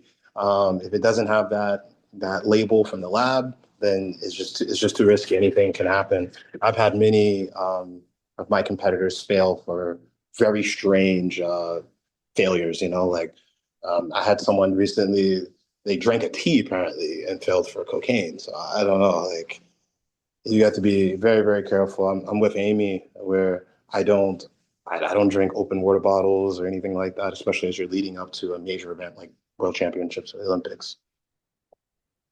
Yeah, that's pretty crazy. I know that if cannabis was legal and was, available to athletes at these super high calibers of levels, that it would probably require some form of, stamp of approval from a body like that. I don't think it would certainly not be the same cannabis that is sold recreationally. I think it, USADA currently allows cannabis for out of competition use. And during competition, that's when you have issues. The idea and the thinking is that they created a threshold. I believe it's 15 nanograms per something, and the idea is that in order for you to have that, in order for you to fail, you would have to have been high during the competition. Now everybody's body is different, and we all know that THC is stored in your fats and lipids, and that's how they're testing it through urinalysis. But for majority of people, if they smoke the night before even, you'll be okay passing the drug test the following day. Just real quick on that. The certification is either NSF. This is the third party testing, and then there's also one that's BSCG. So those are the two most stringent testing ones. Just wondering though, I'm pretty sure it's 150 nanograms per milliliter of the urine secretion. So yes, it was I was going to ask previously you, 15. how do you? I don't know if you can. Yeah. I don't know if you can answer this, but how do you remain safe in staying below that? Because theoretically, if you were consuming pretty much every day or close to every day, you would probably exceed that if you didn't stop a couple days before competition. And obviously, it's a tough question to answer because everybody. But just how do you know you're staying safe in that regard? To be honest with you, there's just no way to tell. You're just kind of guesstimating. So, but truth is, what happened to me is I got tested and I didn't realize that the testing was going to happen the way it happened. Luckily, I didn't consume that day, but I definitely did the night before and every day leading up to it, and I passed. And that's when I realized, okay, for me personally, I could probably smoke the night before and it'll be okay. I try to just because I think more than the drug test itself. I think the bigger concern is the worry of the drug test. Oh my God, am I going to fail? And I think that messes up your performance there. So I try to stop maybe just the night before or 2 nights before, and then I'm pretty certain it's going to be okay. What quantity do you mean when you say smoking this close to the test? I mean, if I'm smoking, it's minimum like a 2.5 gram joint. And I probably will smoke 3 or 4 of those a day. So maybe an ounce a week. That's probably like my consumption rate. And not to mention dabs too, which I think is a bigger risk. I think that's a great question. If someone could research this, because it's something I know I Googled before in the past. If I take a dab or if I've been dabbing instead of smoking, am I saturating my body with THC, and is that going to come up in the test later? Definitely consuming a higher concentration. Dr. Mark, you've had your hand up An for ounce quite a some week? time. Yeah, an ounce a week. That's a quarter pound a month. That's impressive. Yeah, my comment was for a conversation we had about an hour ago when we were talking about the free flow state. Again, I'm a musician, and so what I can tell you is that when you're collaborating with other musicians, sometimes what cannabis does, and I imagine that this would happen in athletics too, is it lowers your ego, it lowers your inhibitions to be able to collaborate and communicate with other musicians. If you're playing in a small group, just like 4 musicians, you really have to, it's an exercise in listening, but it's an exercise in really extending yourself out to that gestalt. The gestalt is, those 4 musicians are making something out of nothing that's bigger than the individuals, the sum of the individuals, right? And I think cannabis really helps with that. I'm not saying that you play better music when you're high, but I think when you're high, you tend to forget about all the things in your mind that can kind of get in the way of you listening and collaborating musically and artistically. Cannabis, it's like, yeah, it's kind of like, it's like a ceremonial thing, right? It's like all the four players gets around, you pass the bowl, then you start thinking about a groove.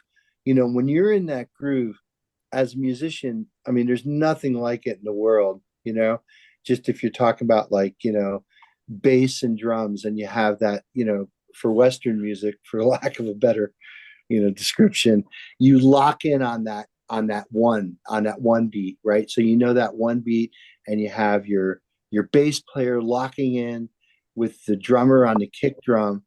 And as a guitar player, you could just come in over the top of that. And because they've linked up in that rhythm section, you get that free flow of information, often what musicians will call the groove, right? When you're in the groove, it, man. Like you know when you're not in the groove. I can tell you that, right? When things just not happen, it's not Like a popping. comedy bombing. Yeah, but I'm sure Collin, you can relate to this, right? I mean, there's just that certain groove, and sometimes it's just like You're in the it's pocket or you're not, right? yeah, right. It's in the pocket, like, and there's a certain comfort that you feel when you're in that pocket, and you could lower your worries and your expectations. Like, oh man, I'm in the pocket. Anything I play that's in key is going to sound just freaking great, right? But like, I think the way that musicians, and I think I could see this too, particularly with hockey and with basketball, right? Like, it's very rare in hockey. It's kind of like you organize in between the blue lines, right? And then you go into where the goal is with a give and go. I've seen it happen basketball all the times. They kind of like finish each other's statements. There's just ways that you can collaborate musically, just like you could collaborate athletically. And I'm sure that cannabis could kind of help that, because it kind of gets you in that free flow state where you're just kind of like, you're trusting something that's not necessarily there, right? You're just trusting where those people are going to be. So if I do a layup and I send that ball over towards the basket, there's going to be one of my team players just right there to snap it in the goal. So I don't know. I mean, I think with musicians in particular, you really have to have that feeling of there's kind of like a camaraderie. I'm sure it's the same thing in basketball, small group of people working towards a goal, with me, like when I play with my band or the people that I play music with, I mean, we all kind of get to that same mental state, that same vibe. And I think when the music sounds the best, is when we're all just kind of syncing up and finishing each other's sentences. And so there's probably something about that in athletics, I would imagine, right? There's just sort of like a free flow of information where you're trusting something that's maybe not quite there. You can't just put your finger on it. I know with music, you often say, I mean, that's what we love, the band Fish, for example.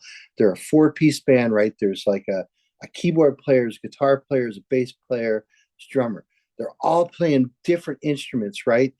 But what you hear when you hear all the music together is you hear this thing that's been synthesized that's greater than the sum of the individual parts.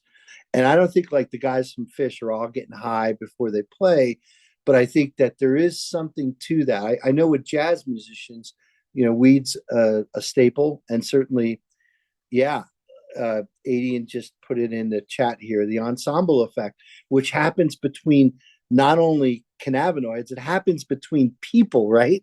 There's a certain people ensemble effect that happens. And I think cannabis just lubricates the wheels to make that happen. I don't know. It's hard to describe, but anyway. I think you're right, man. Like I was just thinking as you were talking about how Miles Davis used to talk about boxing all the time and how instinct was like all you got, and your reaction and how you react. It's not about how you react, it's how you react after the reaction, right? And that's what you would always talk about that with like notation. It's not about the note you play, it's about the note you play after the note. It's whether or not it defines it if it's right or wrong, right? or So the space in between the notes, right? totally. Sometimes no note is the best note to be playing, right? Yeah. Because you kind of like, and yeah, I mean, Right. when I'm playing, Right. what's constantly going through my head is kind of like the way a chess player thinks. Yep. It's like, where am I going next? I'm here now, and we're in the groove now, and say like we're in, I don't know, minor key or something like that. But what happens if we go to a major key, or what happens if I modulate up to the two, or something like that? So I think a musician, kind of like an athlete, has to constantly think about what's next, right? What's next? Like I'm sure, like in basketball, All reaction time. Yeah. you go from being on the defense to being on the offense just with a change of possession. So right away, your mind has got to think differently, because when you're defending your goal versus trying to get a goal, you're kind of in a different state of mind. So there's probably a certain little mental agility there. I guess that's more for team sports, though, because I feel like a lot of the athletes, at least that are on the panel right now, they're more individual. So Right. then it would be, like I definitely see what you're saying for like hockey the other day. Sidney Crosby and McDavid and McKinnon scored the most ridiculous, unbelievable goal, backhanded it under the defenseman's leg. Like it was all just like pop, pop, pop right in the net. It happened in about 2.5 seconds, and it was exactly what you're talking about. But I'm not sure how that would accord to, like a swimmer, or, uh, like Ox was a jiu-jitsu or fighting, where you're kind of like not in the pocket with the other person. You're kind of like trying the opposite, really. Like, so it's interesting. What was you Yeah, saying, Dr. Ogle? I said in the comments here that that it would be interesting to look at that difference between those individual sports and group sports. And I think I'll have to revisit our study, our original survey study, but I think we had an equal number of people who reported that they used cannabis before doing both individual and group sports. And so there definitely is a need to be able to look at how this impacts both people individually and a group of people as a team. So as a non-musician here, I'm listening to you, Mark, talk about how you're able to coordinate with each other and like the space in between the notes, and I'm like, how would I research that in looking at team sport? Like what? And so I'm like thinking about all these ideas now about like what would the dependent variable be in a study where we could look at that coordination between participants when there's a group of people who are like playing basketball together and they're all high compared to all sober. Like, would we see a difference, and what would be the most meaningful outcome that we could look at to be able to investigate that further? The high players are having more fun. That's what the research shows us over and over again. Yes, yes, exactly. We want to encourage people to have good experiences with exercise. Well, Indra always said it's hard to feel bad when you feel good. I think one of the interesting things about what you said is kind of in the way that like sports science, now that we can record performance and then we go back and rewatch it, now you can actually start breaking down different steps. So if Amy's in the water and hers is a set distance, this is what I love about track and like track, swimming, different things like this. Theirs is a set muscle memory. I have to do the exact task, and my body is the variable. How hard I push, how hard other people in the water are pushing, are they creating waves? But the distance is the same. In a team sport or a basketball sport, every play is essentially an open new variable. So your synchronization comes from the plays you run with your team, and you have to adapt to new variables on the fly. Similar music, you play a song, but then at some point in time, the guitarist gets a solo and he's gonna riff and just go and do something that he wants to do. But there's still a bass line to what Dr. Mark was saying. That bass line is still that metronome, it's still that ticker that's keeping you synchronized with everybody else. But once your brain gets that logical one, two, three, one, then it can go creative and kind of just do its own thing. So I think that's what's interesting about your brain kind of having those, your brain likes logical patterns that it can follow. But then there's sports where if it's an individual sport, it could be a tennis ball. If it's a wrestling match, it could be another human's body. But then you have a team sport where you can then pick up different bits of information from different people, plus a ball, plus the play you're trying to run. So I think those variables are interesting, but it's all about stimulus and response at the end of the day, just in different ways. It's so interesting, Stephen, that you're saying that, because even in swimming, you're talking an individual sport, there is that rhythm to it, right? You go 1, 2, 3, breathe. 1, 2, 3, breathe. And it's always the same every time. And you strive to have the same amount of strokes. So when you're talking about that, I'm over here just giving you snaps, because absolutely in the individual sport, pardon me, that is how you do it, is that same rhythm, because it's the same distance every single time. So yeah, I just wanted to chime in on well, one thing Stevens touched on was like I look at that as the root note. You always have that's like a good bass player is like keeping it together, playing the root note. So you always have something to go back to, even though as far as you can take it, you can always go back home. But I also wanted to talk about the single, athlete versus a team sport. I think, I grew up skateboarding and surfing. And skateboarding in particularly is about repetition and trying one particular thing over and over until you get very comfortable with your physics and where you land on that particular piece of board, right? Or maple. So, and I think it's important, like surfing, same thing. It's the positioning and getting in harmony, just like swimming. Like you have so many paddles to get into that wave, and depending on how powerful that wave, based on the seconds it is, and maybe 19 seconds, super fast wave that's got a lot of energy behind it, and you're just trying to get into it really quickly. Um, that type of stuff I think is interesting to look at if you're studying something is look at those parameters in which they're um, doing that over and over and over and over to understand inherently that reaction time, to understand their positioning in the water, to positioning themselves to catch that wave at that perfect time, to get into that, right as the wave is starting to break, to be able to pump up the wave to hit top of the wave to, to release their fins, or if they're trying to get barreled, they're seating themselves inside of the wave in a particular way, and then their physics of their body on the board and where their shoulders sit, learning all of that as a young kid all the way to now, it's a journey, and something you'll forever do. But looking at that versus, I look at someone like Kelly Slater or Rob Machado as someone who is, or quite frankly, unbelievable athletes. Like if you look at their careers, they're about as incredible as it gets, and that was done, in a single manner. They traveled the world themselves to win those titles, and much like yourself, Amy. So it's really interesting looking at that sport, and then looking at skateboarding, and then looking at something like ice hockey. They are similar, there are some similarities to one another. Um, I think there really is. There's strategy, there's positioning. It's just done by one person on one side, and done by a team on the other, because the inherent, aspect of those sports. But I think you should look at skateboarding and surfing. I think that would be a really cool study for you to look at.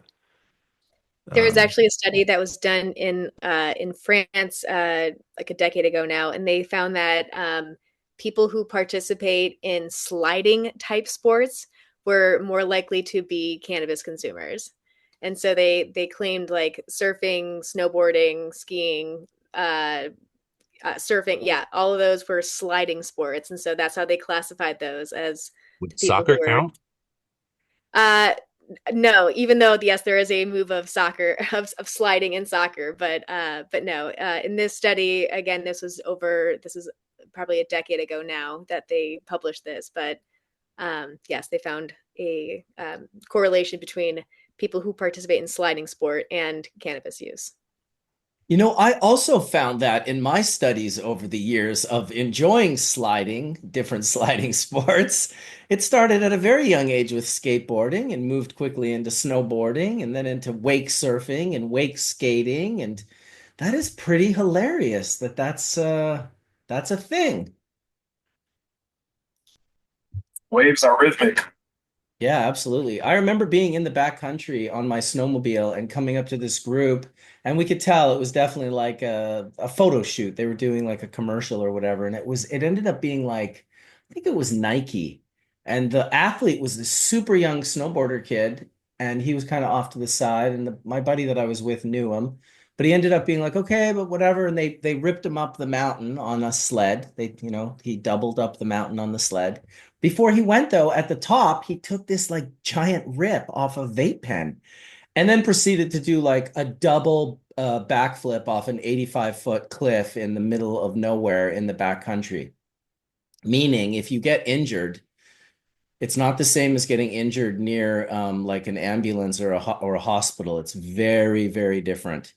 And so, yeah, afterwards I was like, wow, that was crazy that you like took the hit of that. Was that like herb? He's like, yeah, man, it was oil. I was like, holy shit. Like, I was like, would you ever consider like taking a sip of beer before you did something like that? And he was just like, never in a million years, man. That's like the most like I could die. And so it was just this neat, of course, but what he had to do was hide it in the sense that he wasn't allowed to promote the idea that he had done that. Whereas he could have easily promoted the idea that he drank 6 beers before he did it. So just a social commentary on the madness in which we are currently all existing in. I feel like you currently get an endorsement for doing a shot before you did something like that at the X Games. Yeah, absolutely. I mean, not to mention the state of gambling in sports. I won't open that door. Yeah, that's definitely another weird one for sure. I'm like the backcountry guy that doesn't really like mining and logging, but the only reason I'm back there is because mining and logging exists. So I fall into the same category with what you're talking about. I haven't had cable for like since 1998, however long that's been. I physically cut my cable with scissors years ago. But what I will do is I'll stream. And so I do watch hockey. I watch NHL hockey, and I stream it off of a site. And the only reason it's available is because it's a betting site. They even try to entice you to like, here's 1,000 free coins, like bet on the next few games. And I'm just like, I personally think betting is like just it's low vibrational like frequency. It's going to lower you to be less of a person that you currently are. And so I'm not like judging. I have friends that love betting, but for me, the way I look at it is I don't do it. It's kind of on a TikTok level for me in terms of you could use your time doing that, but they have to put a disclaimer at the beginning of those commercials for a reason and give you a number to call in case they got you addicted to the product they're currently trying to sell you. Dude, so how about this? When I watch the NHL games on the stream, if they show commercials, and they rarely do, the commercials are Editors. to bet, to bet, to get bank loans, and to go to a special Betters Anonymous to get help with your betting addiction. Those are the three commercials. Predatory at all. I'm not even making it up, dude. You can't even make it up. And they got like Wayne Gretzky doing these like betting things. I'm just like, They'll do them back to back. no, Friends don't let friends And don't the let host. friends bet and smoke pre-rolls, right? So oh, remember that. and wear mesh shoes. I think that might be on the list, but I don't know. That might be from the mid 1900s. Yeah, I get death threats to my social media accounts like every time I lose a tennis match from bettors who are just losing astronomical amounts of money.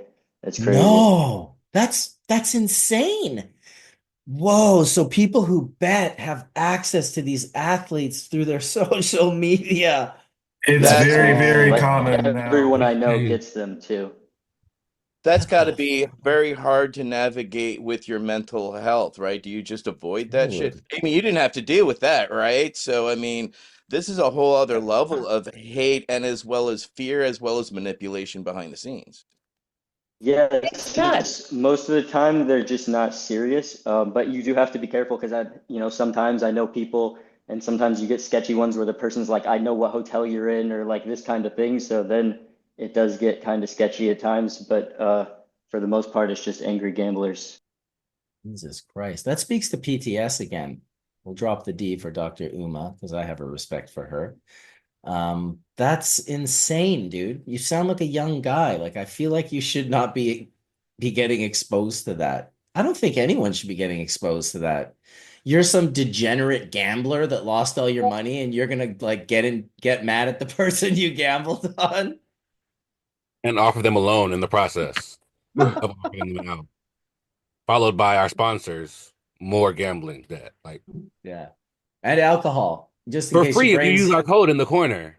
Yeah. Oh my goodness. Oh my gosh. You guys, as my jaw is on the ground from this conversation, I am so thankful for it. I unfortunately have to run, but it was so amazing to chat with all of you, and I hope to be able to do it again soon. You guys are absolutely iconic. So thank you so much.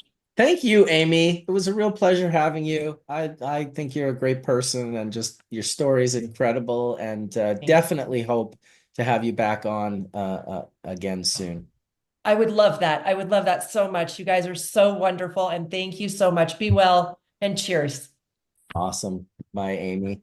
I guess we'll pass it over to Wade to let him give us a little update, and we'll finish it off with Wade as we are about 20 minutes past due. And I will say thank you prior to Wade speaking to everyone that came out. First and foremost, Stephen and Earle, who really, Stephen came up with the idea for the show and curated a lot of the panel. And yeah, just thank you to all the people, Dr. Ogle and Dr. Mark and Etienne and Earle and Collin and Stephen and Ox and Amy and Handlebar, Handroll Bar and Oil. I don't want to forget anyone. Etienne, thank me. Thank me. I want to thank me for putting on Hash Church. No, I'm just joking. I would never For real thank though, myself. thank But you. that, let's dude, thank you though. dude, Come the on, time man. Snoop Dogg did do that, I don't know where he did that, but he was like, I want to thank me. That shit was so smooth and so good. If you haven't seen it, Google it. It's on YouTube where he's like, and finally, I would like to thank me. Everyone should learn that off by heart, because truly you are the person that did all the work in your life. So thank you and thank me. Go Yours ahead, was smooth Wade. too, though. Like, thank you for real, like for making this space for all of us to be able to congregate and talk at something of a high level about these kind of topics. Yeah, man, dude, thank you. Thank you. Thank you all. Couldn't agree more with what you were saying, Stephen. I have a really deep appreciation for this community. My apologies for being so late this morning. I thought I was prepared to jump on at 9 a.m., but what I think is a medication issue. I take way too many pills for a man who never thought he would take any pills. But I take a lot of pills every day in an attempt to control my condition. And one of the more recent additions to my cocktail of drugs seems to be playing hell with my heart rate. Let's see, last night I got up to go to the bathroom and felt so lightheaded I thought I was going to faint. I have never had that experience in my life ever. So I made it to a seating position without falling and put a oximeter, a little tool that tells you about your blood oxygen level and your pulse rate. And my oxygen level was nice, 97, 98%. My heart rate was 40 beats a minute, which is a little low. And then I tried checking my blood pressure and got wildly different results on that. I won't get into the numbers because I don't really remember and I don't like to make things up. But yeah, it was a pretty uncomfortable evening. And I went to sleep last night thinking, oh, I'll feel better in the morning because I'm going to jump on Hash Church and see some people I love and have a chance to learn more about sports medicine. But I woke up this morning, and if anything, it was a little worse than it was last night. And my beloved Monica, who loves me way more than I deserve sometimes, really insisted that I consider what was happening to my body. And so, long story short, yeah, instead of joining Hash Church this morning, I called some home health care nurses who begged me to contact them instead of going to the hospital. And after a long conversation with them, asked Marcus for a link, got on church with y'all, and then the nurses called me back. That's why I took that phone call in the middle of our conversation this morning. And yeah, they ended up telling me I should go to the hospital, and I couldn't help but think that that was something that Sam was told. David Watson was told, hey, yeah, just go to the hospital. It'll be okay. People die at the hospital. I'm sorry, but that's a truth. People die at the hospital. They don't go there to get better. Too often they go there to die. And I wasn't willing to play that game today. So despite Monica firmly and lovingly trying to convince me that I should pay more attention to what the nurses were saying, I decided to do a little meditation, sit quietly with myself, and then jump on Hash Church. And that's part of why I was so thrilled about the conversation today, because the situation that I'm in, I don't want to heavy up on everybody as we're about to wrap up Hash Church. I love the spirit of this gathering, but yeah, I'm recognizing that I want to go about healing my body without needing all these drugs. And so, yeah, I've had a couple of meetings with doctors in the last couple of weeks about decreasing the amount of drugs that I'm taking, and identifying the ones that are really essential.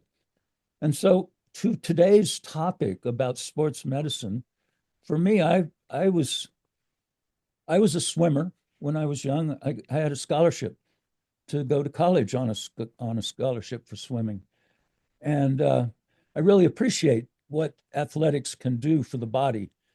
And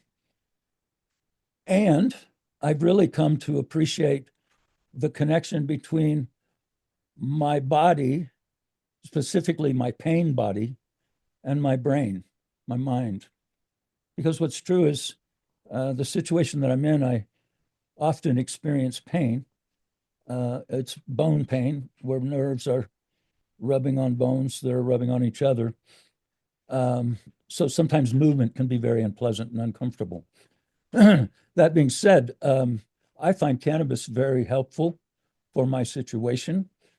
So I'm really grateful for the exploration that's being had here.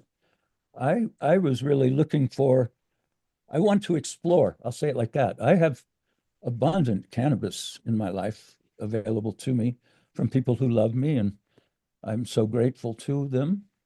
But yeah, I would love to explore a little more about how the brain receives these signals, if you will, from the body, and then the brain interprets that as pain and or just a sensory experience.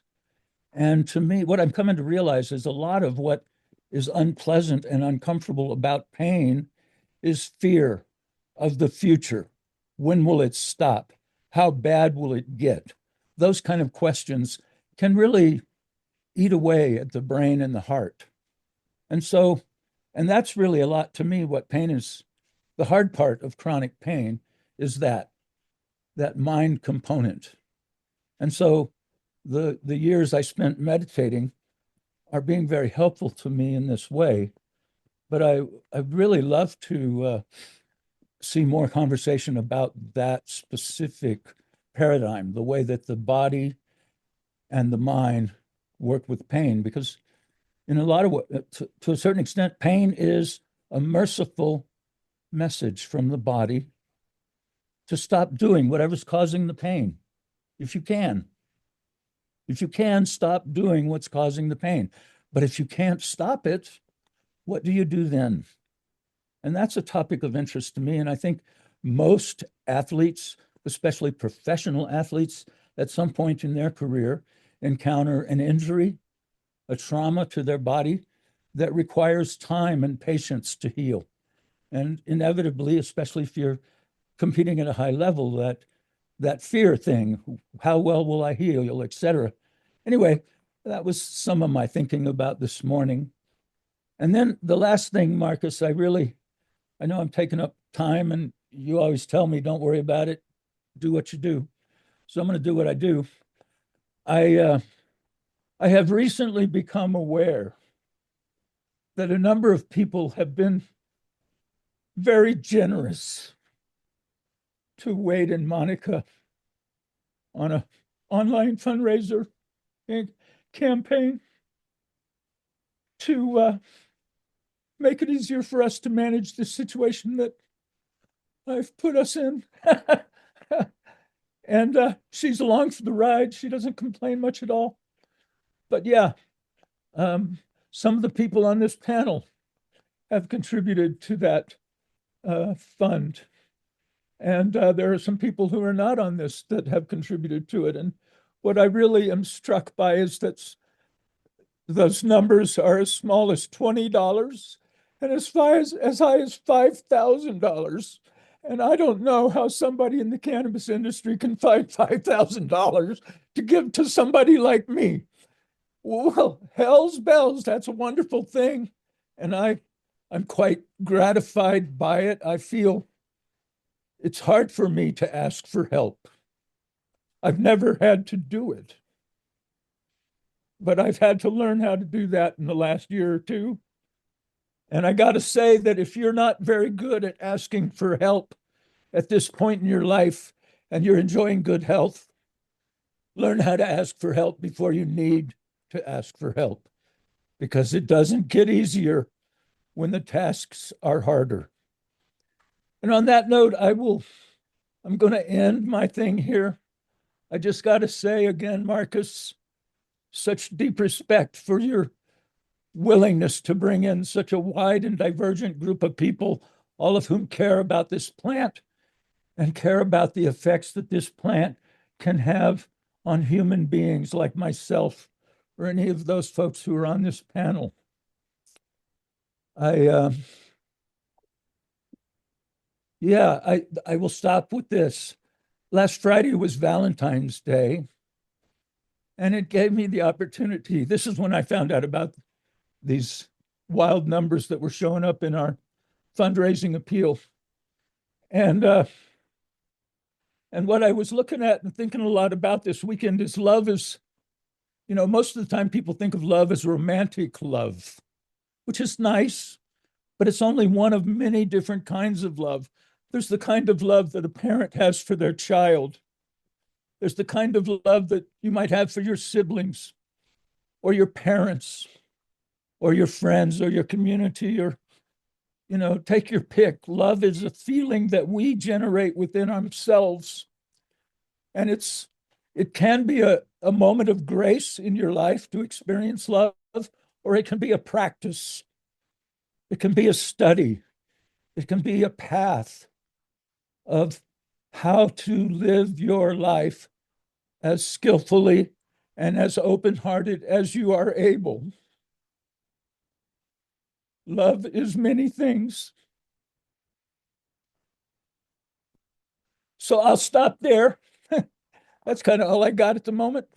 But again, much love to this panel. Thank you, Stephen, for a great suggestion on a topic I wish I had been here from the beginning.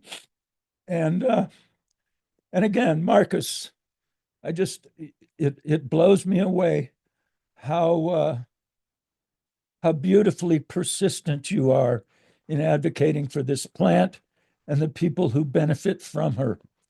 Thank you. On that note, I'll sign off. That's Wade, and I promise I won't be so late next week. At least that's my hope. And I will be talking to my cardiologist on Monday about this thing of, on one moment, having a heart rate in the mid 40s, and a half hour later, it's 145. That doesn't seem right. So like I said, I'm going to talk to my cardiologist and see what he's got to say for himself. Anyway, please know that despite all this tears and crazy ranting and cracking voice and all that, I'm actually doing pretty good today at this point. I feel blessed by this community, and I feel blessed by this plant and my relationship with her. So thank you, cannabis, and thank you all those who love her. And that's Wade signing off for the week. Big love to all. Thanks, Love you. brother. That's Thank you, Wade. I mean, what can I say after that, really? Is there anything you want to say, Stephen? I think I started the call with telling you all, I've known Earle since I was a little kid, but we were both in church when we met, you know. We've legitimately known each other specifically through church growing up. And I remember joking when I told him the name of Hash Church, and I was like, yes, it's cannabis, but I think there's so much cannabis that's just industry and the community often gets left behind.